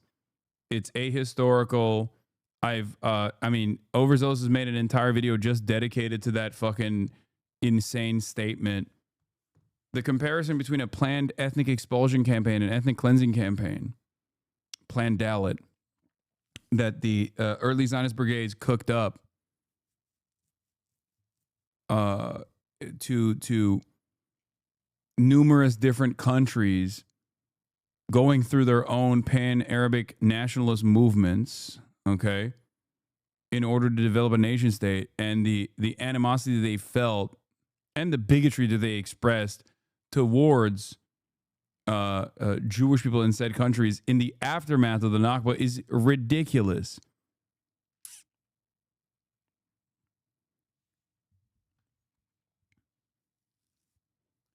The difference, of course, between the duality of Islamophobia, or the double standard between Islamophobia and anti-Semitism, is that you can say that about Arabs as a monolithic force or Muslims as a monolithic force, and no one reads it as like an incredibly racist statement. But of course, if you say that about Jews, then everybody understands that that is anti-Semitic and completely not permissible.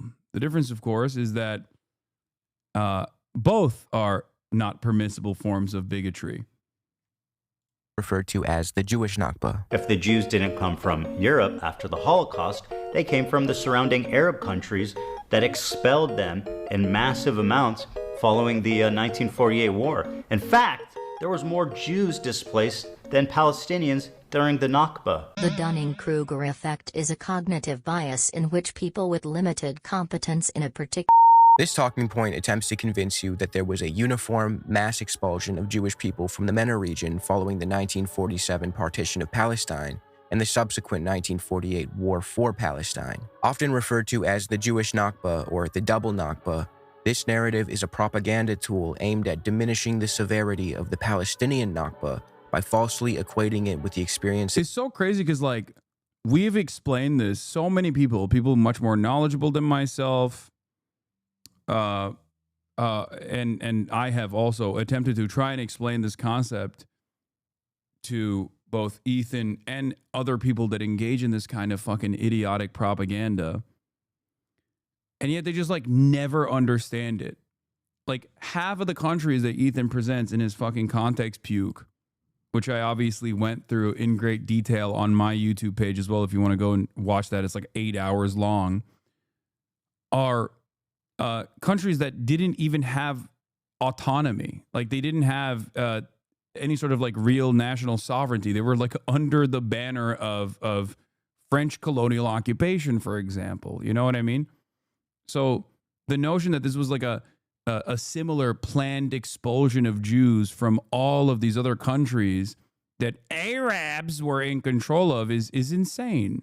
of Jews in the MENA region. By advancing this dishonest claim, the Zionist project seeks to deflect criticism of its ethnic cleansing of Palestinians, shifting the focus to a supposed symmetrical event of Jewish displacement. In doing so, it attempts to absolve itself of blame and avoid responsibility for honoring the Palestinian right of return or providing compensation for what they lost. Avi Shlaim has a powerful passage refuting this harmful narrative in his book, 3 Worlds, where he writes, "The purpose of this narrative is to create a false symmetry between the fate of two communities.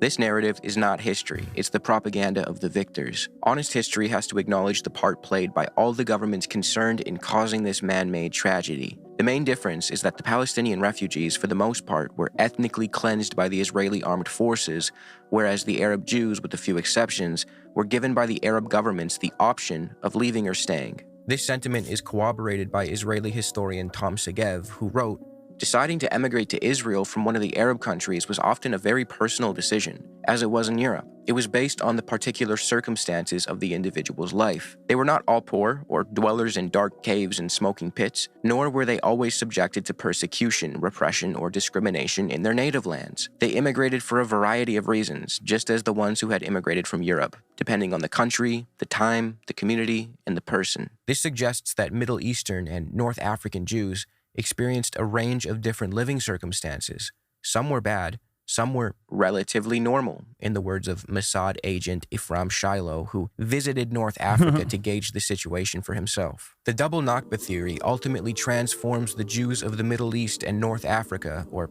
the Mizrahim, into a bargaining chip for the Zionist movement, a movement they, for the most part, originally wanted little to do with. This talking point erases the Mizrahim's rich, unique identities and, as Ella Shohat argues, imposes an Arab versus Jew binary. The double Nakba narrative relies on a racialized and monolithic understanding of both Arabs and Jews.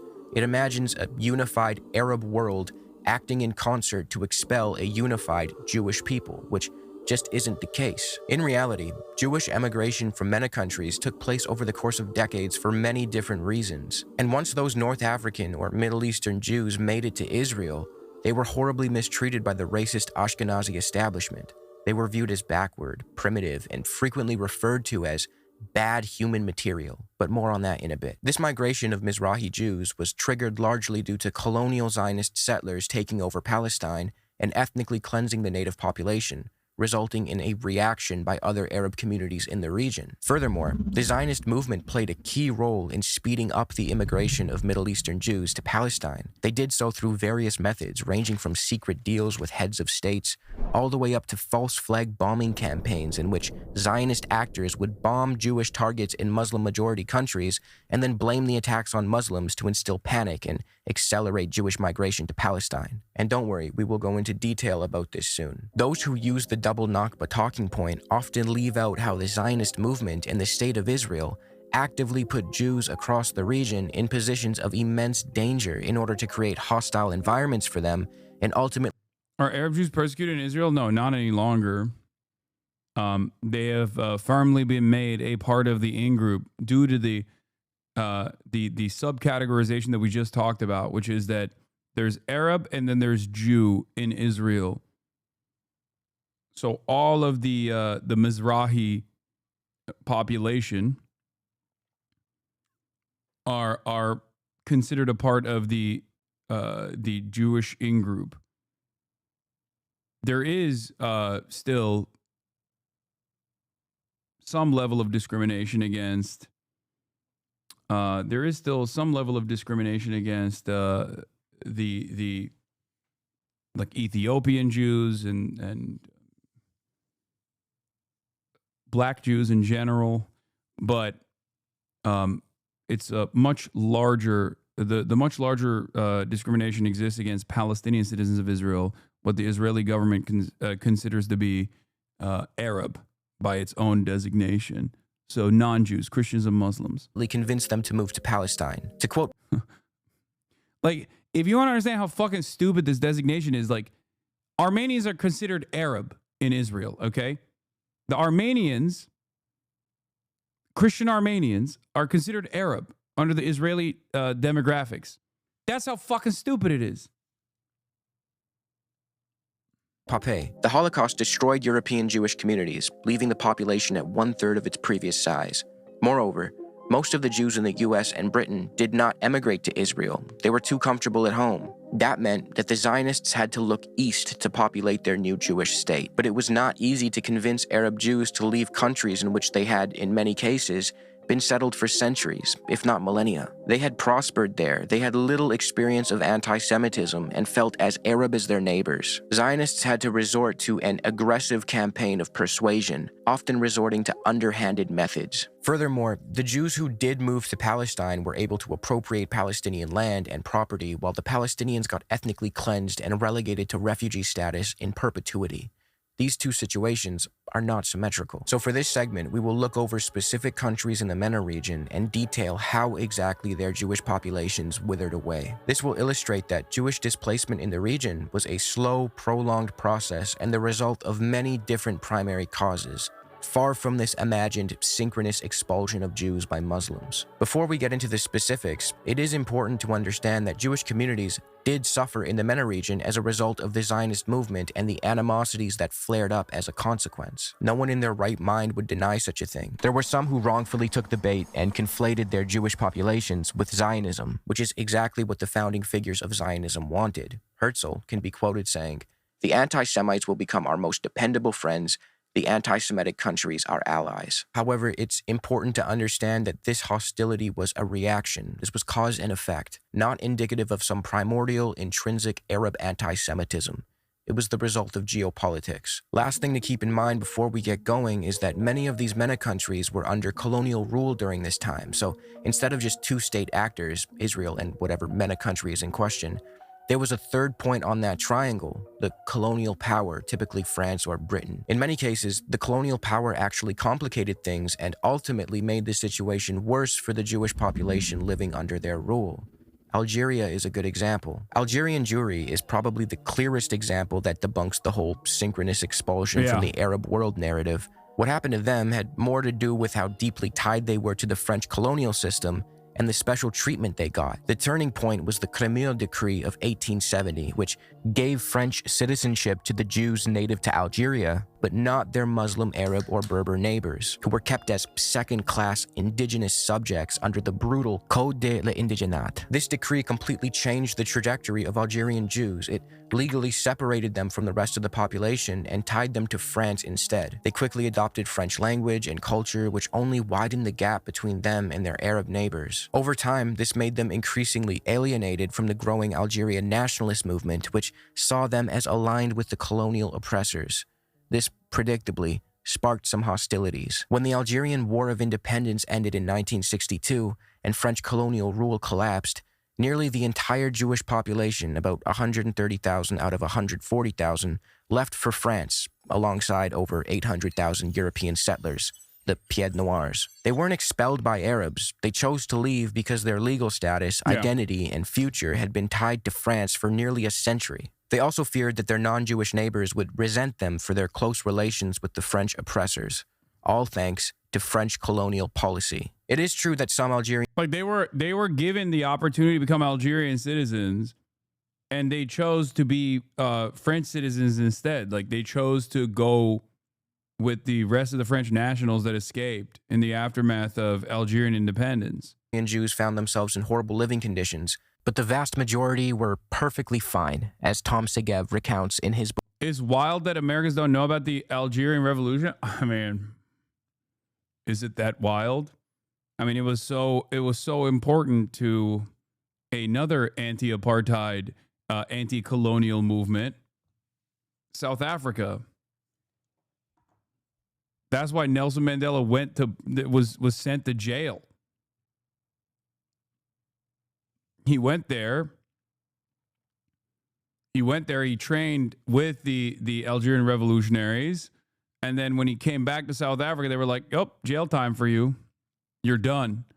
Book, The First Israelis. Only 30% of the Jews of Tunisia and Algeria had to be saved. The remaining 70% were in no danger. He then points out how the situation in Morocco was comparatively worse ever since 1948, but there were still Jews living normal lives and doing all right, further illustrating that Jews in the MENA region during that time period ought not to be viewed as a monolith. If we take a closer look at Morocco and examine the reasons for Jewish emigration, things took a turn for the worse after the creation of Israel in 1948.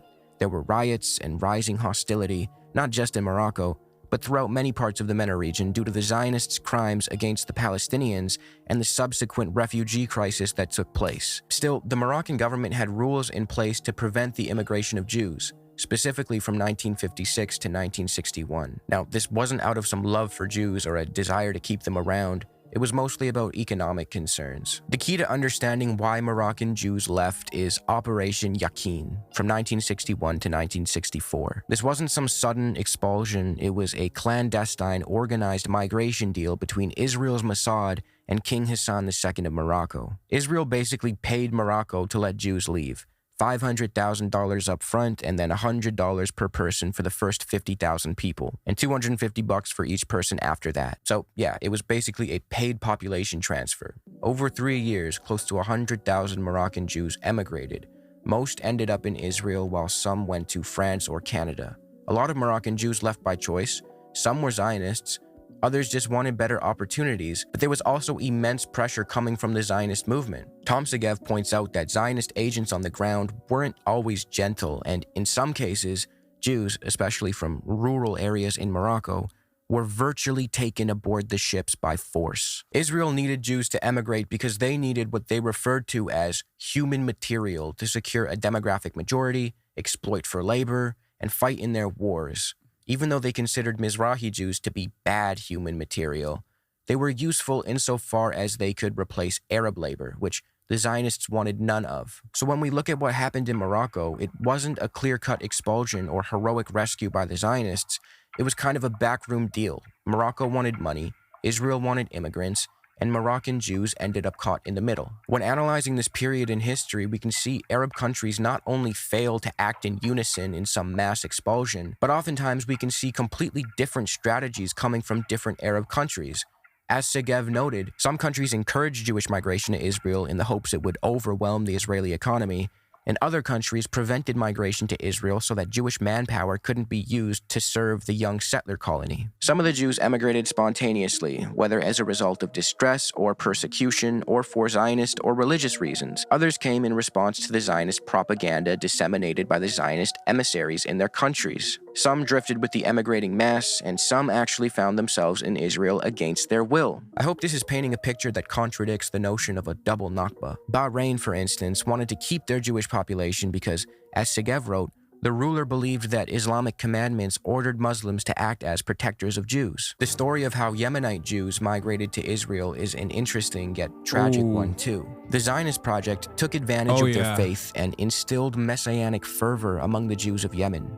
As Segev put it, some of them were desperately poor, subjected to oppression and discrimination, and for them, the passage to Israel was a liberation, but there were others who lived peacefully and at ease. As farmers, goldsmiths, craftsmen of all kinds, and merchants. There too, the Jews had to be encouraged to go to Israel, and there too, the messianic longings had to be organized. The way in which those longings were organized, as Segev notes, was through using local messengers who distributed missives of redemption to the Jewish communities, calling upon them to leave their homes and instructing them how to migrate. Itzhak Raphael, who headed the Jewish agency's immigration department, reported that Arabs had been hired to urge the last Jews of Yemen to depart. He did not say how the urging was done.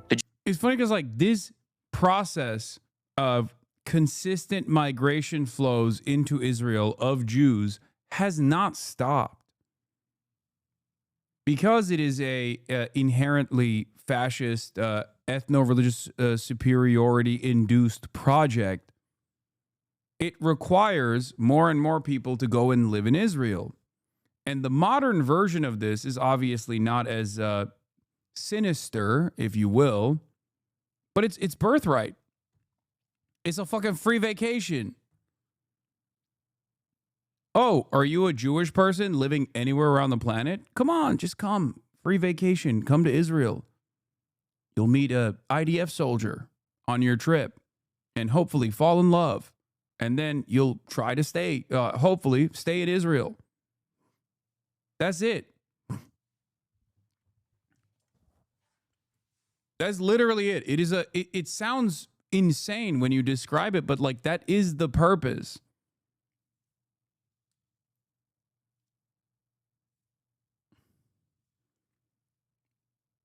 The purpose of it is to try and get the purpose of it is to try and get people to come to Israel to see how beautiful it is, to see how wonderful it is, and basically get people to stay in Israel. And some people do.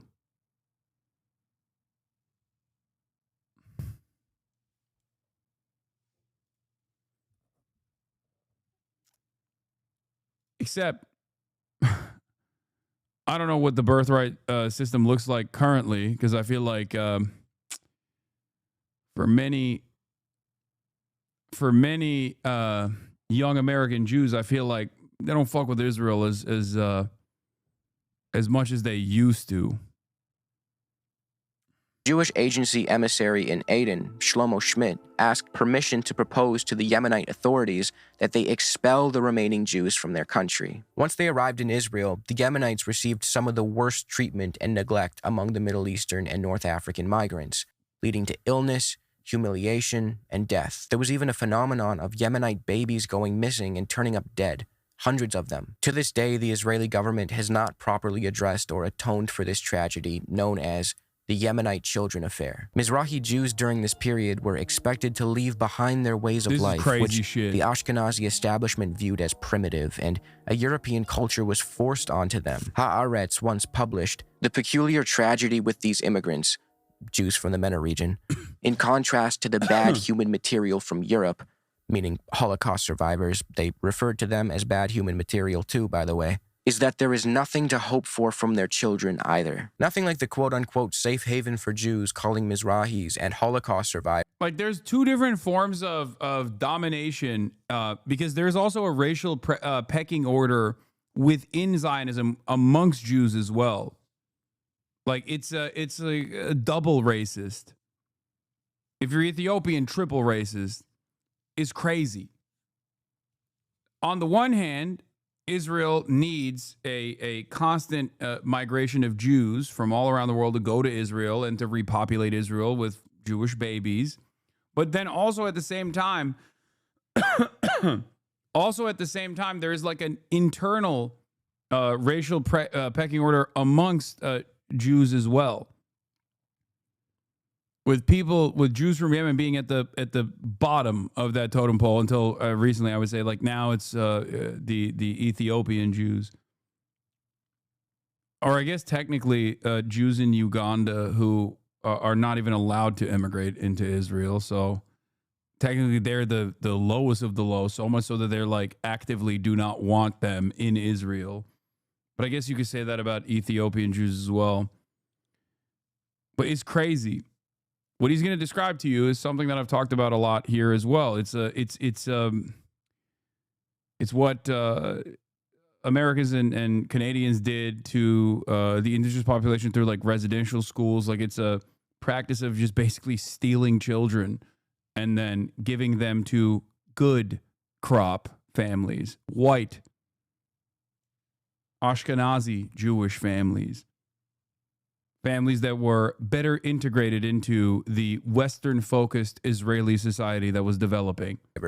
Bad human material. Let's look quickly at Iraq before we end this segment. I've spoken ad nauseum about the Jewish emigration from Iraq on this channel. This video will go more in depth, but as a quick summary, Jews lived in the land known today as Iraq for millennia. As we've been over, they held positions of status and authority, and for the most part, were respected pillars of the community prior to the establishment of the State of Israel. The Zionist movement changed that, and, quoting Segev, "In some places, the Zionist awakening worsened the situation of the Jews." Iraq was one of those places. Segev goes as far as to claim that, at least in the beginning, animosity toward Jews in Iraq was targeted solely at Zionists, not Jews, and the distinction was being made. The Mossad's files abound with telegrams reporting the persecution of Jews in Iraq, but almost all of them refer to Jews who have been involved in the activities of the Zionist underground or who were suspected of belonging to it. There was little harassment of other Jews. But as things progressed in Iraq, the line between Jew and Zionist blurred. Pan-Arab nationalism was growing in Iraq for two main reasons. One,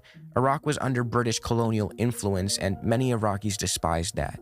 Since the British were the main sponsor of the Zionist project and were responsible for documents like the Balfour Declaration, some Iraqi nationalists perceived the Jews as in cahoots with the Brits, especially since the British, and the French in other instances, gave Jews preferential treatment out of the belief that they would be less susceptible to nationalist movements that would threaten colonial power. Second, the settler colonial project in Palestine, which had been underway since the 1800s, increased animosity toward Jews in the MENA region, who were perceived by some to be somehow responsible for the atrocities committed by the Zionist settlers and militias. Now, this was obviously incredibly unfair for many reasons, one of which was that many Mizrahi Jews, specifically in Iraq, wanted nothing to do with Zionism. As Avi Shlaim recounts a conversation he had with his 91-year-old mother in which he asked her about Zionism, she replied with, "Zionism is an Ashkenazi thing. It had nothing to do with us." In 1950, the Iraqi government passed a law called the Denaturalization Law, in which Jews could register to leave the country and go to Israel. However, not many Jews signed up for this. For the most part, they didn't want to leave Iraq. But remember, the state of Israel needed that precious human material. So what did the Zionists do? Well, they bombed Jewish targets in Iraq to speed up the emigration process and scare the Jews into registering to leave the country for Israel. This campaign was fairly effective. As Shlaim wrote, there was a direct correlation between the bombings and the rise in the number of applicants to emigrate from Iraq. This bombing campaign was carried out by the Zionist underground and blamed on Muslims. There were many bombs that went off in Iraq during this period, and most of them were done by Zionists, according to Avi Shlaim, who, in his book 3 Worlds, provides what he calls undeniable proof. However, it's important to understand that this bombing campaign was not the only reason for Jewish emigration to Israel. That's not Shlaim's argument. He concedes that the atmosphere in Iraq was genuinely becoming hostile for Jewish Iraqis due to the Zionist project, and that shouldn't be swept under the rug. Shlaim's point is that the Zionist project acted belligerently and dangerously with the goal of turning Jewish people across the region into pariahs or making them feel unsafe so they would move to Israel. A similar false flag bombing campaign, albeit a failed one, took place in 1954 Egypt, where a number of Egyptian Jews were arrested for planting bombs in public spaces and in the U.S. Information Service offices in Cairo and Alexandria. This was an Israeli false flag operation designed to create bad blood between the revolutionary regime headed by Gamal Abdel Nasser and the Western powers. Israel's military intelligence had recruited... Bro, God. Dude. Israel has so consistently engaged in some of the most insane shit, which they still do to this day. Total violation of whatever fucking norms that people think they have. I mean, even the fucking the beeper attack, which is an insane act of terrorism, was applauded, was celebrated in Western media like it was fucking so ingenious. When you had Leon Panetta, former CIA head Leon Panetta, being like, what the fuck are you guys talking about? This is so unimaginably psychotic. There are very well-defined rules in the rule books that we designed so that nobody does this, because you create an environment of uncertainty around like regular commodities that people fucking consume. This is like, if turned into a similar violent act against like Western powers, we'd understand it as terrorism.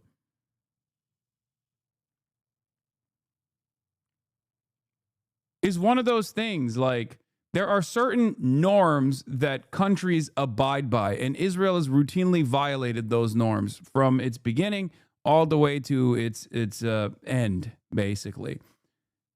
And, one of them is just, you don't assassinate heads of state. Obviously, America sometimes violates that as well. But like Israel doing it is like doubly fucked, because Israel is not America, right? It's supposed to be this sovereign nation state. Trained and equipped the Jewish spy and sabotage ring. The Israeli officer in charge, Meir Max Bennett, the same Max Bennett who had directed the false flag operations in Baghdad a few years earlier. Another sick aspect of the double Nakba theory is that it makes Palestinians pay for the wrongdoings of others. If an Arab in Iraq or Yemen or Egypt turns on his Jewish neighbor, why should a Palestinian be punished for that? Arabs, like Jews, are not a monolith. The experience of a French citizen Jew in Algeria choosing to move to France is not the equivalent to that of an Iraqi Jew fleeing Baghdad after a false flag bombing campaign, nor is it the same as a Yemeni Jew being airlifted to Israel amid a wave of messianic fervor stoked by Zionist emissaries. Nor does it resemble the experience of Jews who sought refuge in Lebanon, which was considered a relative safe haven after 1948. And when Lebanese Jews eventually chose to leave due to civil war and economic instability, they primarily moved to the US and Europe, not Israel. In fact, as Dr. Kirsten E. Schultz, author of The Jews of Lebanon, wrote, most Lebanese Jews were in complete agreement with the Arabs that Zionism and its endeavors in the land of Israel were the cause of all troubles. All that said, I'll conclude with this. The Jews from the MENA region emigrated to Israel for a variety of reasons. Some were fleeing poverty and discrimination. Some moved against their will. Many went to Europe, the US, and Canada, and many went to Israel. The ones who found themselves in Israel were unjustly discriminated against, not by Arabs, but by European Jews. Nonetheless, they were still able to expropriate Palestinian land and settle there, while Palestinians got ethnically cleansed. When an absolute moron like this guy tries to tell you that the Nakba was actually more devastating for Jews than Palestinians, he's engaging in a form of Nakba denialism. The original Zionist settlers sought to live in peace. Holocaust denialism. It's the same. It's fascism through and through. You know, you got to deny historic atrocities, of course, if you want to justify your fascist ideology, your fascist worldview. With the indigenous population. This narrative typically goes as follows. Jewish people sought refuge in the land of Palestine, not as settlers, but as benign co-inhabitants, yet the barbarous Arab population greeted them with hostility. This is obviously bullshit. This is the Zionist settlers wanted to coexist in peace argument. And if you've watched the video up until this point, I would have already refuted this argument along the way. But to reiterate, the original Zionist settlers did not want to simply seek refuge among the Palestinians. They wanted to eliminate and replace them. Well before even the 1920s, Zionist leaders are on record deliberating about how they could get rid of the Palestinians. Ben-Gurion reiterated his ambitions in 1937 when he wrote to his son that the real goal of the Zionist settler movement was not peaceful partition, but the possession of the land as a whole. Zionists looked down on Palestinians from the jump. As Miller Burroughs put it, the attitude of the Zionists toward the Arabs, at its worst, has been that of our Western frontiersmen, who said that the only good Indian was a dead Indian. At its best, the Zionist attitude toward the Arabs has been patronizing and paternalistic. Burroughs points out how the Zionists... Early leaders were frustrated with how nice some of the Jews were to the indigenous population. It's like, you need more smoke. What are you doing? It's true. Because remember, like, I think it was around 2% of the population was already was Jewish in historic Palestine, even before British mandate, even before British control. would only accept the indigenous Palestinians if they would submit to Jewish control of the country. The hand of brotherhood held out to the Arabs has always been that of a rather patronizing elder brother. In addition to the disrespect and belittling on the part of the Zionists, they also subjugated the Arab population economically through instruments such as the Histadrut, their trade union organization. In fact, Palestinian labor and goods were banned from the market. The Zionists believed in a concept of Hebrew labor, which sought to eventually bring an end to Arab labor.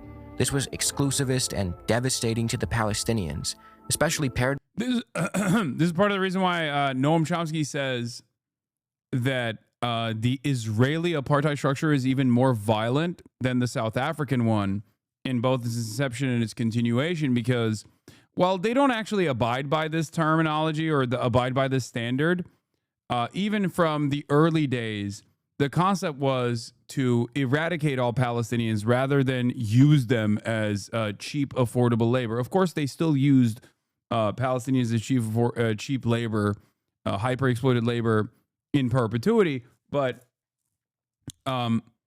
the the South African apartheid structure required the 90% black population to be relegated to servile status. Israel nowadays also uses a lot of international labor, ironically, not dissimilar to the kafala system that you see in some of these Gulf countries, just like cheap imported foreign labor that can be easily discarded. Real crazy stuff overall, really fucked up overall.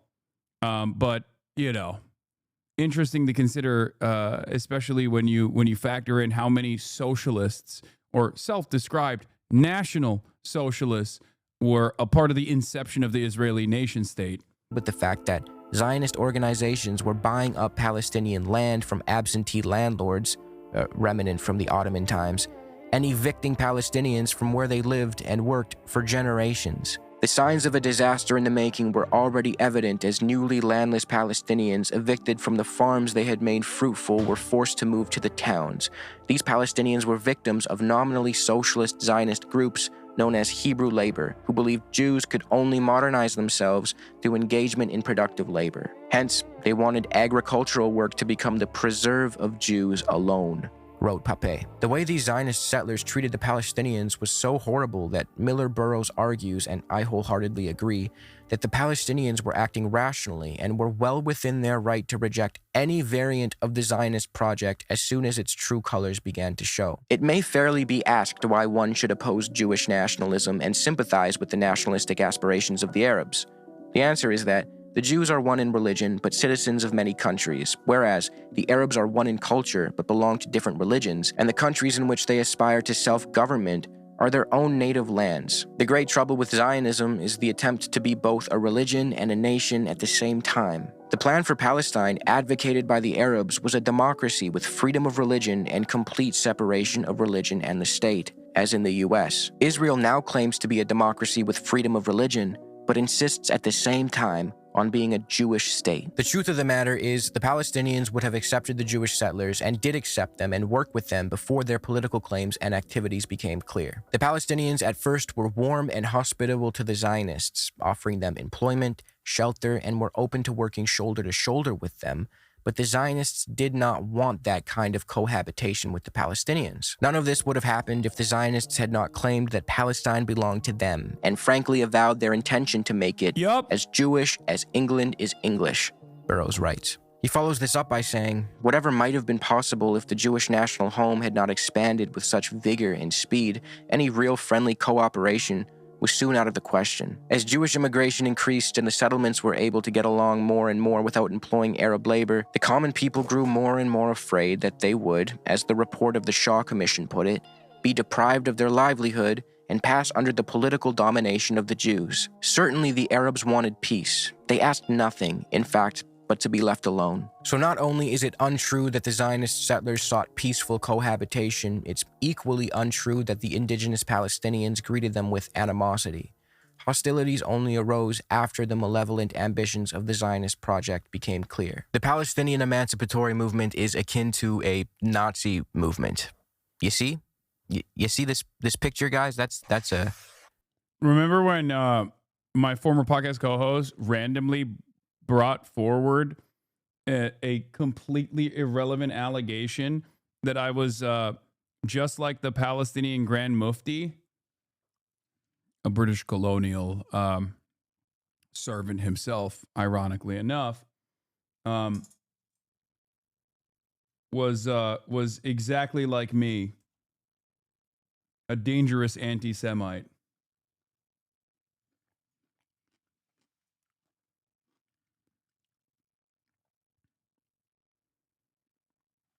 Incredible. That's an important Palestinian guy. I'm sure you've heard this talking point many times. It's commonly used by Zionists of all levels of notoriety, even Israeli prime ministers from Naftali Bennett, who refused to sympathize with the plight of innocent Palestinians and instead chose to write them off as Nazis in a Sky News interview. Are you seriously keep on asking me about Palestinian civilians? What's wrong with you? Have you not seen what happened? We're fighting Nazis. To Israeli Prime Minister Benjamin Netanyahu, who infamously propagated the lie that It was actually the Palestinian Grand Mufti who gave Hitler the idea to exterminate Jewish people. This motherfucker is so bigoted against Palestinians that he's looped all the way around to doing Holocaust revisionism. That claim of his, however, stems from the fact that the Grand Mufti of Jerusalem, Haj Amin al-Husseini, Yeah. Israeli Jews care so much about anti-Semitism that they voted for this guy over and over again, by the way. Like after he said that. So that's pretty cool. was, in fact, involved with the Nazis. You may have even seen this image before. That's him with, well, you know who the other guy is. So what's the deal with that? I asked my friend Chris Kunzler, who makes incredibly well-sourced and detailed videos on Israel-Palestine, to join us for this segment so we can pick his brain. I asked him to fill us in on how exactly this guy rose to a position of prominence within British Mandate Palestine. So al-Husseini was a member of one of the key notable families in Palestine at the time, the Husseini family, and this was kind of the key reason for his appointment. His half-brother was previously the Mufti of Jerusalem until he died in 1921, and then very quickly the Mufti took over. The Mufti basically came to his position because of collaboration with the British. According to Tom Segev, the Israeli historian, his brother had helped the British, and they saw the Mufti as a figure who would also be able to do this. In fact, the Mufti was brought by Ronald Storrs, who was the former governor of Palestine, to meet with Herbert Samuel, who was the first High Commissioner of Palestine. And very quickly, the Mufti explained that he was, going to collaborate with the British. He liked What?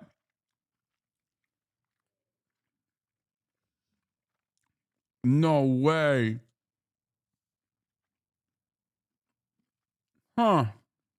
that he thought that, they were able to support the Palestinian cause. And at this time, it wasn't really all that surprising. The elite class within Palestine believed that the British would help them. And so the Mufti was someone who was from a notable family. He was seen as someone that would work well with the British. And even if he opposed the concept of Zionism, he was going to be someone that, would help the British to control and administer Palestine. But the trajectory of the Mufti's relationship with the British changed dramatically during the Great Arab Revolt of 1936 through 1939, where Palestinians rallied against the British colonial rule and sought the end of British support for Zionism. So according to Hasan Kanafani, who's, a key figure within the Palestinian revolutionary movement, he says that during the 1936 Arab revolt in Palestine, that the Mufti was someone who helped to calm things down, that he was expressly thanked actually for the sermons that he was giving because they served to quell more revolutionary tendencies. Also, Kanafani is kind of opposed to him because he sees him as someone who was like, a member of the elite. He wasn't understanding the actual problems that Palestinians had. So during the beginning of the Arab revolt, he was not necessarily the kind of person who the British would have been entirely opposed to. However, this sort of changed. He was always someone who opposed the two-state solution, who opposed Zionism. And so eventually the British kind of saw him as someone that was going to be a problem towards the implementation of the Zionist project. And he and many other leaders fled into exile following the Arab revolt. See, Haj Amin al-Husseini, the Grand Mufti of Jerusalem, was a guy who was propped up by the British, and as things progressed, he turned on them, and down the line, he teamed up with their main enemy. After fleeing Palestine, he eventually ended up in Nazi Germany, and later became a propagandist. As Ilan Pape wrote, he landed in Nazi Germany in 1941, making radio broadcasts to mobilize Arab Muslims against the British. At the time of the Second World War, he was not alone in acting according to the maxim, "The enemy of my enemy is my friend." His flirtation with the Nazis was short and insignificant, making no difference one way or the other to the war effort. However, especially considering that 11,000 Palestinians actually fought alongside the Allied forces against Nazi Germany.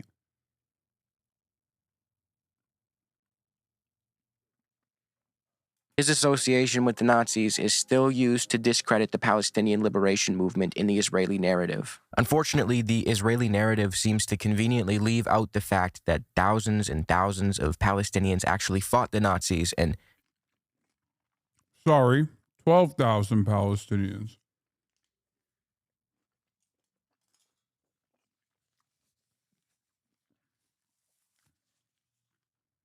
Many of them died in the process, but I guess that inconvenient fact doesn't make for good Zionist propaganda. Palestinian-American academic Edward Said has extensively explored the way in which the West constructs images and narratives of those in the Near and Far East to paint them as barbarians and ultimately make permissible any form of violence against them. This is a strategy used by Western powers to further their imperialist ambitions. By conflating the legitimate emancipatory aspirations of the Palestinians with the aspirations of the Nazis, Zionists can justify nearly any amount of cruelty against the Palestinians.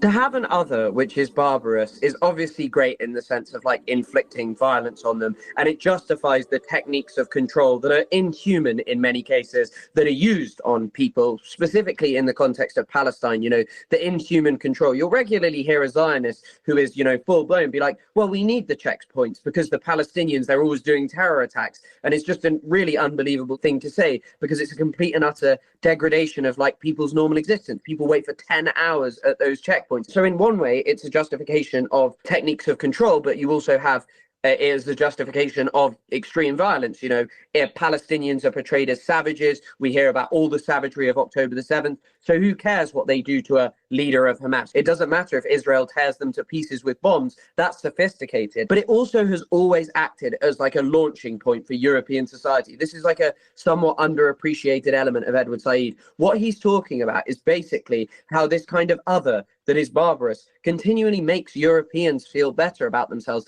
It is a way of basically establishing us as, you know, good, just, and moral. And in the context of Palestine, Nazi is a particularly poignant concept, obviously because the Jewish relationship with the Nazi. Menachem Begin, who was the first Likud prime minister of Israel ever, the first non-Labour, consistently called Yasser Arafat a two-legged beast, a term which he had only previously reserved for Hitler. He referred to Arafat as Hitler, and he said that he would get the same satisfaction from killing Arafat in his bunker in Beirut as he would get from killing Hitler in his bunker, comparing a man, Yasser Arafat, who would regularly condemn the Holocaust, who would say that the atrocities against Jewish people were totally inappropriate and that his problem was with Zionism and that the Palestinians had experienced at its hands, to someone who believed in an extremist form of racist identity politics. What this effectively does is it places Palestinians not as people with reasonable demands, not as human beings who want to have dignity and equitable solution, but rather people who are akin to the Nazis. By framing Palestinians as Nazis, kind of where you get to is this point where they are dehumanized. They are not people engaging in regular politics. They are evil monsters who need to be dealt with the same way that the Nazis were. So the reason that Zionists are so dead set on the Mufti is because this is the most concrete evidence that they have. Joseph Mossad notes an example of this where like fake evidence was produced as far back as the 1940s. The Jewish Agency in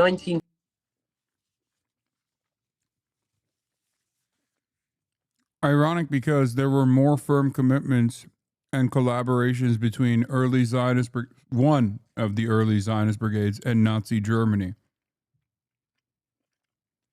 But of course, using that connection to extrapolate that like all Jews are pro-Holocaust would be unimaginably anti-Semitic.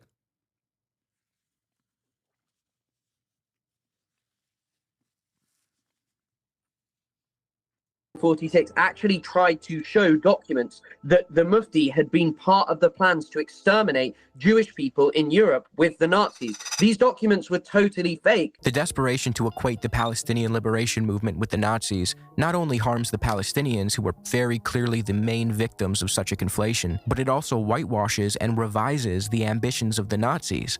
The Palestinians have a legitimate and noble pursuit.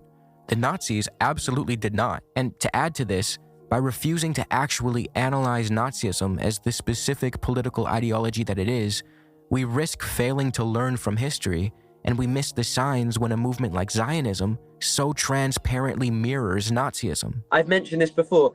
Hitler is inspired by the killing of the Native Americans. He talks about gunning down Redskins and that being a brilliant thing.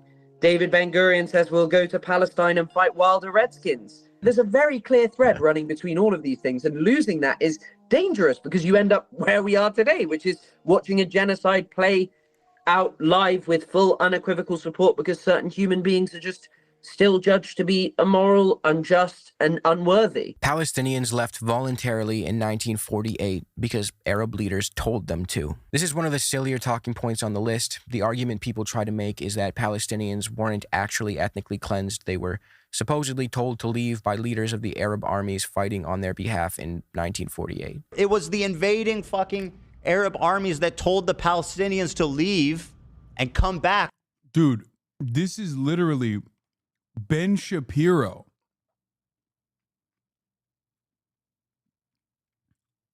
It's like, this is straight up what Ben Shapiro lies about.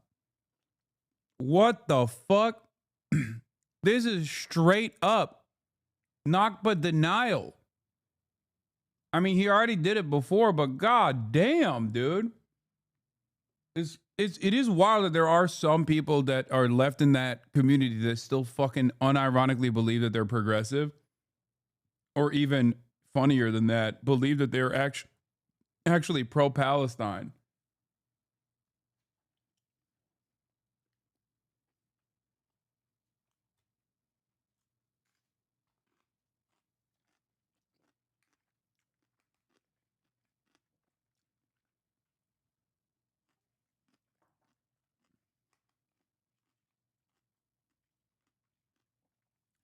That is insane.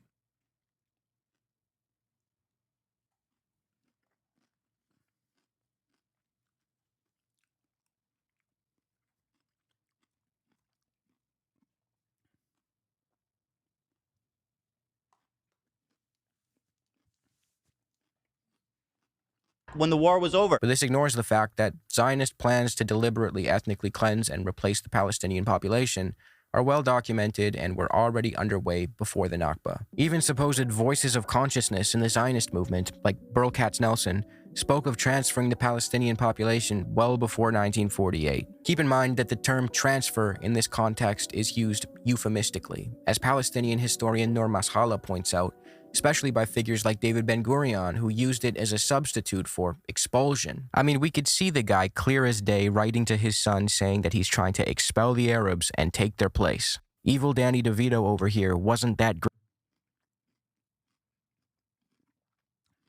Wait.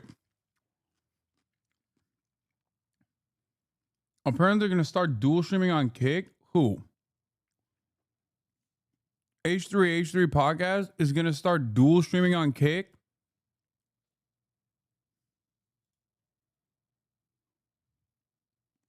Be for fucking real. Ain't no fucking way. The guy, you mean to tell me that the guy who went on a crusade against Twitch claiming it was the most anti-Semitic platform out there is now going to a platform for the bag? A platform that he actually played a role in the creation of, ironically enough, when he was anti-gambling.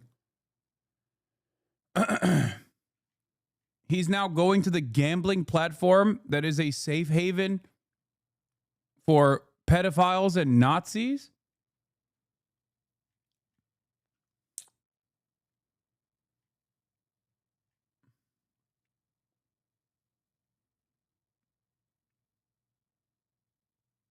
How bad is the fucking business, man? How fucking bad is the business going? Here's the clip. This Mr. Beast stuff. So Mr. Beast made a huge announcement. Really stuff here. He's moving to Kick, which I'm going to come out and say, as someone who's a Twitch hater, I hate Twitch, and YouTube I'm consistently just super disillusioned with. They take 30% from my fucking subscribers, from your guys' I think donations too, actually. Just everything, right? From everything, yeah. And we get zero support. I can't get a fucking contact with their team. Like they care so little about us somehow, despite us being, you know, one of the biggest live or podcasts on their channel. So I'm against YouTube in this way. I'm against Twitch. We need some meaningful competition. Yeah, Mr. Beast is like a pretty insane get for them. Like, it doesn't get much more mainstream than that. Right. He's YouTube's biggest channel. Like, for them to get the biggest talent on YouTube on their platform is fucking really big for them. Yeah, it's big. And it's becoming more mainstream. Like, I'm starting to see clips and shows on there that do Kick shows where I'm like, this is like just normal content. Good. Yeah, this is like not people slamming slots for 15 hours.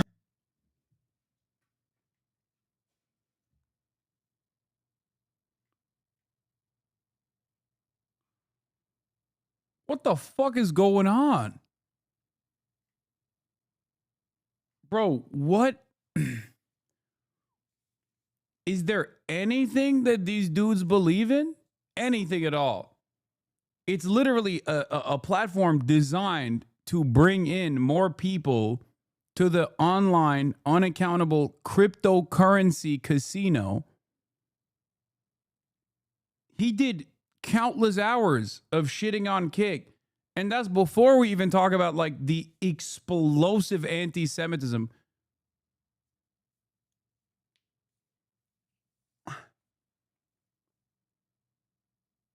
How fucking bad is the Teddy Fresh sales that you're doing this? Jesus Christ, dude. God damn how hypocritical this is. Holy fuck.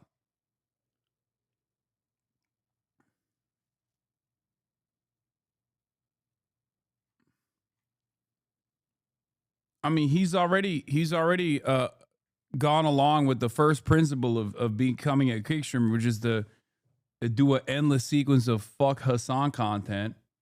Might as well get paid for it, I guess.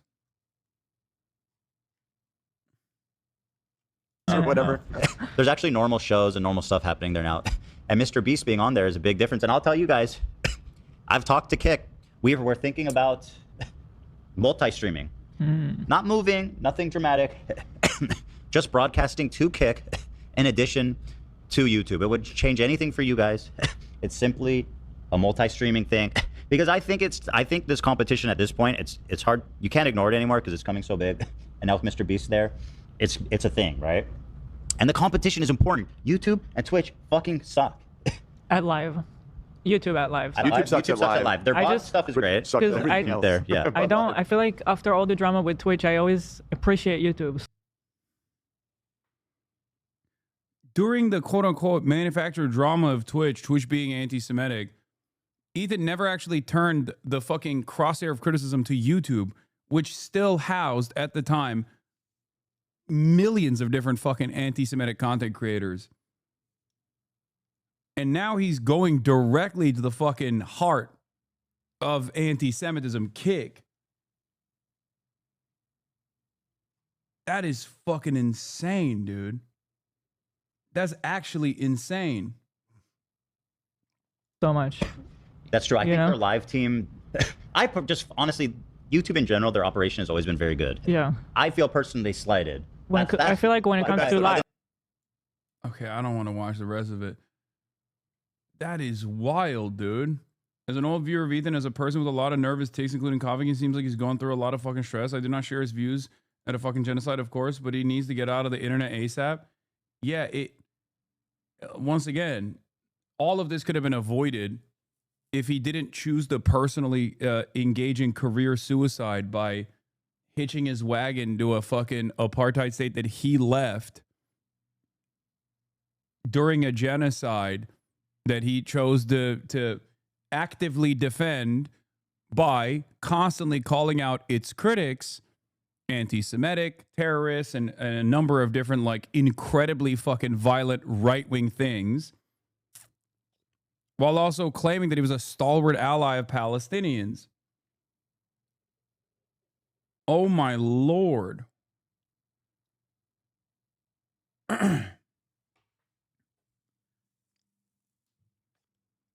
If he had just listened to me when I tried to have an earnest conversation with him to be like, dude, don't do this.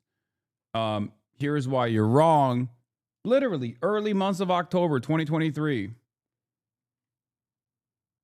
He wouldn't have to be in this position right now. And I don't think that he's ever going to stop. I checked out of that part of the world. I checked out of that conversation a long time ago. But I suspect that he will just like continue broadcasting to a smaller and smaller audience, regardless of how much regardless of how much, how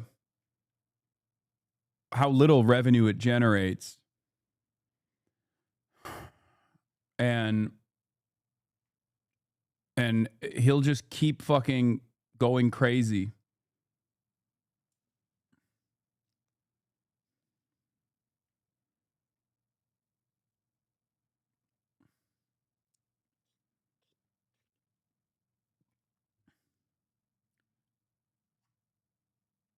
That's wild, man. I don't think he also realizes that like a big part of I don't think he realizes that a big part of this, man, I don't even fucking know what to say, honestly. Oh, like a lot of the people that came into his community that like dramatically shifted his community, because every now and then when I go on Reddit, like it shows up on my fucking main page, and the stuff that I see from the subreddit of a community that I was a part of, that I was like literally a fucking host on with the Leftovers podcast, the shit that they say about me on there is mind-boggling. Sometimes I read it and I'm like, is this fucking Steven Crowder subreddit? Like, what the hell's going on? They'll be like, Hasan is a Islamo supremacist. He hates Jews. He loves the Armenian genocide. He's a Turkish ultranationalist. It's like, it's shocking. It's lunatic behavior. And I'll see like people fucking defending Destiny in the subreddit being like, no, Hasan actually Hasan received unsolicited news on a Snapchat. And that's somehow the same, if not worse, than what happened to Destiny, who was a real victim of this situation where he was like both non-consensually and consensually recording people that he was having sex with and then unconsensually sharing it with random fucking Discord neo-Nazi e-girls that he wanted to fuck without telling anybody else that he was sharing this fucking revenge porn material. That's actually the same. If not, Hasan is worse, as a matter of fact. Like, that's the type of, that is the type of mental gymnastics you only engage in if you have a deliberate attempt to actively put down an enemy of sex pestiny while simultaneously bring up sex pestiny as a viable alternative, which only leads me to believe that the community is entirely changed. And all of those people are eventually going to fucking leave Ethan's ass behind too. That he has he's pushed aside what made his community whole. He pushed aside every single person, every single actual fan to farm a new audience that doesn't care about him at all. And he doesn't realize that he's a fucking useful idiot, both for defending Israel's genocide after far after the average person who had any sort of loyalty to Israel would ever defend it. He said your dad negotiated with Hamas as well. What the fuck? Oh, Jesus Christ.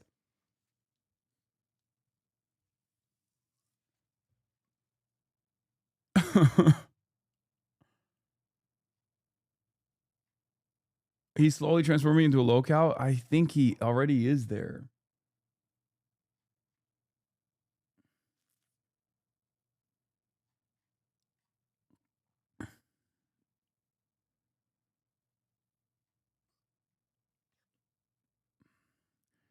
It's a sad state of affairs, man.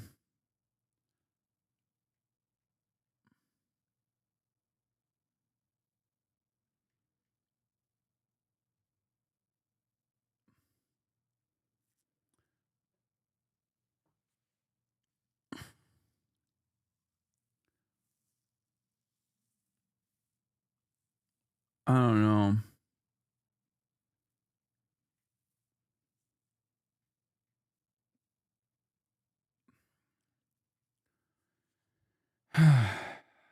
I think the solution to this would be to just like go offline for a little bit and really reconsider your behavior, but I don't think that's going to happen anytime soon. You just gave him 100 days of material to clip chimp you and lied to his audience. I don't think it matters. Has he even... Look, I don't really pay attention to whatever the fuck he's up to, but I assume he has not stopped anyway, right? Like, that's usually how it goes. Like, a lot of people will be like, oh, just ignore it, which I do. But it's the same with, like, it's the same with the sex pestiny. It's the same with Epstein. Like, they don't ever go away. Because, like, at a certain point, it becomes this, the only type of content that they can generate any attention around.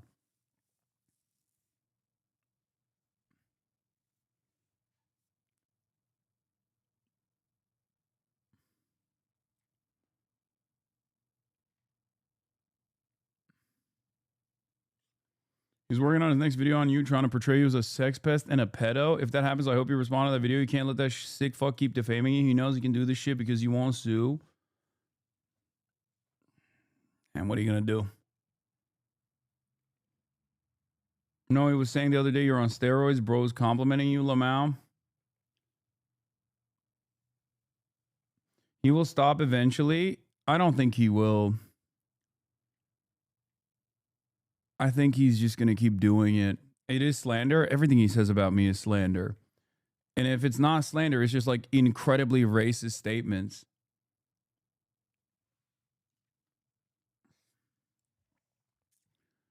Anyway, who gives a fuck about what he's saying? Let's move on. Let's get back to the video. Great at keeping it a secret. I'm going to really quickly read a few passages that refute this talking point. I could spend all day on it, but this video is already going to be insanely long, so I gotta speed things up. Shlomo Ben-Ami, who is not exactly an anti-Zionist in any capacity given that he's worked for the Israeli government, has refuted this narrative himself in his book, Scars of War, Wounds of Peace. It's not at all clear, as maintained by a conventional Israeli myth, that the Palestinian exodus was encouraged by the Arab states and by local leaders. Benny Morris found no evidence to show that either the leaders of the Arab states or the Mufti ordered or directly encouraged the mass exodus. Indeed, Morris found evidence to the effect that the local Arab leadership and militia commanders discouraged flight, and Arab radio stations issued calls to the Palestinians to stay put, and even to return to their homes if they had already left. True, there were more than a few cases where local Arab commanders ordered the evacuation of villages, but these seemed to have been tactical decisions taken under very specific military conditions. They did not respond to an overall strategy either of the local Palestinians. Also,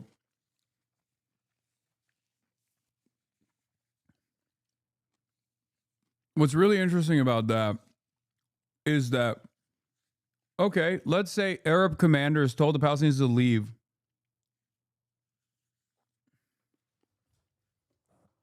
Why did fucking Israel not let them return? They're civilians.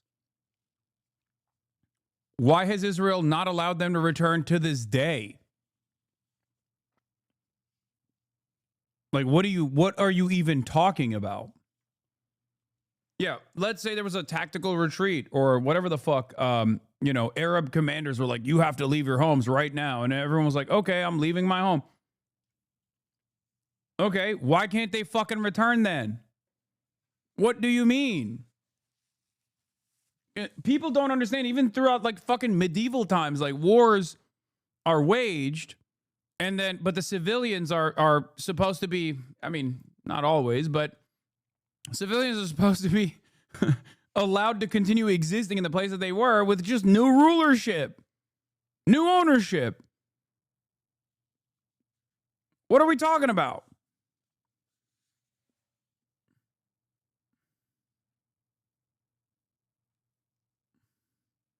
Unless they take people as slaves, which has happened quite a bit as well. Yeah, you can't collect taxes from the fucking peasantry or even rebuild a new standing militia from the peasantry if you kill all the peasantry or you expel them.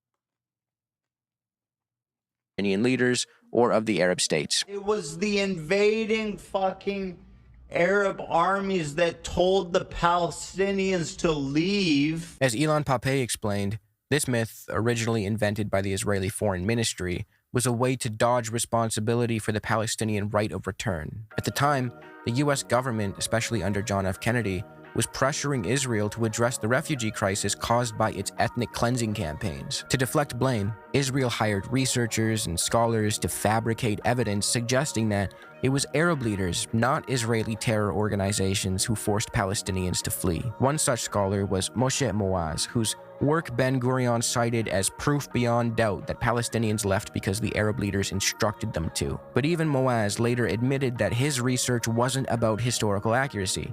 He was just fulfilling a political assignment. In his book, The Ethnic Cleansing of Palestine, Pape further refutes this nonsense by writing, "Using primarily Israeli military archives, the new Israeli historians were able to confirm many cases of massive expulsions from villages and towns and revealed that the Jewish forces had committed a considerable number of atrocities, including massacres. The Israeli foundational myth about a voluntary Palestinian flight the moment the war started in response to a call by Arab leaders to make way for invading armies holds no water. It is a sheer fabrication that there were Jewish attempts, as Israeli textbooks still insist today, to persuade Palestinians to stay. As we have seen, hundreds of thousands of Palestinians had already been expelled by force before the war began, and tens of thousands more would be expelled in the first week of the war." See, in truth, Palestinians were victims of Israeli paramilitary. I can't stress this enough. Why would they not be allowed to return? Why would the civilians not be allowed to return? Even if it was the Arab militaries that were like, oh, you have to leave now. Civilians are not a part of the warring faction. That's not how this works. Hello. I know this is very difficult for someone who's a defender of Israel to understand. Civilians, different than standing armies, different than any sort of like militant resistance. Civilians are civilians. Now, of course, I can think of one reason why you wouldn't want civilians to return. It's because you have demographic concerns. And the only reason why you would have demographic concerns is if you're a fucking Nazi, which is what Zionism is. Organizations who carried out a premeditated ethnic cleansing campaign known as Plan Dalit, which entailed large-scale intimidation, laying siege to and bombarding villages and population centers, setting fire to homes, properties, and goods, expulsion, demolition, and finally, planting mines among the rubble to prevent any of the expelled inhabitants from returning. In David Ben-Gurion's own words, the prime objective of Plan Dalit was the cleansing of Palestine. Israel exists to keep Jews of all kinds safe. Okay, really quick, let's recap why Israel does not keep Jews safe and is most definitely not a place for Jews of all kinds. There were the false flag bombing campaigns in Iraq and Egypt that we spoke about earlier. Those not only put Jews directly in harm's way by literally bombing them, but were also carried out with the intention of increasing hostility toward Jews in Muslim-majority countries so they'd feel pressured to move to Israel, which many of them did not want to do. Avi Shlaim remarks on the irony of this in his interview with Novara Media, pointing out how Israel simultaneously claims to aspire to Jewish safety, yet was endangering Jews across the region. Even if I knew for certain that not a single Iraqi Jew left Iraq to go to Israel because of the bombs, I would still think this is a real indictment of the state of Israel, because Israel was created to provide a safe haven for Jews, not to be harassing and threatening Jews in other countries. Shlaim goes as far as to claim that Jews today are much less safe in Israel than they are elsewhere, and on top of that, Israel generates anti-Semitism, which harms all Jewish people, wherever they may be. There's no question that Jews in Israel today are less safe than anywhere else in the world. But it's much, much worse than that. It's much worse than that because Israel generates anti-Semitism. Israel is responsible for the upsurge of hostility towards Jews everywhere. It's common to hear people claim that Israel is the only place where Jews can be safe, but this is entirely untrue.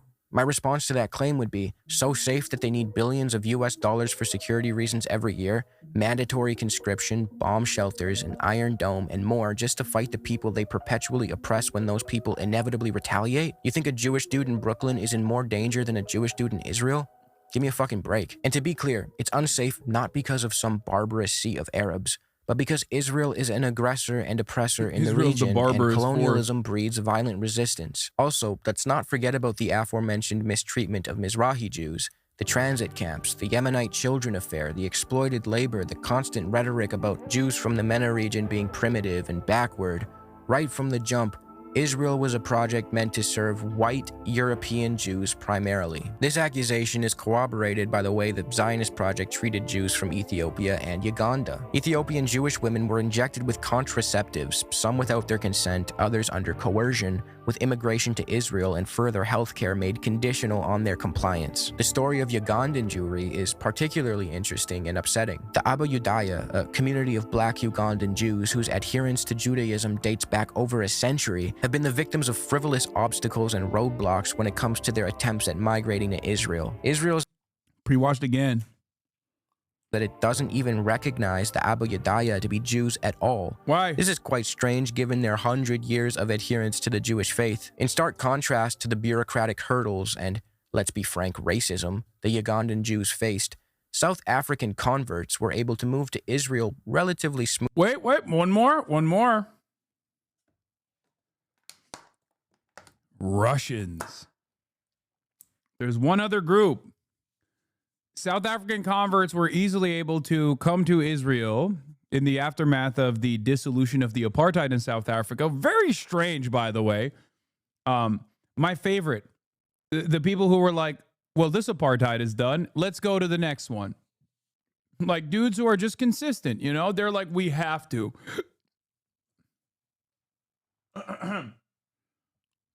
Yeah, I'm running away from the end of one apartheid and bouldering in the direction of another. So, I mean, that's great. That's got to be awesome for the people who are that invested. Also, there's one other group of people that were able to come to Israel without having any sort of matrilineal tracing of Jewish ancestry, and that was Russians. Now, you might be wondering why. Well, it goes back to the same fucking argument, which is Russians are white.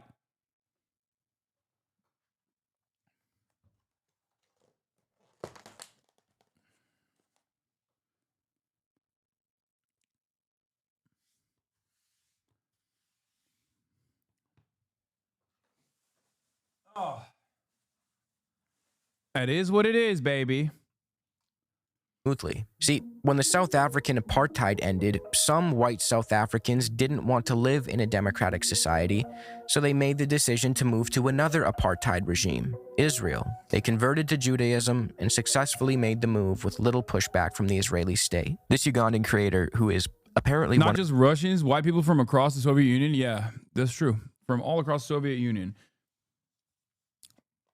It's so funny. They don't give a fuck, bro. White is right. The many children of the late Ugandan dictator Idi Amin, made a quick video talking about the subject, and I'll link it below. The Balfour Declaration settles it. This is a bit more of a niche talking point, but some Zionists will invoke the authority of the British, specifically the Balfour Declaration of 1917, as though that grants the Zionist movement any actual form of legitimacy. The truth is, the British were making all sorts of contradictory promises back in the day. The Mahmoud Hussein correspondence of 1915 to 1916 saw the British promise to recognize Arab governance in the region post-World War I in exchange for the Sharif of Mecca launching a revolt against the Ottomans. This correspondence came before the Balfour Declaration, yet there it is, boys. There it is. The fucking Palestinian betrayal. To be fair, this is not reflective of broader Palestinian society's opinions on this. And I think that for the most part, this is before the Balfour Declaration, for the record. Subject to the above modifications, Great Britain is prepared to recognize and support the independence of Arabs within the territories included in the limits and boundaries proposed by the Sheriff of Mecca. Great Britain will guarantee the holy place against all external aggression and will recognize the inviolability when the situation admits. Great Britain will give to the Arabs her advice and will assist them to establish what may appear to be the most suitable forms of government. Yeah, British people, British and French colonial occupation came to the MENA region because they recognized that if they were to take advantage of Arab revolts against the Ottoman occupation, it'd be much easier. Palestinians played a role in this as well. Silver Crow is coping, says Ottoman Turks massacred us and treated us badly. Britain used this to trick us for support. It's just copium. It's all good. You know, look, I'm not going to hold the little L against you like that. Okay. I'm not going to hold it against you. Many Turks do, though. They're fucking weird about that shit.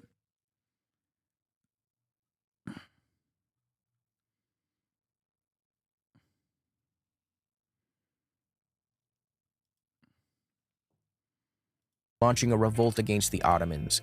This corresponds. I'm just saying.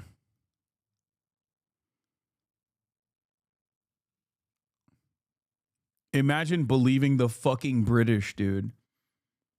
Imagine believing the British. It came before the Balfour Declaration, yet it's not treated with any actual authoritative weight. Furthermore, if we're in the business of respecting the Balfour Declaration, Noor Mashala reminds us that the Declaration affirms that the rights of non-Jews are to be respected. Why the cherry picking about which parts of the Balfour Declaration are important? At the end of the day, the Balfour Declaration was written and backed by notorious anti-Semites who wanted Jews out of their country so they could serve instead as... And the only dude who was against it in the British Congress at the time was Parliament at the time was a Jewish Bundist. Regional allies in the Middle East. What's his name? Like Montague or something? I'm forgetting. He has like a cool ass fucking name. This document shouldn't be treated with any real legitimacy. The 1967 Six-Day War was a war of no choice. The myth goes like this. In 1967, the Arab countries on Israel's borders were going to launch a genocidal war to destroy the Jewish state. What the fuck was the dude's name, dude? Hold on.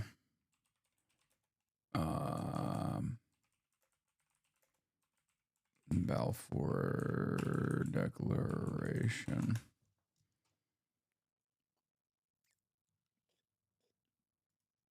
Who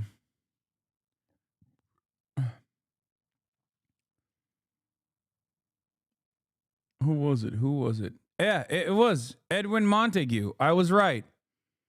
Man, y'all are fucking slow today, dude. Y'all are slow as fuck today.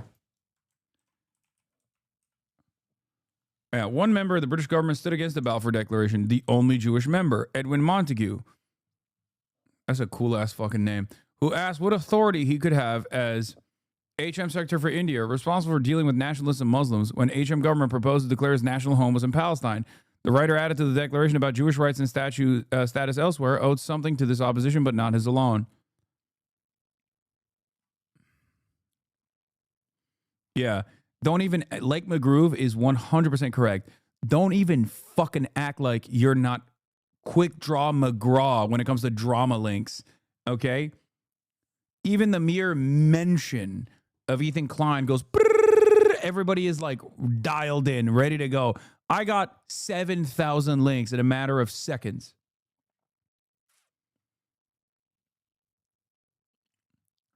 But you can't get the one Jewish guy who opposed the Balfour Declaration. Shame. And Israel had no choice but to launch a preemptive surprise attack and take them all out. So in 1967, the Arabs mobilized for all-out war. This is going to be the big war where they finally get rid of this nascent Jewish state that is less than 20 years old. And Israel instead launches a preemptive war. Now, the reality goes like this. I love that, by the way. Preemptive war is so funny. Has Israel ever done a first strike that was unwarranted? Because they've never admitted to it, okay? It's always just a sequence of incredible coincidences where, like, Israel blows up everybody in the neighboring region, and then they say, oh, we did it because they were going to blow us up already. You know, preemptive genocide is what's going on in Gaza right now, because there could be a hypothetical genocide of all Jews living in Israel in the future somehow. No, that's not Shapiro making up concepts. That is literally the established narrative. That is the established narrative. That's in fucking history books, big dog. That's not like Benny Boy didn't come up with that on his own, I promise. In a period of rising tensions between Israel and its neighbors, largely exacerbated by border incidents, Israel's invasion of Egypt in 1956, deadly Israeli attacks in the then Jordanian-controlled West Bank, Israel's diversion of the Jordan River's water into its national... Yeah, Russia preemptively invaded Ukraine in a preemptive first strike because Ukraine, any moment, the Ukrainian forces were going to fucking roll their tanks into Moscow. Yeah. Yeah, America preemptively invaded Iraq because Iraq was, any moment, Saddam was going to do a Ba'athist 9/11. Yeah. This time, Ba'athist style 9/11 was imminent. Water carrier leading to tensions with Syria and overall animosity. Egyptian President Gamal Abdel Nasser concentrated Egyptian troops in the Sinai Peninsula and closed the Gulf of Aqaba to Israeli shipping. This was his brinksmanship attempt, derived from a legitimate place of fear, to intimidate the Israelis into behaving. Despite Nasser's support for the Palestinian cause, it should be noted that there was a time where he was willing to engage in civil negotiations with Israel. As Pape put it, in the 50s, Nasser was willing to explore the possibility of a deal with Israel which would allow Egypt to have a land bridge with Jordan, as well as the return of the Palestinian refugees from 1948 and the creation of a Palestinian state. Israel was, per usual, uninterested in such a peace. On June 5th of 1967, Israel launched a surprise attack on its neighbors where it took out over 90% of Egypt's air force and enacted similar devastation to Syria's. Since Israel immediately took out the air capabilities of its enemies, it was able to swiftly defeat them as they had no air cover. Israel then went on to claim that they had no choice, and the subsequent Israeli occupation of Gaza, the West Bank, parts of Syria, and parts of Egypt were noble, given that they won those territories in a just war that they had no option but to start. However, in truth, Israel's actions in 1967 were strategic and not the result of necessary defensive measures. Israel understood that since its enemies boasted larger militaries in terms of sheer numbers, any Israeli win would be conditioned on a preemptive strike. Israel also wanted to finish what it started in 1948 and occupy the West Bank and Gaza, as Israel believed it would be incomplete without the West Bank. In fact, at the time of the Israeli attacks on June 5th, there was a US-led diplomatic attempt to normalize relations between Israel and its neighbors already in the works.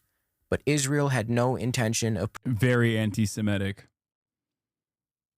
Very anti-Semitic attempt. ...providing the necessary time to the peace brokers, wrote Pape. He argues that Israel perceived the moment to be the perfect opportunity to correct history and lay claim to all of historical Palestine. I mean, Israeli Prime Minister Menachem Begin admitted himself that the official Israeli narrative of having no choice was bullshit. He said, "In June 1967, we had a choice. The Egyptian army concentration in the Sinai did not prove that Nasser was really about to attack us. We must be honest with ourselves. We decided to attack him." Israel pulled out of Gaza in 2005. Well, that's the other thing. The Israeli right, yes, it's literal terrorist Menachem Begin, who once was, I believe, outflanked by Joe Biden, where Joe Biden told him that they weren't going hard enough. Way back in the day. But also, there's two speeds in Israeli society. The far right will flex openly, okay, and the liberal Zionist contingency will go along with these with this myth making, with these narratives, make it seem as though it was like a preemptive strike because it was like imminent, invasion was imminent, it was going to destroy Israel, blah blah blah, all this shit, and the right will always be fucking open about their intentions. This is proof that Israel wants peace. By and large, Israelis don't want to conquer Gaza. In fact, they left Gaza voluntarily in 2005. No, the Gaza pullout wasn't done out of a desire for peace or for the sake of the Palestinians. Ariel Sharon pulled the settlers and the army out of Gaza for wholly selfish reasons. First, there was no genuine withdrawal from Gaza to begin with. Instead of Israel's presence directly in the Strip, it moved right outside the Strip and besieged it, exercising control over what goes in and out, water, electricity, and more. Israel was, and still is, the occupying authority. Second, Sharon pulled the settlers out of Gaza so that he could prove on the world stage that such a messy situation was not worth trying in the West Bank. He also wanted to be able to attack and bomb Gaza from the outside without the risk of hitting an Israeli settler.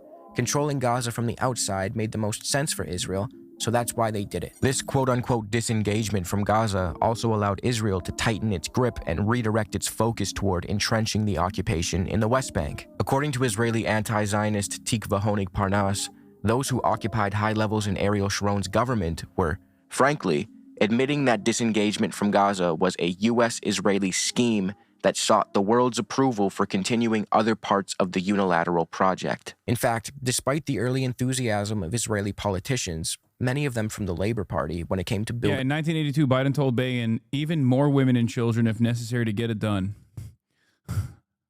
Real freak. Biden has been probably one of the most rabid ultra-Zionists in perpetuity, like in American history. And it's so funny because he's Catholic. Like, he doesn't even have the theological justifications for it at all. He's just been the guy who loves it. A guy who understood, I guess, like Israel's importance and really, really believed in Israel's importance, which is what he famously said with the words, "If Israel did not exist there, we would build it."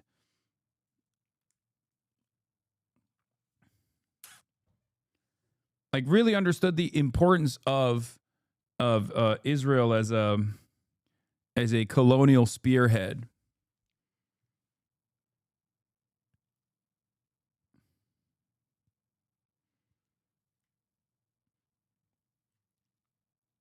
Yeah, he said if Israel didn't exist there as a Jewish nation state, we would invent it. If we look at the Middle East, I think it's about time we stop, those of us who support, as most of us do, Israel in this body, for apologizing for our support for Israel. There's no apology to be made. None. It is the best $3 billion investment we make. Were there not an Israel, the United States of America would have to invent an Israel to protect her interest in the region. The United States would have to go out and invent an Israel.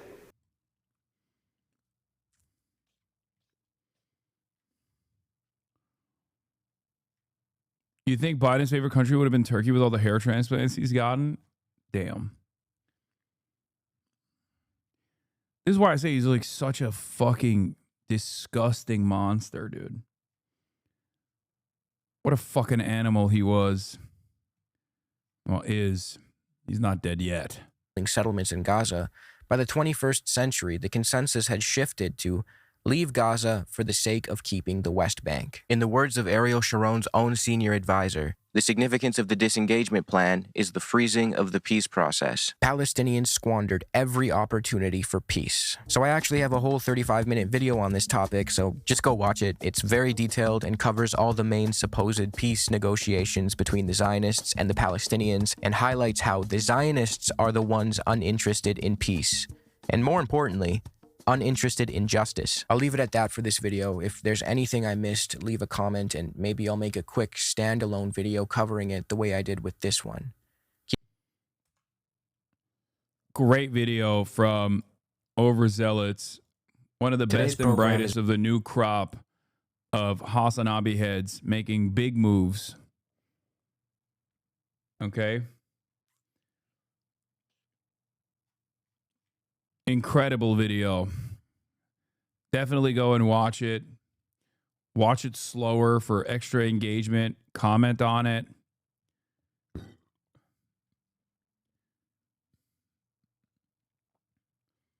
What is this? 7-year sub? I know how to link. Please don't ban.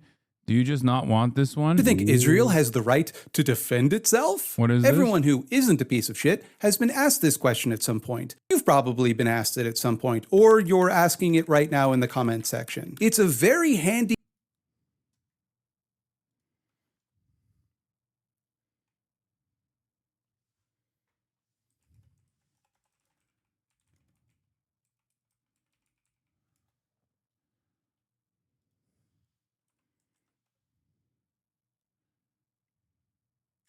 And you get a mention? Really? Don't you love Israel?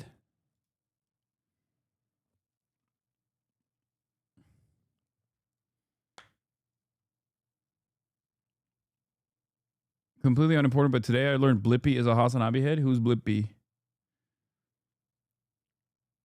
What?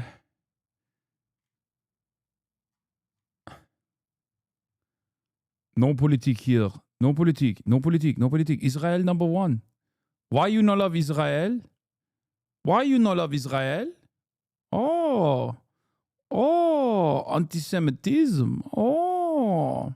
Why you not love Israel? Why you not love Israel?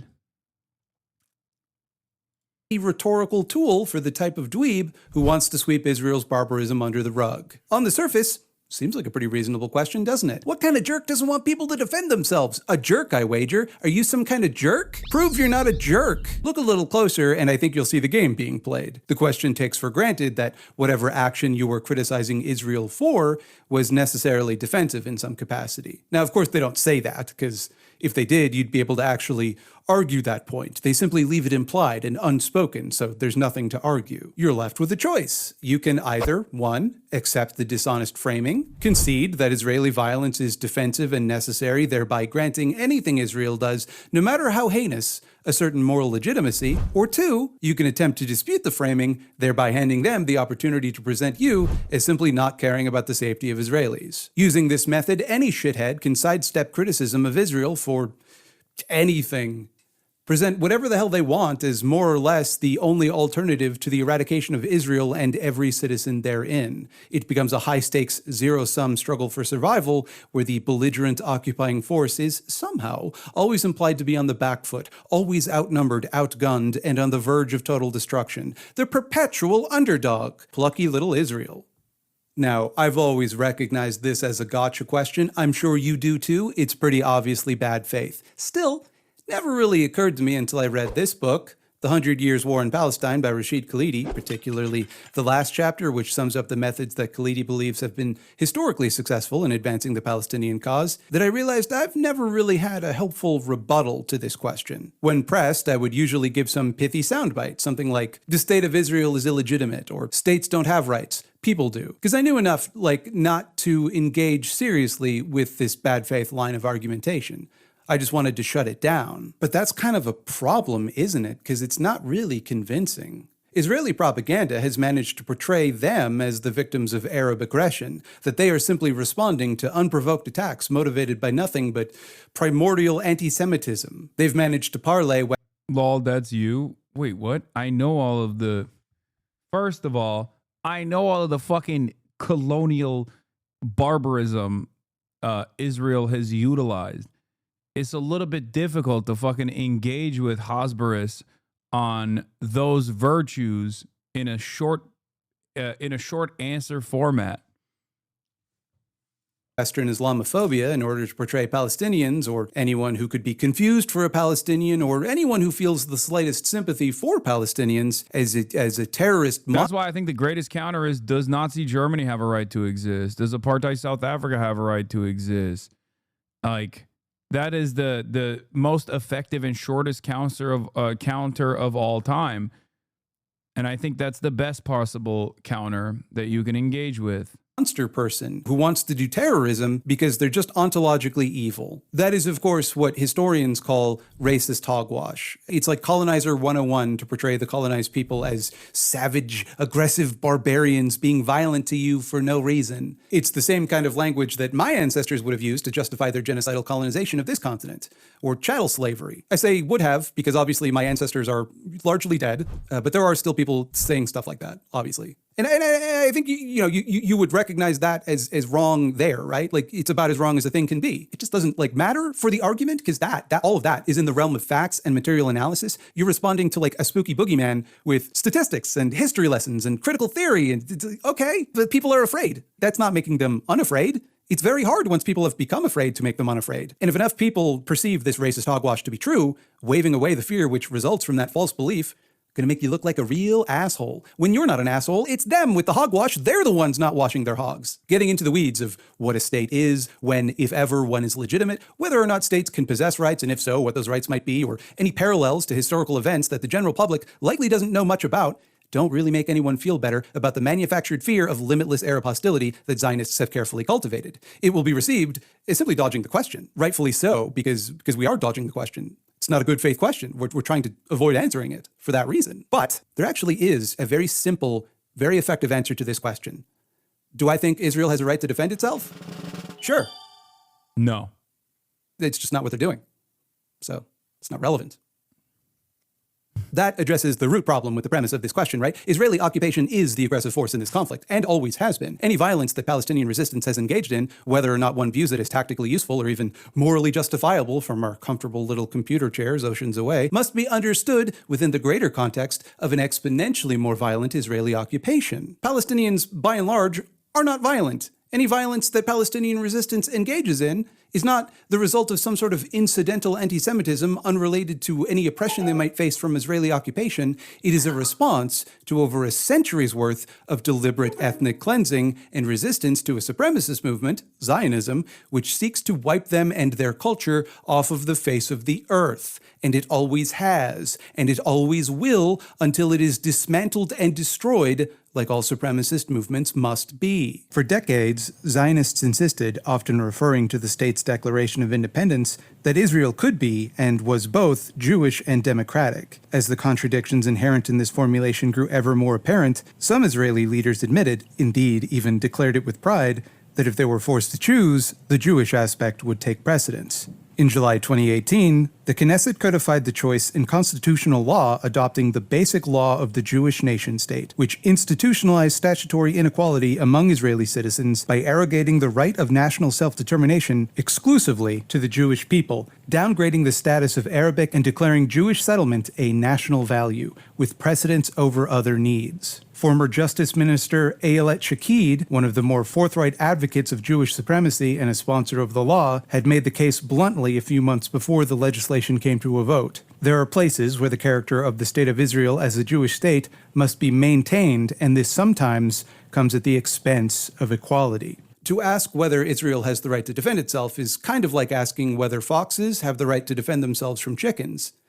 Yeah, I guess. Right? In a hypothetical world where foxes didn't eat chickens, I would be quite critical of chickens who attacked foxes. But we don't live in that world. And I think the chickens have a pretty reasonable fear that if they don't defend themselves, they will be killed and eaten. It is difficult for me to cast judgment on the chickens in this matter. The strategy here is simple: to willfully ignore and obscure the power dynamic between Israeli occupier and Palestinian resistance, to present themselves as oppressed underdogs and Palestinians, or just Arabs writ large when that suits their purposes, as overpoweringly dominant and aggressive for no reason, to muddy the waters so that onlookers internationally, particularly in the West, but particularly in the United States, Palestinians are both simultaneously weak and also demonic entities that, control the international banking system, and also, of course, the media.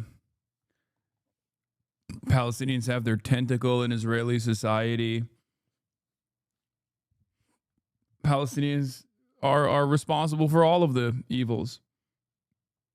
States get the impression that Israel is either the less violent party in this conflict, which it demonstrably isn't, or failing that all parties are equally violent in this conflict, which they... Yeah, Palestinians lie about their oppression, Pallywood, Holocaust denial.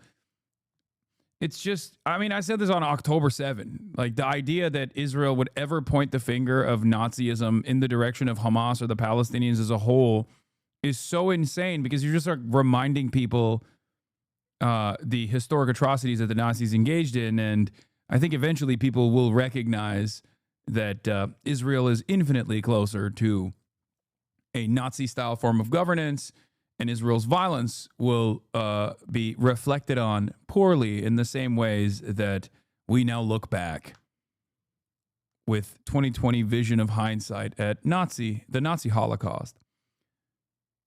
Same with ISIS. Hamas is ISIS. Remember the hashtag Israel tried to make happen? after October 7, Hamas, ISIS, like Israel is far closer to ISIS than Hamas ever was and ever could be. That's not even a thing. Same with Nazis. Demonstrably are not. That it's this intractable conflict with no discernible solution. There's just nothing that would appease these people. That whatever violence Israel trades in was always inevitable because there's no way to make peace. They have no partner in the peace process, don't you know? It's violence or nothing. And it's better to do the violence than have the violence done to you, right? And just like, think about that for a second. Does that make sense to you? Like on a brass tacks, common sense level, does it make sense? Because on one side, we have a nuclear power, though they won't admit it and are allowed not to admit it for some reason, supported, funded, armed, and protected by, at various points in its history up to the present day, the most powerful empires the planet has ever seen. A country with the 12th biggest military budget on the planet and the second highest military budget to GDP ratio, and that's not even factoring in the absurd level of foreign aid given to it by the aforementioned empires, both financially and with just direct gifts of state-of-the-art weapons and military tech. And on the other side, we have guerrilla militants and children throwing rocks at tanks and grieving mothers on TikTok. And we have students. The students are in other countries, but they're holding signs, and sometimes the signs are rude. Does that strike you as a balanced conflict? Do you think both parties in that conflict have comparable ability to wipe out the other? Or does it seem like one party has all of the material power in that situation? Like, just put aside for a moment your thoughts on which side has the moral high ground and really ask yourself, who is more powerful here? That's why it really chaps me when the extermination in Gaza is called a war. It's not a war. It's a military campaign, yes, but it's one waged almost exclusively against the civilian population of an occupied territory, half of whom are children. Non-combatants are routinely targeted and deliberately killed, including children, including aid workers, and pregnant women and journalists. It's just a matter of course. That's not a war. War is between two warring parties. Both sides are fighting and can defend themselves. This is not that. Just like it wouldn't be a fight if you were to strike a baby in its crib. That's not how you'd describe that. And while this... I mean, that's how I would describe how Israel conducts its quote-unquote war, though, directly. And they don't even like punch the baby in the crib. They punch it with a fucking 2,000-pound munition that they got from America. And you're fucking anti-Semitic if you don't think Israel deserves that munition to use on the baby in the crib. You're also doubly anti-Semitic if you think that Israel was not justified in blowing up that baby's crib. Violence has certainly escalated since October 7th, 2024. It has always been the case that Israel engaged in disproportionately violent tactics. Even during peacetime, the IDF regularly engages in vulgar displays of violent domination to thin out resistance, which it colorfully refers to as mowing the lawn. Isn't that cute? This euphemism, mowing the lawn, came into popularity based on a speech given by then Israeli Minister of Education Naftali Bennett in September of 2018 at a counterterrorism conference. Why the Minister of Education is speaking at a counterterrorism conference eludes me. Bennett said, "In our neighborhood, if you do not mow the lawn mows you." I can think of no clearer articulation of the Zionist attitude. Everything is a threat, and every threat justifies just whatever they wanted to do in the first place. In order for him to arrive at this metaphor, he had to claim that one's front lawn poses a threat. If you don't mow it, it'll mow you? No, it wouldn't. A lawn cannot mow you. That's simply not what lawns do. Is that why you mow your lawn? Because you're afraid that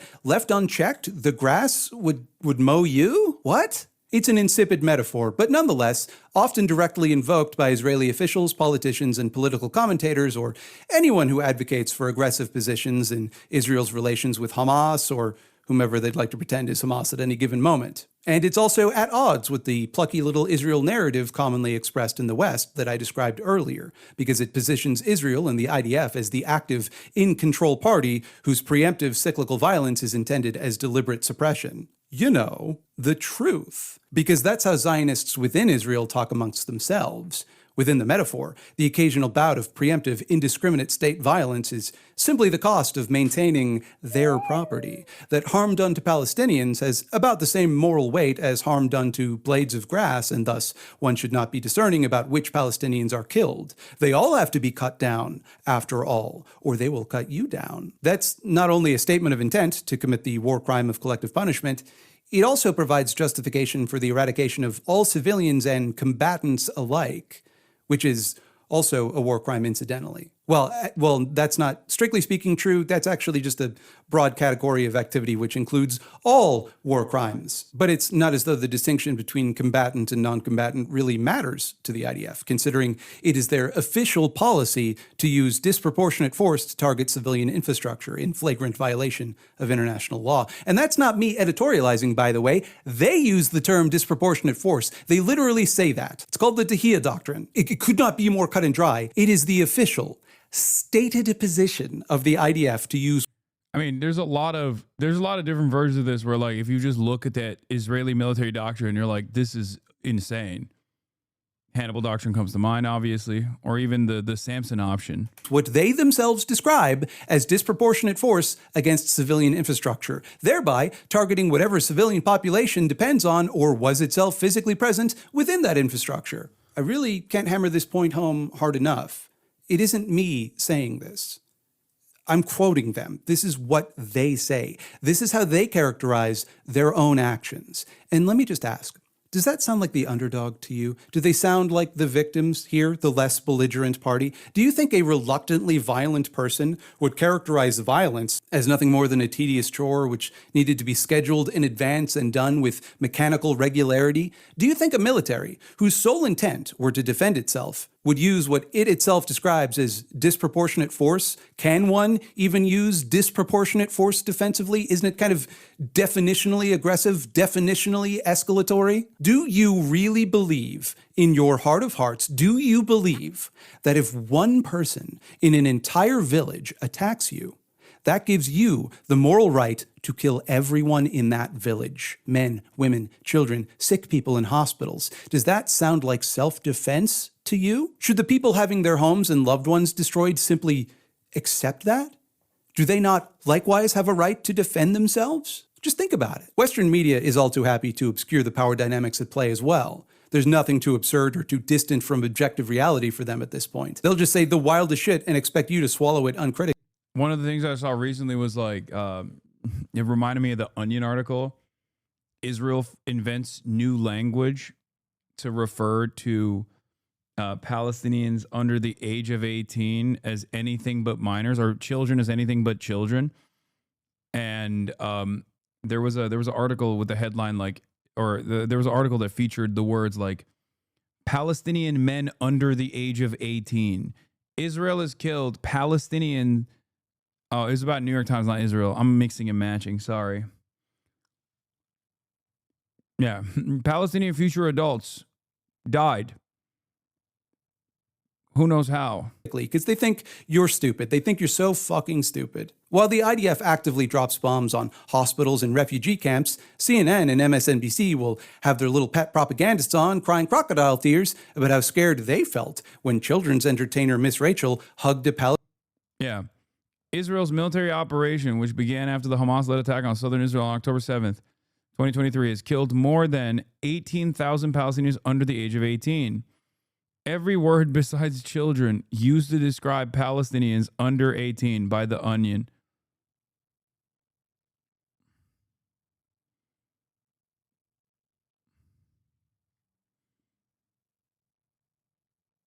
There was one article where it says civilians who had yet to reach their teens. Jesus Christ. Yeah, which is the opposite of former baby IDF soldier slain, ruthlessly murdered inside of his tank. About 2/3 of them did not reach their teenage years. So babies, children, babies, baby children. Yeah. Yeah, tank baby, as opposed to the Israeli tank baby. Former Gerber baby star of Israel, slain unjustifiably and immorally by disgusting monsters. Why you no love Israel? This is former baby, Gerber baby. Gerber baby. Is Israel baby? Former baby. Palestinian child. That made them feel unsafe, targeted even. Unlike, say, a cruise missile, which is defensive. It's a defensive type of missile. They had to defend themselves from the hospital because there were tunnels underneath, spooky tunnels that they built.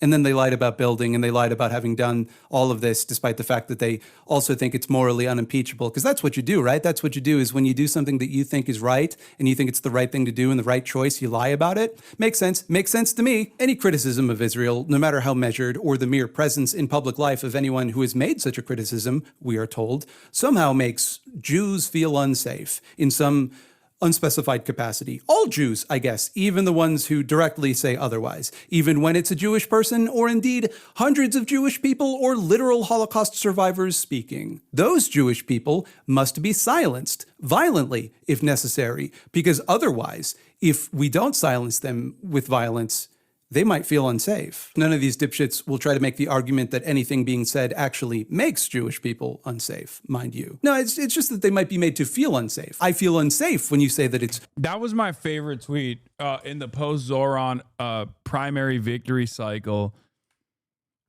It's like, no, the point is, I'm saying, I don't think he's going to be anti-Semitic. The point is, I think he might be.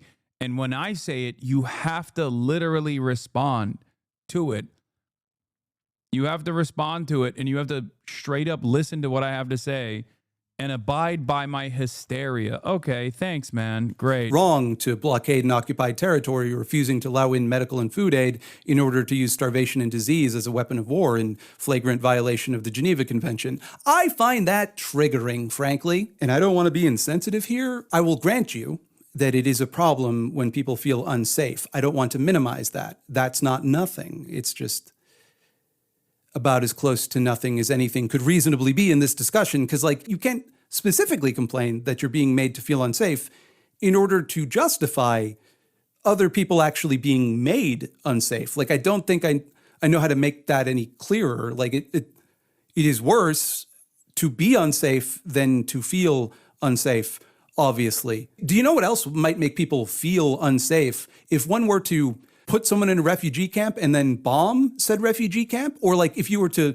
level an entire city block, or if you were to do all of that and tell people where they should evacuate to and then bomb the place that they evacuated to, do you see how that would create a certain sense of unease? As they lose their grip on the discourse, it's no longer enough for the Zionist that their talking points and feelings are privileged above everyone else's. Now they'll bitch and moan that a counter-argument is even allowed to be expressed because, for once, it is. That anything other than full-throated support of anything Israel does, no matter how violent, is literally terrorism. It should be a criminal offense. It sometimes actually is a criminal offense simply to disagree with them. You should be deported for disagreeing with them. And isn't it so unfair that a major news outlet will allow people to criticize Israel up to and including platforming a literal gamer? I'm thinking about the New York Times doing a gauzy profile a few weeks ago. It's really fucked up. Really fucked up. This gamer, Hasan Piker, who regularly employs awful genocidal rhetoric against Jewish people in the Jewish state. The man making those defamatory remarks is with the Anti-Defamation League. Irony is dead. I say that it's defamation because I don't think it is correct to say that Hasan Piker regularly employs awful genocidal rhetoric against Jewish people in the Jewish state. If it were, I feel like someone would have let Ethan Klein know by now, because it seems to me like he's put a lot of effort into trying to prove that exact point for a few months, and it keeps falling flat on his ass trying to do it, so it seems like there's not a lot of evidence. Try and sue me. Do it, bitch. I'm Canadian. I can say whatever the fuck I want. Go ahead, bitch. I'm not Jewish, so take this with a grain of salt. But I've always thought that the worst form of anti-Semitic rhetoric would be like, I don't know, signaling support for Nazis. Like, for example, if one were to throw up a Sig Heil once or twice, kind of an extreme example, I know, but like if someone were to do that, right, and we're all on the lookout for anti-Semitism, and I think we should be, that's something I would recommend keeping an eye on.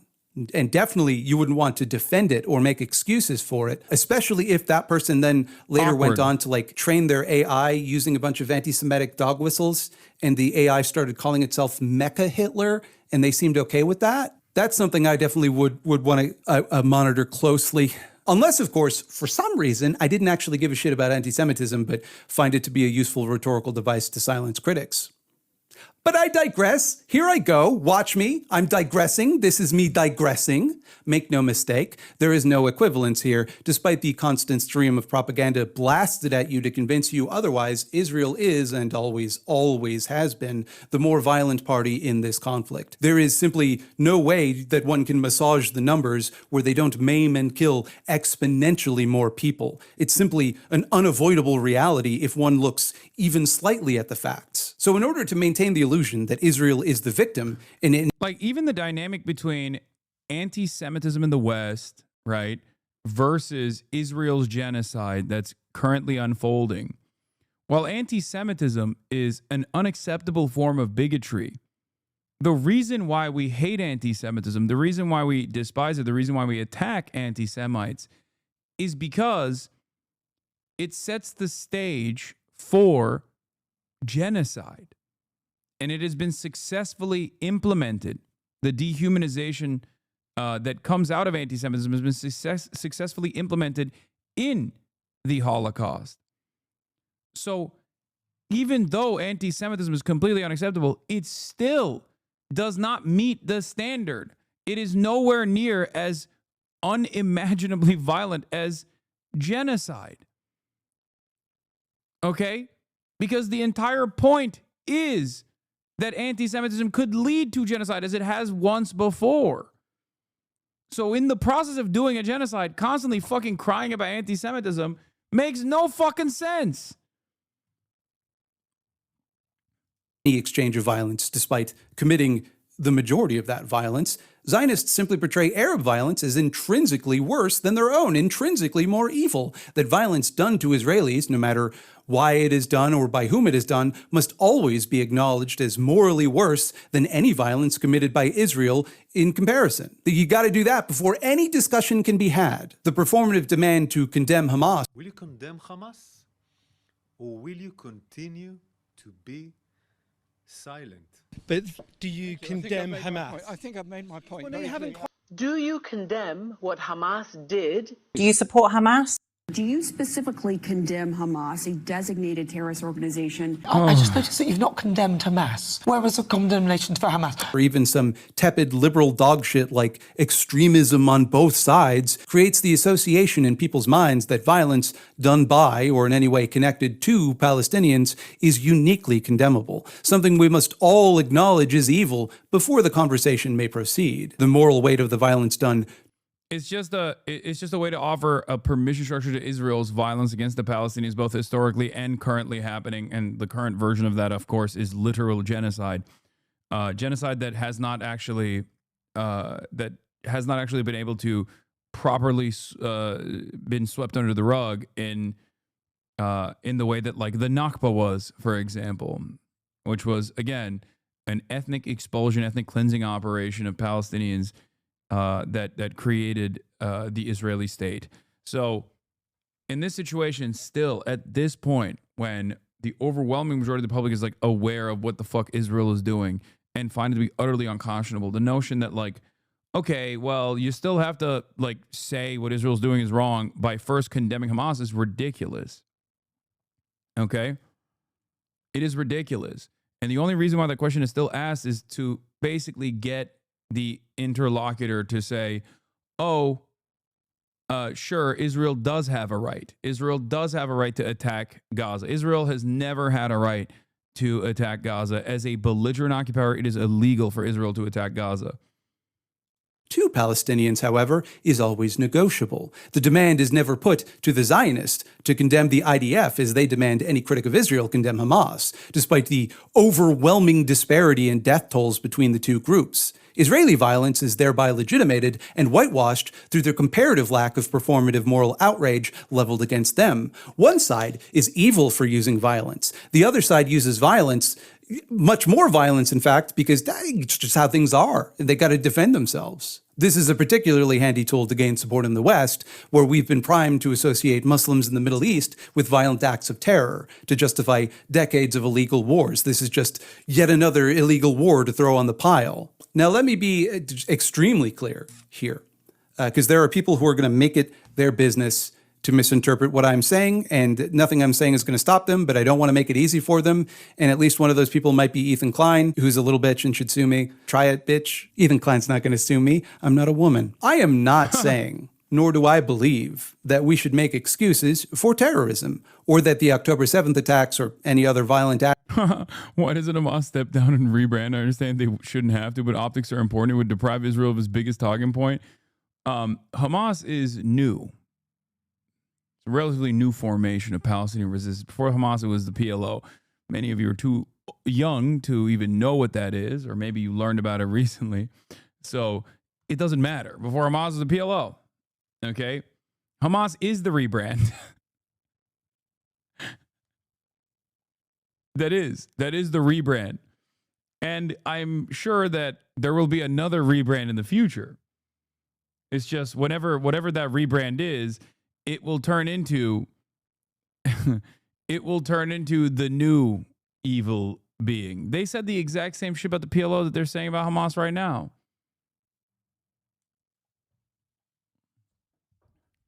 You understand? Why won't the IRA rebrand? Well, they also branched off. Why won't the ANC rebrand? Why won't the FLN rebrand? It's just, this is an irrelevant question. It's a completely irrelevant question. That's why I hate that, bruh, you're so lame and obnoxious. What?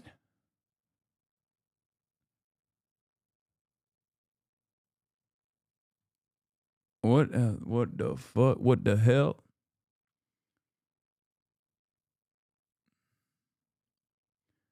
Yeah, they've said the exact same thing about the PLO, about the PFLP, about the DFLP, about Islamic Jihad, about every single Palestinian resistance organization that has come into existence, because the goal ultimately is to deny Palestinians their sovereignty and to deny Palestinians their right to exist, to resist against the Israeli occupation, and to resist against the exist and to resist against the Israeli occupation.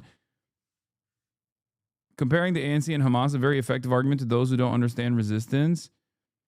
I mean, I don't know if you're saying that as a negative, because some people have claimed that my comparison between the ANC and Hamas is actually like completely unacceptable.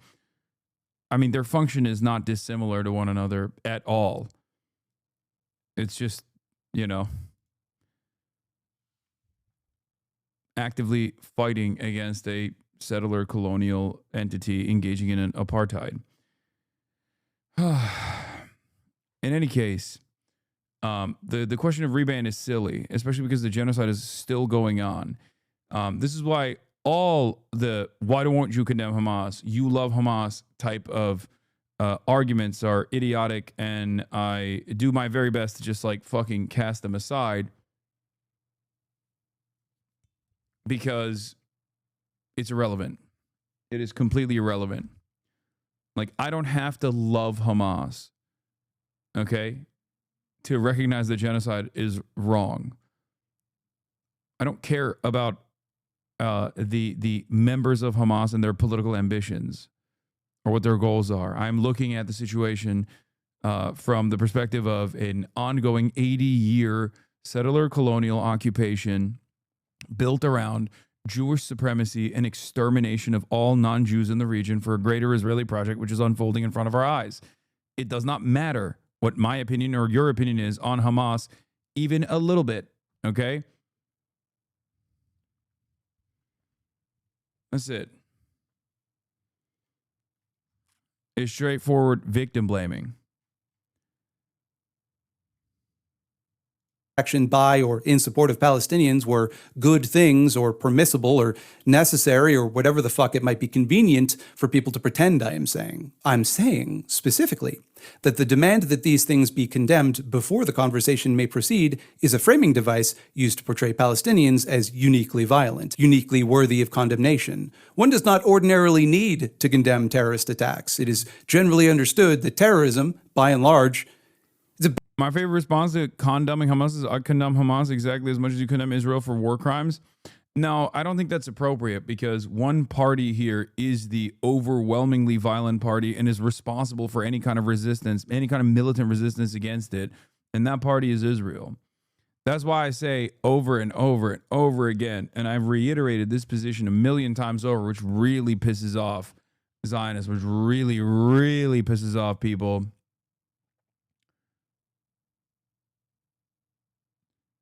When I actively will say, and I retweeted this before, there's no symmetry between Hamas and Israel, of course. What is it? It's like one of my favorite things that I've tweeted ever. There's no comparison between Israel and Hamas. One is a militant resistance comprised of orphan soldiers born into a 77-year occupation. The other is an ethno-religious supremacist apartheid state with nukes doing a genocide backed by the USA. Israel is a belligerent occupier, does not have a right to defend itself by bombing Gaza. Palestinians, on the other hand, have a legal right to defend themselves against Israel's genocide. Since the media tide is shifting after 19 months, ask yourself why no one ever mentions this. This is a 100% objectively correct statement. It's one of those statements where it's like, you can get mad. You can call me a fucking terrorist all day. You can be like, oh, you love Hamas. You want to hug and kiss Hamas. You are HasanAbi. But you can't call me a liar. No one ever chooses to try and undermine this. No one ever chooses to attack this argument because it is not an argument you can attack. You can only simply say, you're evil, you're immoral, you love terrorism, you want, you fantasize, insert fucking fantastical hallucinations about anti-Semitism here. Okay? That's it. That's it.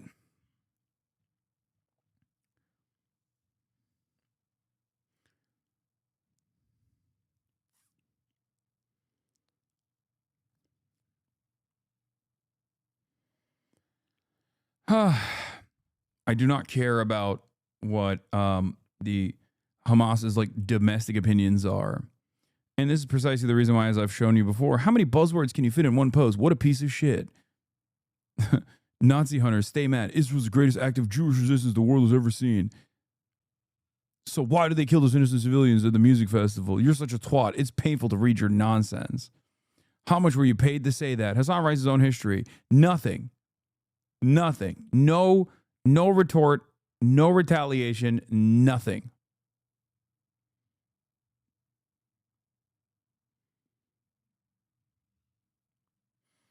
At this point, as a Palestinian, when I'm asked if I condemn Hamas, I say, so you think Palestinians are human? Do you think it would be a tragedy if violence was done to me because it forces them to either admit they don't want to answer or show their racism openly? Doesn't matter. The American government and the American society as a whole during World War II was segregationist, homophobic, misogynistic. So much violence was taking place domestically in the United States of America in the 30s and the 40s alike. And yet, we fucking stand proudly with Easy Company and we salute them for fighting against the Nazi scourge. Whatever inferences you might have, you can, use that against any number of different resistance groups that have chosen to militarily fight back and resist against Israel and its unlimited amounts of violence against all non-Jewish people in the region. Bad thing. We don't like it, do we, folks? It's tautological, because if you like something, you don't refer to it as terrorism. But by demanding that you condemn Hamas or condemn the October 7th attacks or whatever the fuck as a response to any criticism of the far more pervasive violence that Israel commits, the seed is planted in your mind that by criticizing Israeli violence, you are somehow tacitly endorsing any violence done to Israelis. That there exists some nebulous group of people who would balk at the concept of condemning a terrorist attack. That one can safely assume that anyone defending the right of Palestinian self-determination is only doing so because they're in league with this nefarious secret group of terrorism likers. You look so suspicious when you say not to ethnically cleanse these guys. It's giving terrorist. It's jihad-coded, sweetie. And again, it seems like a fair enough concession, doesn't it? The October 7th attacks were horrible. They're worth condemning. Anytime people are murdered, it is generally worth condemning. But of course, in doing so, one necessarily glosses over the context of 70 years of violent occupation and ethnic cleansing, which made this tragedy inevitable. One necessarily privileges the lives lost in the October 7th attack over the tens of thousands of Palestinian lives lost after the fact. You cannot give a soundbite which places this attack in a historical context, and that is what they're counting on. But of course, when you condemn Israeli violence, you're inviting counter-violence. By describing their actions, you invite reprisal for those actions. It's the critics of Israel who bear responsibility for any anger people feel towards Israel or anything Israel's done. You're making room for not worth condemning. This dumbfuck is in a position to do so. You don't understand the point he's making. The point he's making is that as far as like any civilian being killed, that is a condemnable action. It makes sense, okay? But in the grander context, you have to look at the much larger systematic forms of violence that made these otherwise condemnable actions inevitable. What do you mean? He is making a correct point there. He's literally saying, like, it's bad, but what do you fucking expect? And if you think that's bad, wait till you get a load of what Israel has been doing before October 7 and what Israel has done after October 7. That's it. Anti-Semites who might cynically use your principled objections to justify their prejudices. And yes, they might.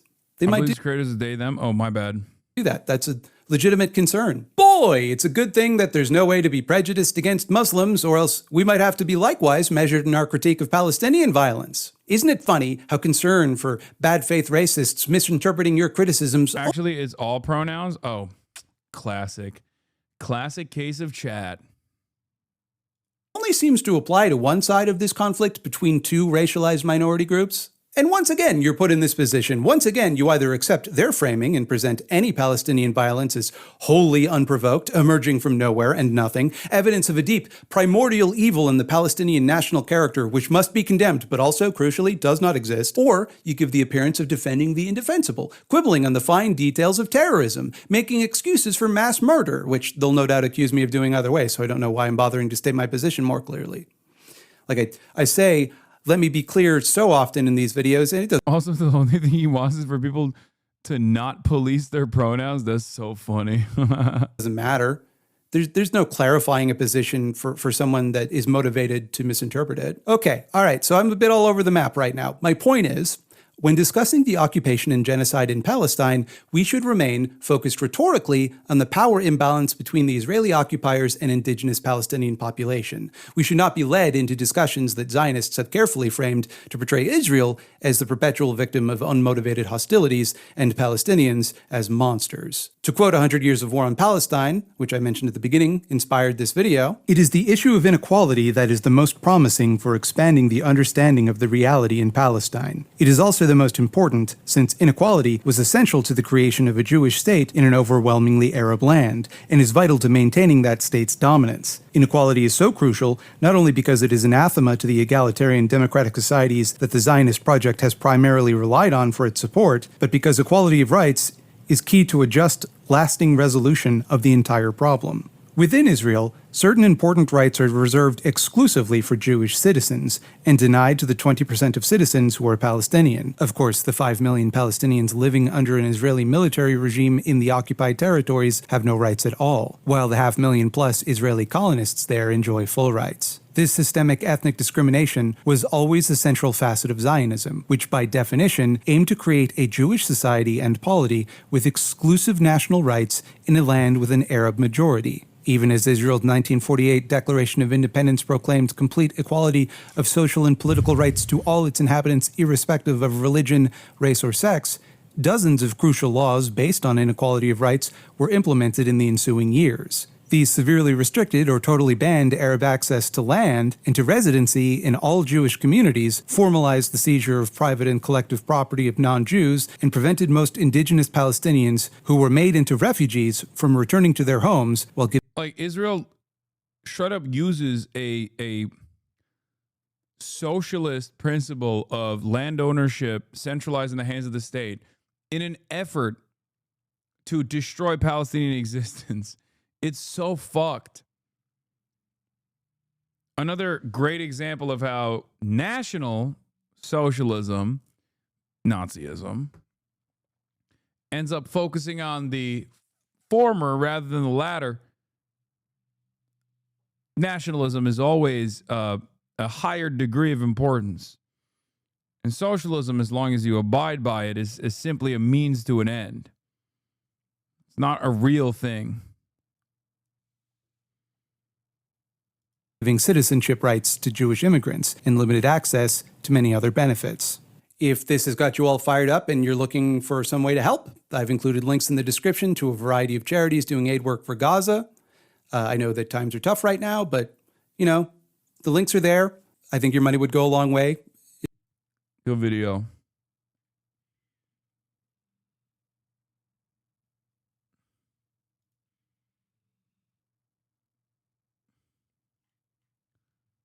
Thank you for watching that. You're welcome. You guys really want me to watch the Toss Line video. I'm glad I did. Remember when Brandon pretended he was reading that shit? His ass was not reading Lamau. I mean, that was also after his power had, he was done with his role in Israel's genocide. So I thought the Greater Israel Project was an anti-Semitic myth. I'd love to hear liberal Zionist defense of this one as it becomes official Israeli policy. Remember when they said that we were out of our minds when we warned that Israel's goal in Gaza was ethnic cleansing and settlements? Now they'll say the same thing, but we'll be right again. It makes total sense that Netanyahu thinks he's on a spiritual mission from God, just like Hitler once did. But I'm sure one of those staff writers at The Atlantic just insists we're being crazy again. Chatter saying you missed the best part of the video. What? Okay. Why the fuck do chatters behave like this? No, I'm not going to do it. I'm not going to eat debate. I'm not. You motherfuckers love doing this, and then I watch it, and it's not, like, worth relitigating at all. It's the classic, oh, go back. You missed the spot. Go back. You missed the spot ass bullshit every fucking time. And I feel like in most circumstances, like, you only want me to do it because you just have, like, an autistic desire to watch a video to completion.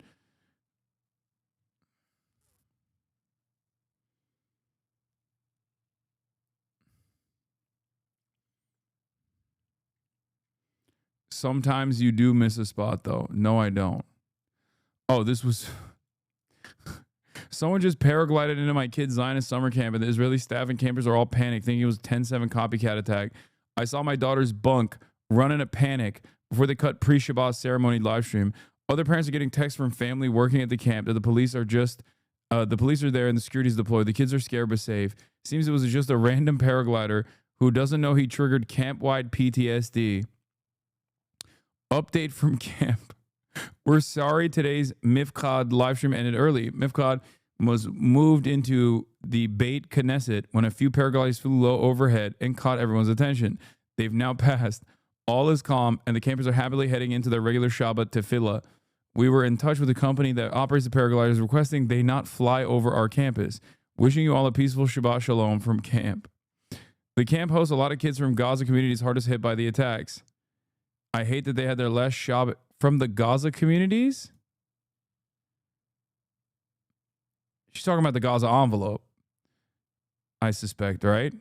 Like when she says Gaza community, she means the Gaza envelope, which is on the other side of the boundary wall, which is inside of the 67 boundaries technically. Because ain't no fucking way she's talking about Palestinians. There's a 0% chance. Wait, there's video? Here's the moment at Camp Moshava, a religious Zionist camp. See the paraglider in the sky. The kids are fine, smiling and having fun. They're not panicked, they're traumatized, but some adults decide to freak out for no reason. Zionist histrionics is the real source of harm.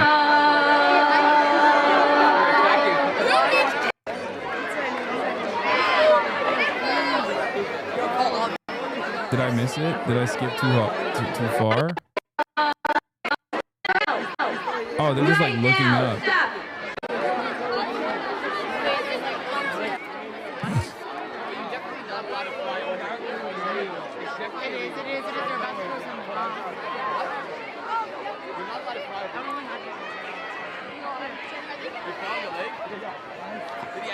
Okay, some people are running. They were panicked. Some people were.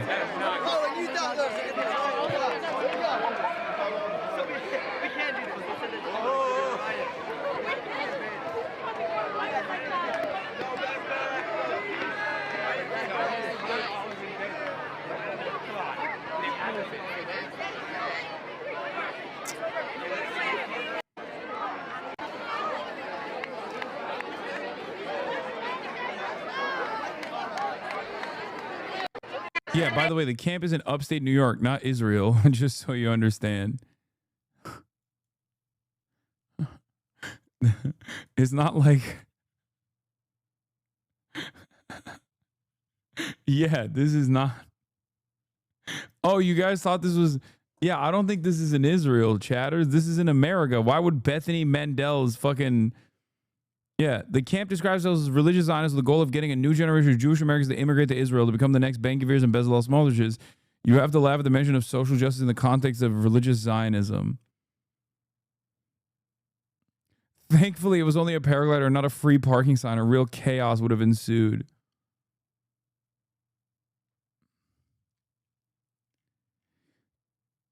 Ay, ay, ay.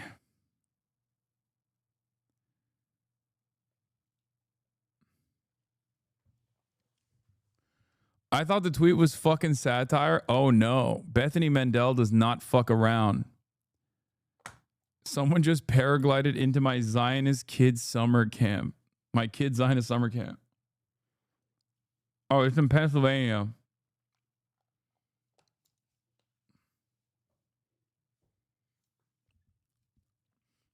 My mistake.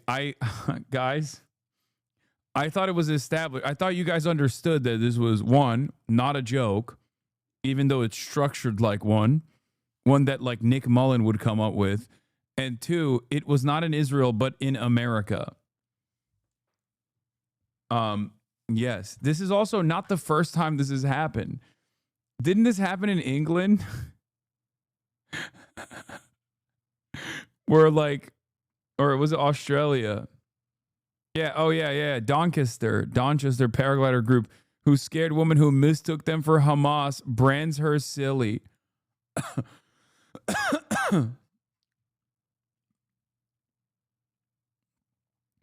A paraglider group in Doncaster, is that how you say it? I don't know. Who scared a woman who thought she was under attack from Hamas have labeled her concerns silly.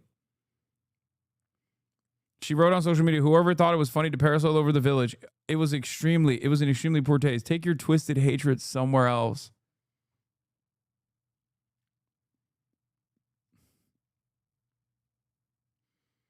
Oh, this was another funny one. Alicia Keys deletes and clarifies completely unrelated post about paragliding after sparking backlash.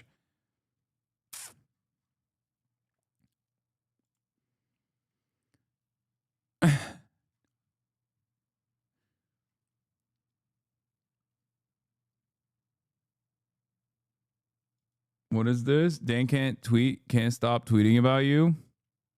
That's if this clip is really the gift that keeps on giving, Lamau. The U.S. State Department suspended all visitor visas. This is so fucking... I don't think you should send me fucking Dan Stalkman, Diddy Dan tweets, dude. Please don't do that. I shouldn't have clicked on it. Who gives a fuck what he has to say? He's a goddamn loser. We're over here having fun.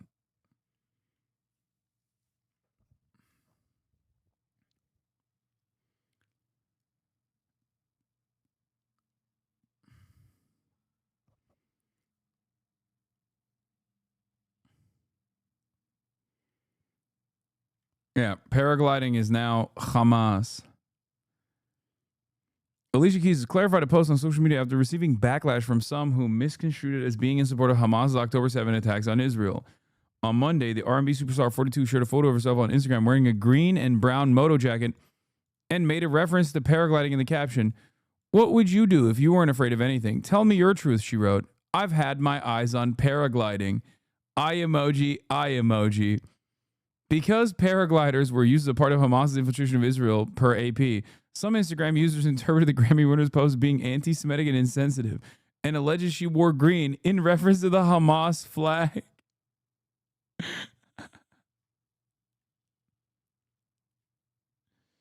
Yeah, Alicia Keys was like, right after October 7th, she was like, yeah, I want to join Hamas. I'm thinking about joining Hamas.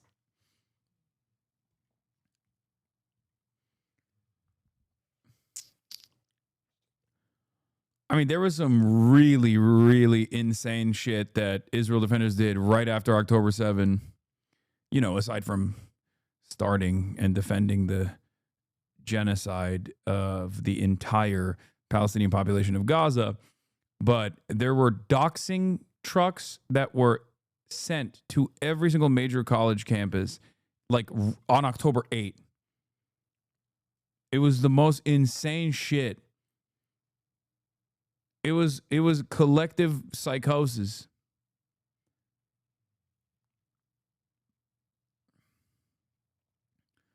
Would you say they believe what they were saying? Do I believe that there are a lot of hysterical people? Yes. Abso-fucking-lutely. I don't think that everyone, like people at this stage that still defend Israel's behavior are usually not oblivious to the ways in which Israel operates. But especially after October 7, yes. It's kind of like asking me, do I believe that Americans were whipped away in a fucking panic? So not all propaganda? No, the propaganda comes before. The point is, it's hysteria. It's collective psychosis. It's mass hysteria. So it's not, you know, you're not supposed to take it serious. What do you mean? Just like you don't, I don't know, listen to the fucking guy who's yelling at you at the bus stop and be like, well, this guy's got some good political opinions. President Trump and Ukrainian President. You just have to be like, all right, dude. Mass hysteria excuses them of their crimes. Not mass hysteria. Is deliberate fascist and colonial tactics. I mean, I think the outcome of that, if people do fucking believe, don't excuse them by pathologizing. They're mostly aware and don't care. No, I don't think that people are saying that cynically. I think it's both. And the function of it is the same nonetheless, whether they sincerely believe this insane shit or not. But ultimately, you don't turn around and say, like, the Nazi anti-Semitism hysteria gave them good reason to do the Holocaust. You don't. You just say some were hysteric, some were deliberate, some were aware that it was bullshit, but the end results are still all the same. You have to analyze the fears that people have with the actual things that are happening. You have to match them against like the severity.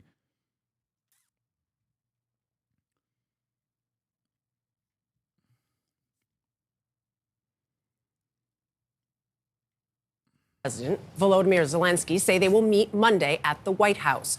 The news coming hours after Trump's high-profile Alaska summit with Russian leader Vladimir Putin, which ended without a deal or an agreement to end the Kremlin's 3-year war on Ukraine. It was Putin's first time back on U.S. soil in more than a decade. He received a grand welcome, complete with a military flyover and a red carpet rollout. After their 3-hour... Yeah, he's going to bring Zelensky over to be like, it's time. It's time for you to apologize to Vladimir Putin. Sit down, Putin said he and Trump had reached an understanding. President Trump returned to Washington, D.C. early this morning, speaking with Zelensky and other European leaders on the flight home.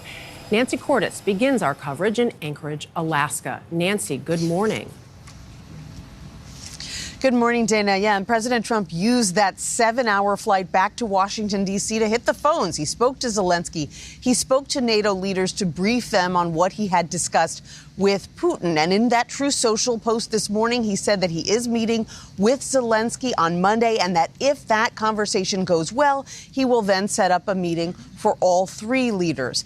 But if Putin made any concrete steps towards peace in this summit, President Trump did not reveal them, either here in Alaska or on his way home. President Trump and Russian President Vladimir Putin both left Alaska Friday, hours ahead of schedule, after a 12-minute public appearance in which they did not take questions. There were many, many points that we agreed on, most of them, I would say, a couple of big ones. that we haven't quite got there. President Trump didn't elaborate, leaving many to wonder whether the two leaders made any true progress towards a ceasefire in Ukraine. Now it's really up to President Zelensky to get it done. In an interview before heading home, Trump seemed to suggest it was now Ukraine's responsibility. I think the meeting was a 10 in the sense that we got along great, and it's good when... Yeah, it's a 10 out of 10 because the sex was incredible.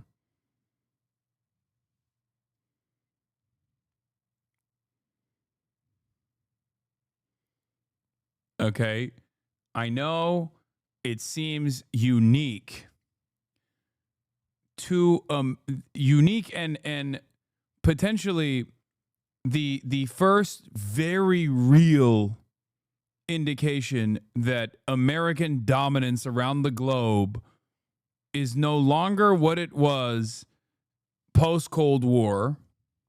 Okay, but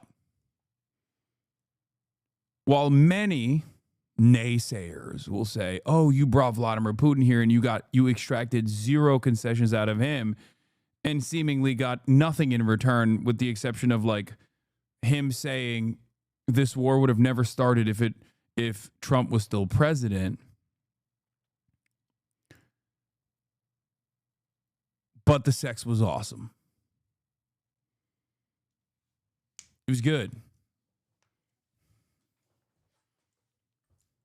You know, two big powers get along, especially when they're nuclear powers. The two men did get along, especially at the start of the summit, when President Trump greeted Putin on the tarmac like an old friend and even invited him to run. I'm telling you right now, I don't even... Liberals might get mad at me for saying this, but my approach to this subject is actually a little different. My analysis of the events and what it spells, what it means, is different than you know, Trump loving Vladimir Putin or whatever. Obviously that much is real, but I don't know how much Trump could do in this situation. And I don't even know if Joe Biden could have done anything different in this situation either. At this stage. Like, I look at the events that unfolded as, I don't give a fuck if people yell at me for saying this. I think America was like, we're the United States of America. We can give unlimited weapons to Ukraine, and we can just like keep this managed conflict that withers away Russian, the Russian military without losing a single fucking active duty service member in that time frame, and that $50 billion plus budget hole that we have after withdrawing out of Afghanistan can directly go to Ukraine instead. And it's a much better version to engage in like this kind of proxy war. And I think like, especially after the first big push, the success of the Ukrainian defenses, when Putin went all the way into Kyiv, caused the Western military industrial complex backed politicians to assume, oh, this is great. Like we can just like get, we can actually continue a war of attrition. And they did not suspect that Russia would be able to harden their position deep into Eastern Ukrainian territory and basically take over 20% of Ukrainian land and even make more territorial gains as recently as this past week. And I think America thought Ukraine could like at least be in a constant state of defensive posture without losing this many combatants, without losing this many people on the defensive side, and that they could just like keep slow rolling arms shipments into Ukraine.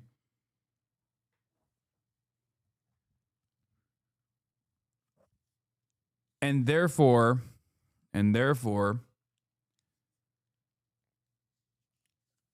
at this stage, it's like there's not really much America can do, especially as like defending Ukraine predictably, as I said over and over again, was inevitably going to be unpopular because Americans are very selfish anyway. And in spite of all the media pushes initially, People eventually lost interest. Add Israel into the equation, and now our already limited runway is now going to Israel, so that Israel can do its genocide. And here we are. That's it. Like I think I don't necessarily think that like Donald Trump is going to be able to do anything different than whatever the battle lines have created as a reality. Mersheimer told Ryan Grim that the summit happened so Trump can avoid imposing secondary sanctions on India as he promised. That also kind of makes sense. To make it seem as though like Russia is actually invested in the ceasefire. Is that what you mean?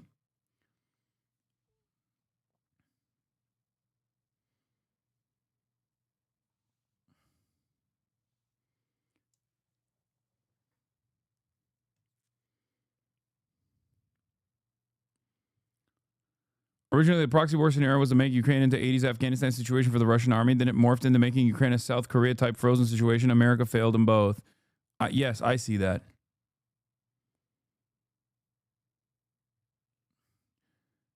So at this point, it feels like there's no, like, Trump told Zelensky he doesn't hold the cards, right? And that part is true. We all know that that's true. But you know who also doesn't hold the cards? Donald fucking Trump.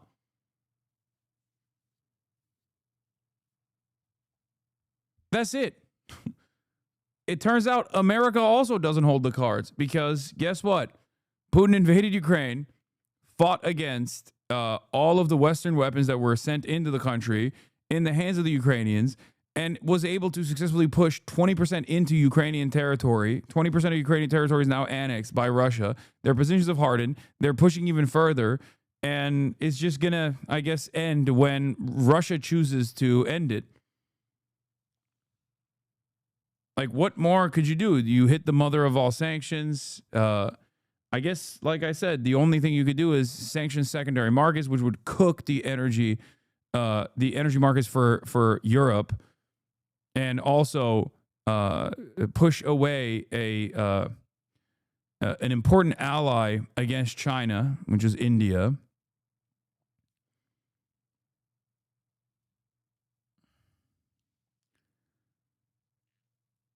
But ultimately, I don't know what any president could do in this situation. This is not even a defense of Trump.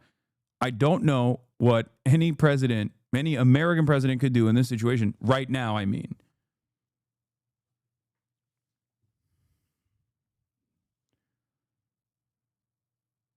I don't think it's even Trump trying to get a fucking... I don't even think it's Trump trying to get like a Nobel Peace Prize here. If Trump really, really, really wanted a Nobel Peace Prize, he'd just get Israel to stop. It's that simple. And he would deserve the Nobel Peace Prize if he did that over Biden. For sure. But he's not. He's not doing that. So it's not going to happen. Fuck him. I mean, they might still give him one because the institution is morally bankrupt, is fraudulent, but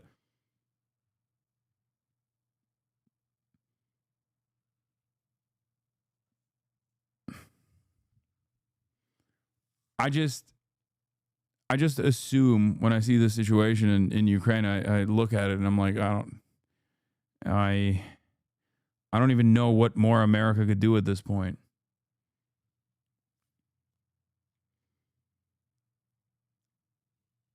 I guess they could just like keep giving weapons to Ukraine, but Ukrainians don't want to fight. What are you going to do?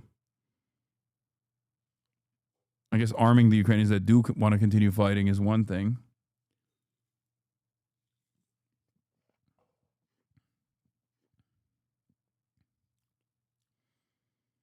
Marshall's mistake was pushing India towards Russia and China would not be ideal, and that's why he met with Vladimir Putin so he can get himself out of the sanction passing. He immediately said after the meeting that sanctioning India, that ship has already sailed.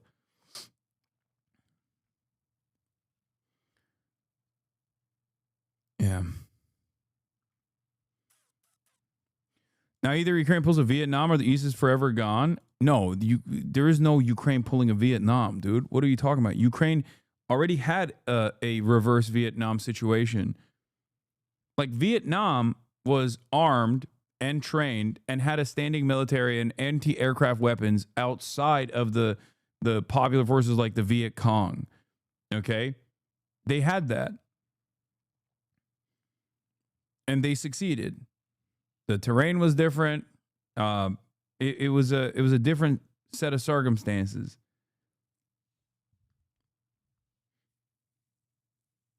You know, they had a jungle. They had a decent understanding of they had a much better understanding of the region.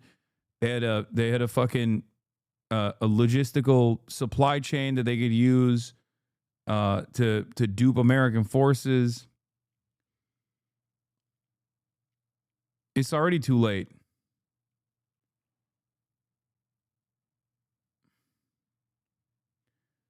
Giving news to Ukraine means we materially culpable for a weapon. Should they use it to Russia to attack and they respond with one? Is Jover like Jover? I don't know, but I don't think America's going to be able to give Ukraine a weapon. That is fucking crazy. Y'all are insane. Ukraine is halfway into this mess because America took away its weapon, its nuclear weapon.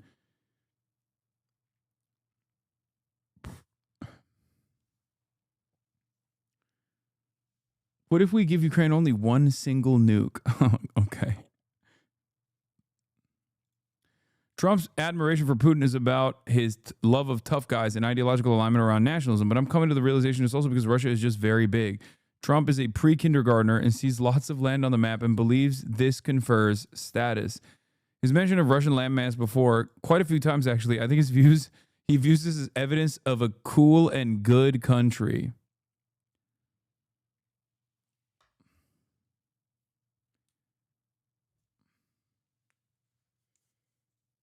I could see that.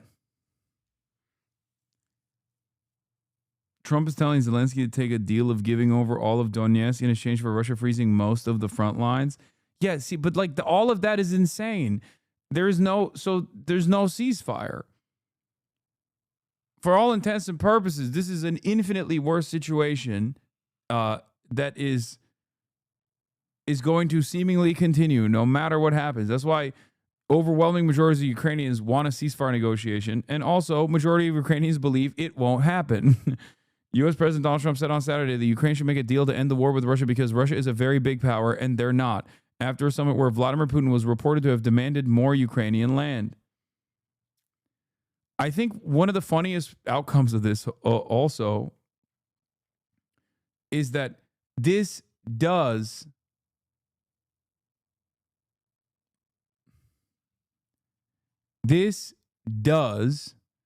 unironically show the rest of the world that America is no longer the big dog in town. Like Russia, a much smaller economy in comparison, has been able to successfully undermine American interest in Ukraine. That's it. This is I've talked about multipolarity existing around the planet. Okay. I've talked about multipolarity is imminent, but this is it. I'm seeing it. Like I'm seeing it with my own two fucking eyes. I think this is it's over. America is no longer the hegemonic superpower. Obviously, when America says like, oh, we're the world police or whatever, it's fucking bullshit. But this is what it looks like when America is no longer the fucking world police. Like, this is straightforwardly what it is. And the problem here is that America doesn't realize that it's no longer the world police and is still coping and behaving like it still is the world police, which will inevitably lead to more violence. Like, I really, really, really hope that we don't try to pull some shit like this with motherfucking China. Oh my Lord.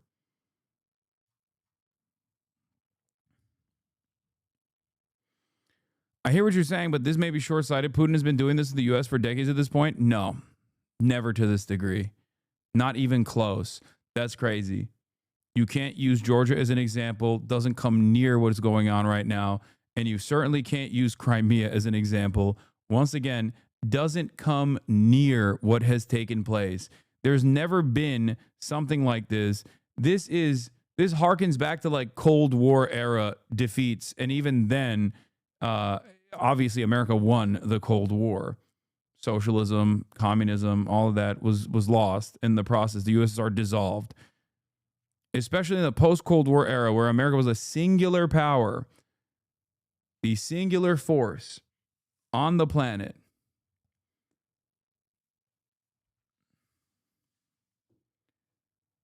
This has never been, nothing of this sort has ever taken place, in my opinion. Do note this is less about your own decline and more about our rise. If China disappeared tomorrow, you'd still be the premier world superpower, even with Trump. Yeah, of course. But that's precisely why I always advocate to engage in deal making with China and a peaceful transition into a multipolar world that could create more peace around and more stability around the world, as a matter of fact. But if America postures in a militant fashion, not recognizing that it is no longer the single hegemonic power and was able to get fucking owned by Putin, okay? Owned by Russia, owned by Putin. I don't know. Maybe I'm exaggerating. Maybe I'm reading this differently, but like demanding that the European allies spend 5% of their fucking GDP on NATO weapons or whatever is not going to cut it. It's not going to fix the situation at all. I think it's cooked.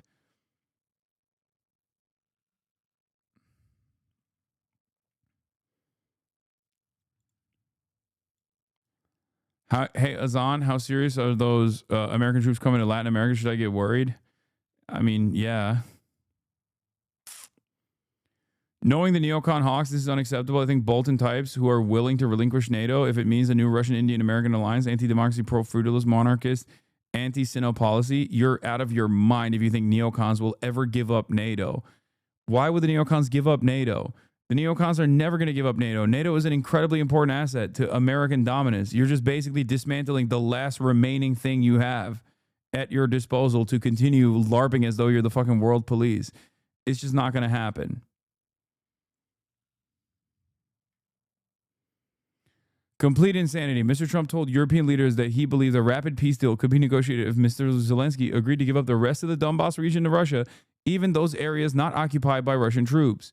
This is literally just the Putin plan. Okay?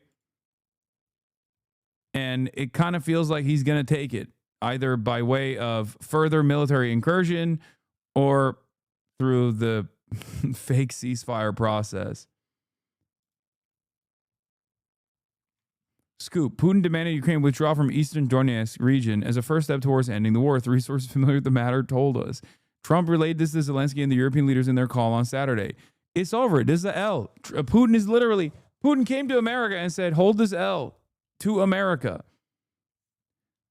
Just as I've said, the calculation for Article 5 being implemented for a country like Poland is not about like defending Polish people, but instead is about defending American hegemony. That calculation for Ukraine is similar. America, at this point, has to decide whether it's, willing to take the L and hold the L. And I think Trump is trying to do the most Trumpian thing, which is to say, I'm washing my hands of this. This is not my thing. This is Ukraine. Ukraine has sovereignty. After spending the first 8 months being like, you don't hold the cards, I hold the cards, little bro. Now he's like, Ukraine has all the cards. If they want to give up territory, then it's their prerogative. That's their, they get to do that. Guys, come on. Slava Ukraini. What do you mean? They're a sovereign nation. It's Biden's war. It's Ukraine's war. Got to talk to the EU real quick. That's a L that America is, or Trump is seemingly trying to shed from himself. Even though he seemingly is going to hold that L.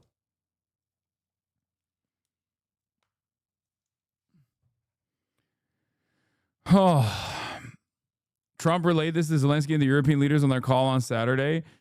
It's pretty funny because it's like a bully that gets beaten up at home, What does the bully do when he goes to the playground? He just like bullies people more. He bullies the children more, the smaller children more. That's what Trump is doing here. All of this like posturing against Ukraine and the EU is just a way to to reinforce that America is still the world power. I promise. I swear. It's still the world power. We still got the sauce. Please, look. Yaroslav Trofimov, chief foreign affairs correspondent for the Wall Street Journal. Vladimir, stop the killing. Niet. I want a ceasefire. Niet. Ceasefire in 2 weeks or I impose sanctions. Let's meet. Okay, no sanctions until the meeting. Putin, Alaska. Niet. No ceasefire. I still have the same demands as in 2022. Oh, well, let's forget about a ceasefire or sanctions. It was a great and very successful day. I mean, I hate to agree with the libs here, but like that low-key is what happened. Okay? That is what happened. Putin is not just winning territorial acquisition here, okay? This is a far bigger situation than that. And I think the more reluctant America is of recognizing how much the power that it has on the global stage is like completely gone away, and then acts accordingly and less violently, the easier this transition will go. And I do not think that America is going to act in a nonviolent way. No, not it's a lib. It's agreeing with the right thing. The left has been shouting from the rooftops about the Chapo has been talking about it for months. What do you mean? There literally can be no end to this war without LPR and DPR being resolved after nearly 15 years of civil war. This is what it's always been. I do not think that this was ever, and I'm being super sincere with you, I don't think this was about liberating LPR and DPR. That was just the seasoning for it, okay? Okay, if you're saying talking about how this ends, yes. LPR and DPR being completely annexed as territories into Russia would be a big victory for Russia, and it would be enough to stop the bloodshed. Hopefully. And while this was a fucking non-starter, I would say even a couple months ago, as a maximalist demand that Putin was making,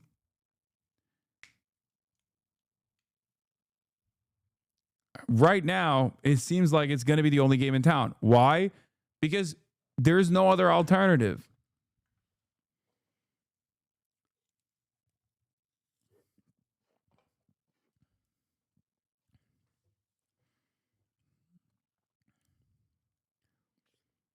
Is either, tomorrow through ceasefire or a couple months from now, maybe not in the winter. I don't know. Yeah, the DNR, LNR don't even exist anymore. Legally, they're oblast of the Russian Federation.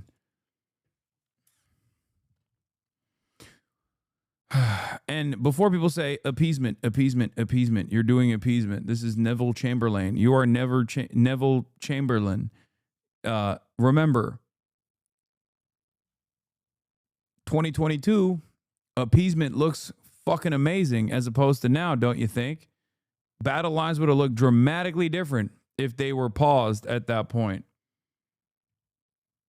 I'd rather die in a nuclear fire than appease Russia. Okay, I wouldn't.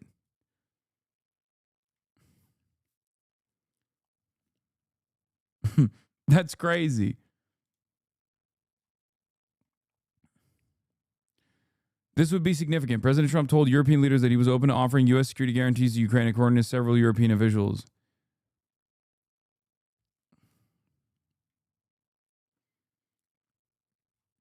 What does that even mean?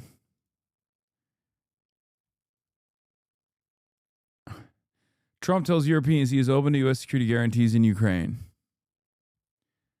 The peace deal would have looked a lot more favorable if Ukraine hadn't listened to Boris Johnson. I know people are going to get real mad if you say that.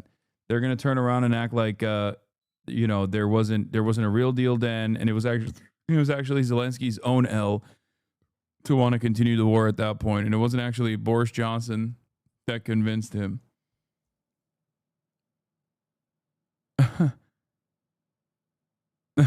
It's yeah. The guarantee is that U.S. won't provide security. It's fucked up.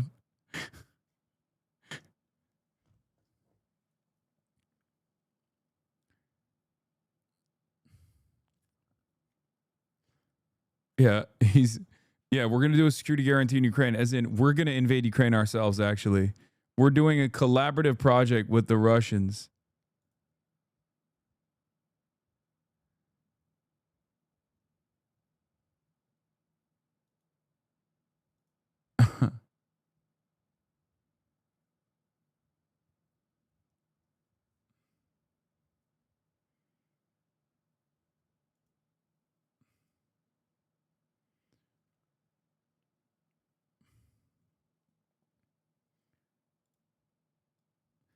CNN was reporting NATO-like security guarantees. What does that mean? Putin proposed China as a security guarantor. According to Axios.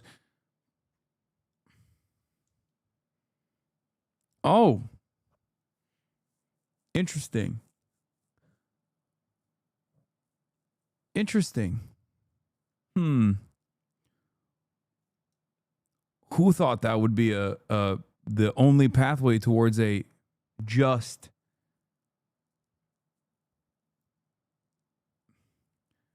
and even-handed and just managed negotiation, a real ceasefire, long-term ceasefire. Now, this doesn't mean China's going to do it, chatters. I'm just saying that the pathway to a real fucking ceasefire comes from bringing China into the table. Okay? Making China the table. Well, Turkey is the table, but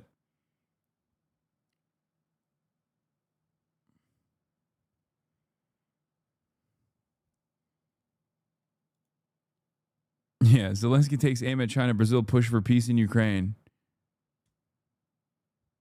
Resistance on the battlefield. Putin is looking for other ways to break the Ukrainian spirit. Recently, I received yet another alarming report from our intelligence. Now, Putin does seem to be planning attacks on our nuclear power plants and the infrastructure, aiming to disconnect the plants from the power grid. With the help of satellites, by the way, ladies and gentlemen, by the way, satellites of other countries. Russia is getting images and detailed information about the infrastructure of our nuclear power plants. But what does this really threaten? Any missile or drone strike, any... Are you against Ukraine because they're pro-Israel? I'm not against Ukraine. What? Are you against Ukraine for being pro-Israel? I think it's stupid if Ukraine is pro-Israel, especially considering that Israel has also played a formative role in Ukraine's demise, both in the beginning as a third party that refused to give Ukraine the Iron Dome because they were worried that it would get into the hands of Russia, which would then get into the hands of Iran and Hamas. That's what Israel's reasoning was for not giving Ukraine an Iron Dome, which is crazy because it's like an American-funded defense project, and Israel got to decide where it goes. Sure, it was like a joint effort, but come on now.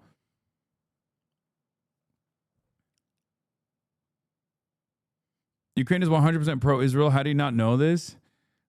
I mean, are we talking about random Ukrainians or are we talking about the state? Because if it's the state, then yes, they are a fucking non-NATO nation.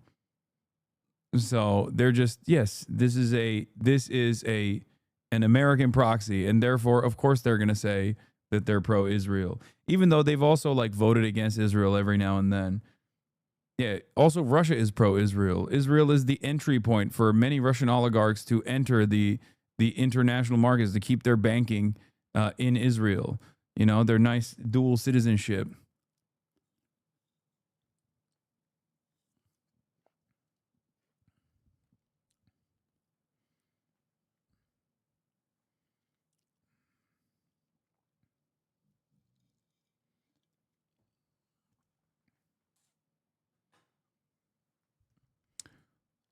Russia literally trained the Hamas fighters before October 7th. Dog, I'm Turkish. This means nothing to me, okay? Yes, the Turkish government has also offered shelter to Hamas leadership. Do you think that the Turkish government is anti-fucking Israel? No, it's not. if you listen to what the Russians are doing, yes, they have a strategic partnership with Iran. The Russian government statements are pro-Palestine. So is the Chinese government statements, as a matter of fact. China still happens to be the second largest trading partner of Israel in the same fucking time frame that they've written 800 fucking sternly worded letters. I think a lot of you guys fail to comprehend that big countries like this, regional powers like this, don't want to fuck up the bag. They don't give a shit. Okay? Technically, you're American, not Turkish. If you know what I mean. I am both American and Turkish. I have a dual citizenship. Okay?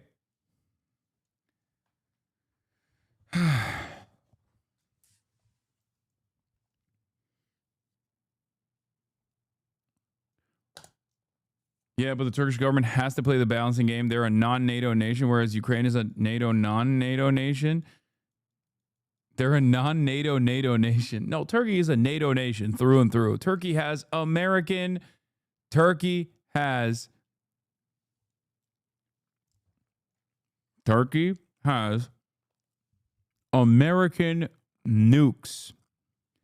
Turkey has American nukes in Incirlik, an American military base. Okay? Yes. Turkey is fighting U.S.-backed Kurdish militias. This is also correct. This goes further into the evidence category for my argument, which is don't listen to what these countries are saying. Don't even look at what these countries are doing every now and then. You have to understand the broader initiatives that these regional powers engage with. Okay? That's it. And at the end of the day, there is no like moral stance that any country is willing to take, with the exception of, I guess, the Ansar Allah movement in Yemen. And even then, you could make an argument that they had a lot of political reasons as to why they would militarily oppose Israel, no matter what kind of penalties they incur in the process, because it would basically put them at the throne in the aftermath of this like ongoing Yemen civil war backed by UAE and Saudi aligned forces. Now they have all of the power and all of the control. Even then, you can make that argument. Ultimately, no one fucking operates in a moral way. There's no real reason for nation states to operate in a moral fashion for moral reasons. How is that broader? What do you mean? Turkey wants to be the domineering superpower in this region. That's it. That's the reason why they want to wipe out Kurdish villages, so they can repopulate the Kurdish villages or have like Turkish control over those areas. Kurds, on the other hand, are used as a militia force by the American government to keep the Turkish government at bay or at check whenever they feel the need to do so. Outside of that, though, you know, it's just Turkey is still very much going to always play nice with America and with Israel.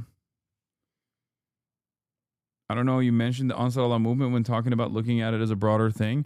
Yes, because Ansar Allah and Yemen is the only regional power that is bombing Israel. Is Turkey bombing Israel? No. Turkey has a fuck ton more opportunity to completely shut off the Israeli energy grid, for example. Is Turkey doing that? No. Turkey has also consistently continued to Turkey has also consistently continued trade with the Israeli nation, in spite of the fake BDS boycotts that Turkey claimed it was putting on Israel. That's why I'm saying, out of all of the countries in this region, the one that actually stands out and has defended the Palestinians, and even then you can make an argument that it wasn't like for moral reasons, but still, regardless, it has been Yemen.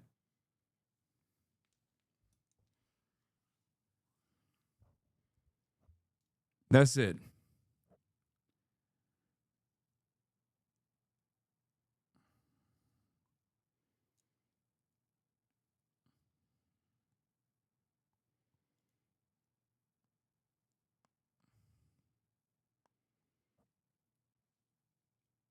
I don't know how you managed to bring Yemen into this. I don't know how else I can fucking spell it for you. When we were talking about NATO, yes. Look at Syria. Assad sucked dick.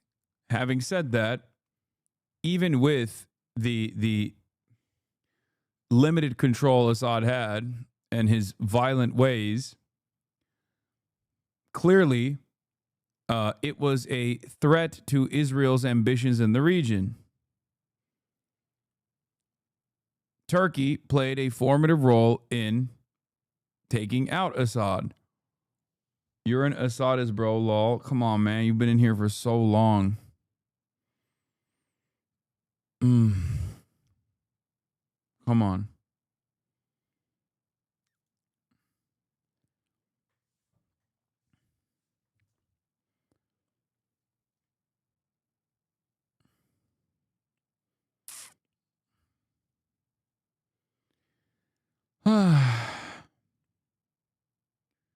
He was replying to the other guy, I guess. Oh, man. Fun fact, my cousin has been to Assad's clinic in Moscow. That's crazy.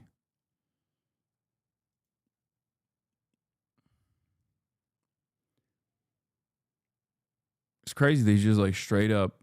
Is he an eye doctor in Moscow now?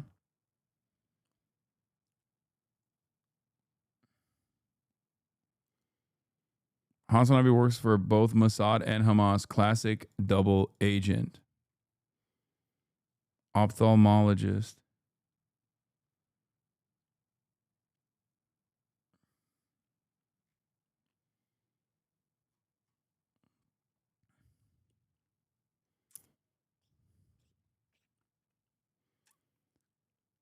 HasanAbi, the only ones who get to be nuanced and complicated and mostly evil are the good guys. Come on. Shit leader, but hey, great ophthalmologist. All right. Anyway, I'm done. I'm done for today. I'm tired, man. I just got hit with a wave. All right, listen. I don't know if I'm gonna be live tomorrow or not. I haven't decided yet. I have a bunch of things I gotta do. But stay on the socials to keep up to date. And if not, I'll be back on Monday. Of course, Zelensky is linking up with Donald Trump. Quiet quitting at 6 hours and 46 minutes. Love you guys. And either I will see you tomorrow or on Monday. Bye-bye. The starlock to the starlock to the topic just begun.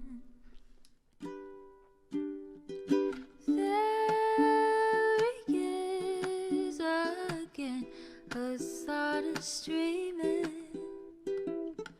Hasan is streaming. There he is again, Hasan is streaming, Hasan is streaming.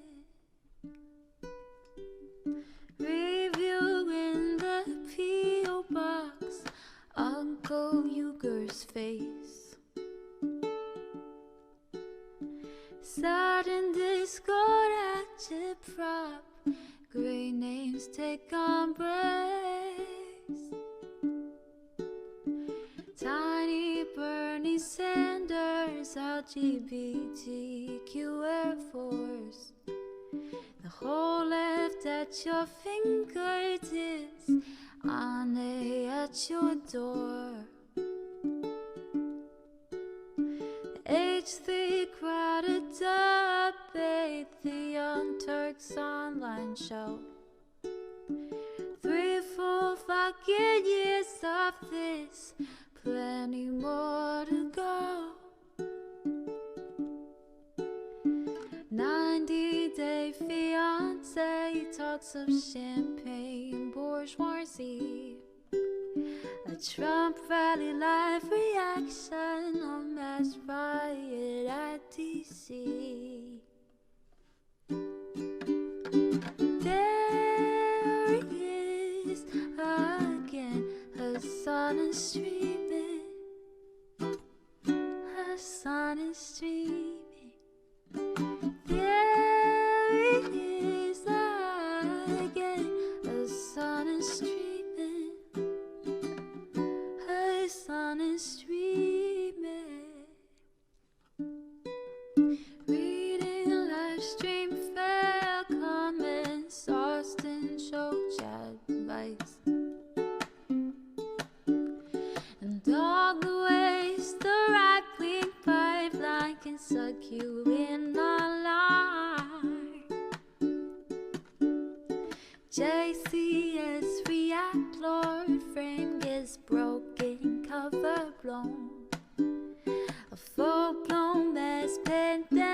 monsters streaming at your home. Total radicalization coming out to fight. The system you were taught to trust in was broken the whole time. All these daily streams, whether big or whether small, have helped me in so many